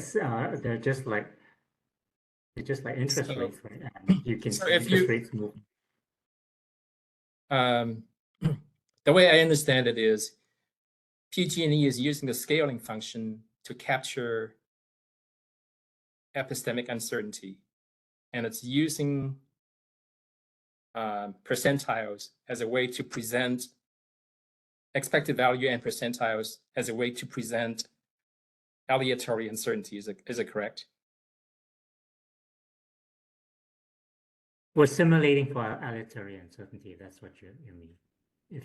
So if the uncertainty over the discount rate has an aleatory component to it, then wouldn't it be necessary, or at least preferable, if not necessary, to present that uncertainty and incorporate that uncertainty into the percentiles in presentation? Yeah, so I mean, I think interest rates are a little different because you can go out and actually fix your interest rate right now, right? You can go to the markets and do a deal and fix your interest rates. So you know, in that respect, you know, it's like those rates are determined. You can go out to the market right now and say, I want to find out, and the market might say 5-year discount rate is whatever, 5% for 4.5%. You can actually lock in that number, so it becomes certain at that point. I'm not sure whether that answers I your think, question. well, the issue is if we have assets that have a decades-long potential life or estimated decades-long life, and we're projecting those future benefits and costs over those 30, 40, 50 years, there's a whole lot of uncertainty over that. That is a lot more than, potentially a lot more than all the other uncertainties that you. So, I mean, one way that they handle that is what they call, and you know, one way to handle that is they have something called a term structure to interest rates. So interest rates are not the same. We use a levelized interest rate, but usually there is a term structure that, you know, the longer out you go, usually it doesn't have to be that way. Longer out you go, the rates are higher and so on and so forth. Part of the reason they have that is to capture that kind of uncertainty. So maybe in the future we'll, you know, maybe we'll move to using a term structure for interest rates. We'll have to depend. We'll have to look at it and see, you know, take that into consideration. It makes the analysis a little bit more complicated because now you don't have one interest rate. You have interest rates for different maturities, for different time scales that you're looking at. But you know, right now the way I've seen it done for most utility purposes is they use a single levelized rate. So that's why we kind of adopted that approach. Yumi, anything you wanna add to that? Yeah, I agree with you on the Vince on the term structure of interest rates, and that's common practice to include in the options analysis in the financial markets. But for the purpose of this discussion, I believe that interest rate, the risk additive function that we implemented was trying to capture the uncertainty or uncertainty on the consequence of the event, not about the uncertainty on the risk, interest, or discount rate. And it's better to account for that in how it's going to impact is in the CBR, right? And how the discount rate will impact is not on the risk score, but it's going to impact the CBR values. And so I think it's more appropriate to do the sensitivity analysis on the discount rates, on the CBR calculation for discount rate, rather than trying to accommodate the uncertainty on it through more rigorous method. Okay, all right, thank you.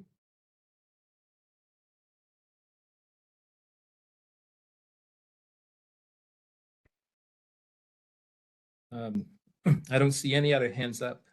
Does anyone else have any questions?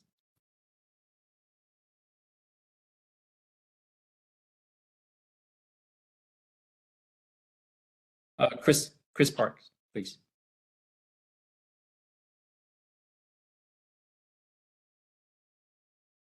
Chris, you have a hand up? I apologize. I was jumping between meetings here. So I did have some follow-up questions if this is an okay time for that, some general questions. And let me just, I jotted them down. Hang on just a moment. Bear with me.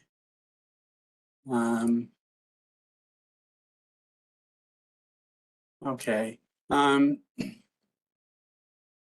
So I appreciate learning about this model. One of the questions I had. If you're muted, if you're speaking, we can't hear you. Oh, hang on a moment. I need to get rid of this other thing. No, he's trying to join another call. I apologize for that. Is PG&E already using this model? Yes.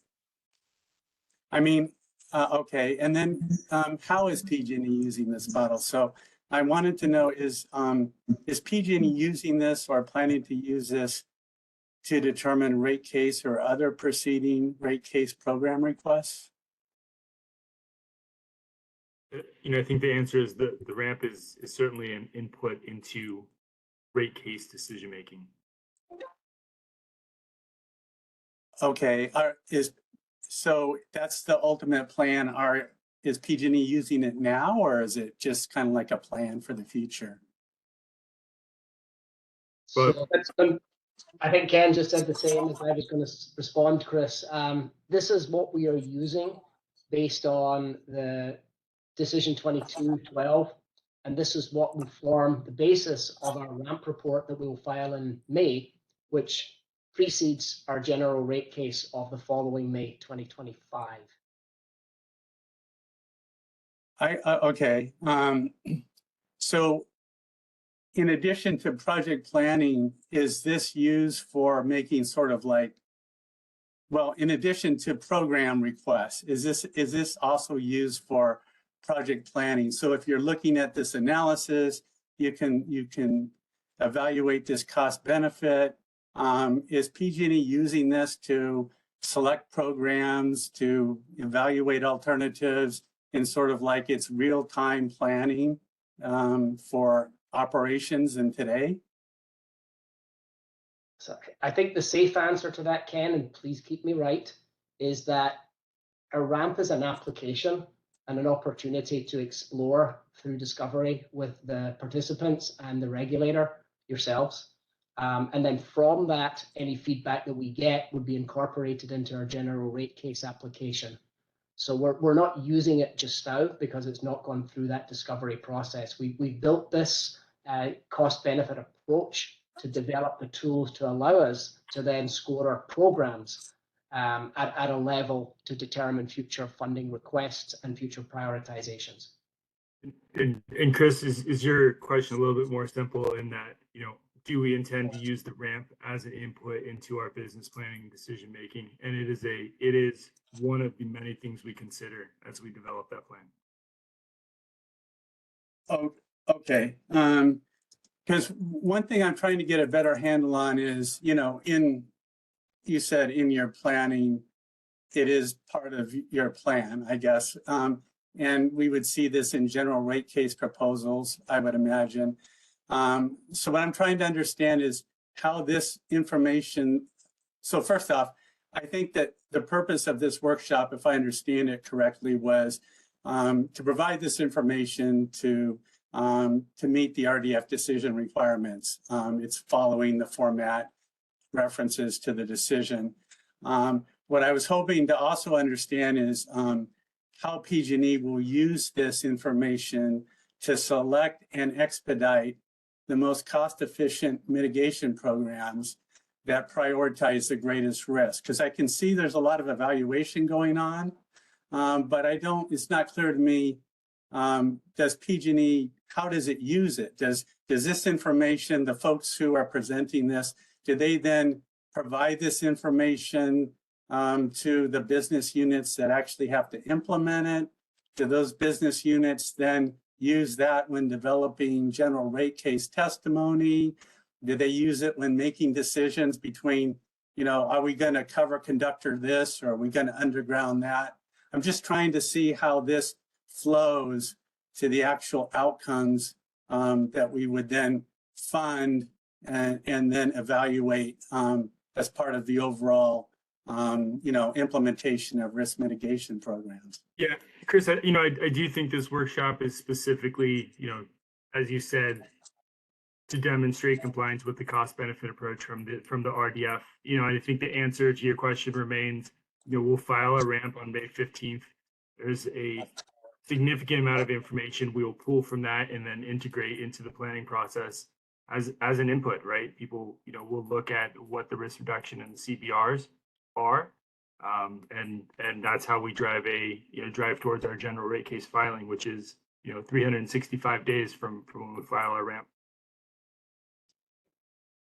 Okay, so and you mentioned earlier in the presentation today that there's going to be a post-filing workshop. If it's possible to make a request, I would request a couple of things. One is, in the previous ramp, PG&E provided a waterfall chart that I thought was very helpful for folks to understand how risk mitigations compared to each other, their overall risk reduction. You know, they compared PSPS to undergrounding to cover conductor. I mentioned this like last February or in February, but if PG&E could include this waterfall chart in its post application workshop, I think it would be very helpful. That would be one request. And the other request would be if at the workshop, PG&E could walk us through how PG&E will use or already uses this information in implementation and selection of specific mitigation programs, the level, the schedule, how they compared it to alternatives. Because my understanding is that's kind of the purpose of the ramp. So if PG&E could provide that as part of its workshop, that would be another request. But thank you for all of this information. I'm still going to be digesting it for a long time. It's very detailed, but thank you so much. I appreciate it. Okay, thank you. Those requests. I have to jump in. Francisco, could you give Henry Sweat the panelist status, please, so he can ask a quick question before he jumps off at 4. I just got nervous. Thank you very much. Can you guys hear me? Yes. Awesome. Okay, I was going to ask a question about slide 37. And slide 37 has the risk premiums for each risk event.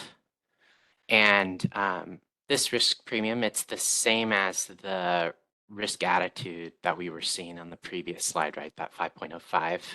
It's essentially the same value. And I'm trying to figure out, I saw a nod, so I'm going to take that as yes. So I'm trying to figure out like what the implications of this, and to help me understand, I wanted to look at the wildfire safety score compared to the loss of containment on gas transmission pipeline score. So the risk premium was 3 versus 4.7, whereas the risk neutral safety score was 113 versus 29. So the wildfires have a higher safety score compared to the loss of gas transmission pipeline. And so intuitively looking at that chart we were seeing, I would expect the risk premium to be higher because you're getting further along the scaling chart because you have more natural units. But what we see instead was that 4.7 is higher than 3. And I guess my question is does that basically mean the loss of containment on gas transmission pipeline, that tail is much larger? And does that mean that the natural units of the most severe gas transmission pipeline events are going to be higher than the wildfire events? And I guess to like sum it all up, what can we derive? What can we derive from the risk premium values in terms of understanding the events? Thank you. Good question, Henry. So one thing here to clarify is the wildfire risk here is not just wildfire risk. It includes the impact of the PSPS and EPSS. So the wildfire risk on its own has been reduced a lot by PSPS and EPSS. And then on top of it, we added PSPS consequence and EPSS consequence. So safety here, the overall impact of the risk premium for the wildfire with PSPS and EPSS looks maybe lower than gas transmission pipeline. But when you break out by each individual component, I expect that it's going to have a higher multiplier or risk premium for the wildfire portion without the PSPS and EPSS. Does that help? Yeah, so essentially the PSPS days are the days where you're going to have the highest consequence events. So you've gotten rid of those, and therefore your safety risk premium is, I don't want to say artificially low, but it's lower than you might expect without PSPS. Is Yeah. that And the it's physical also, interpretation? yeah, and it's also blended with the risk premium for safety for PSPS and EPSS, which is lower. Okay. So that's why. Okay. Okay, the hour has come to the close time now. It's 4:02, so I want to be respectful of people's time. Before we close, I just want to thank all the participants for all the very stimulating and interesting questions and for PG&E's presentation. But before I close, I want to mention that the PG&E will file its RAM application on May, was it 17, Ken? 15. 15. And then there will be a post-filing workshop. Tentatively, we are planning to have that workshop on either June 5th or June 6th. So I want to ask participants to send me an email to give me your feedback as to those two potential dates. I can't promise to accommodate everyone, but send those two requests, your request to me so that I can at least consider your preference or objection to those dates. So it's either one of those, 5th or 6th. If that doesn't work for the majority of parties, then I'll have to work with PG&E to select a more accommodating date that will work for the most of the folks in here. So Steve, I wonder if I can just take 60 seconds to thank all the participants, particularly the CPUC, for hosting this call today. I think it was a productive workshop. I want to thank the participants, all of the interveners, for their engagement and feedback. And also want to thank the PG&E presenters. Obviously, this amount of work isn't something that is it's a big lift for the organization. We have a number of people across our company and our risk groups, our regulatory groups, our finance groups, and our functional lines of business that participate. So a lot of work goes into this. We appreciate your time, and we look forward to putting our RAMP filing together. And I'll just take an opportunity to wish everybody a safe day as we wrap up. And I also want to add in good word for the help that Francisco has given us at this workshop today. Thank you. Thank you to our IT team. And with that, this workshop is adjourned. Francisco, could you please save the recording, please? Thank you.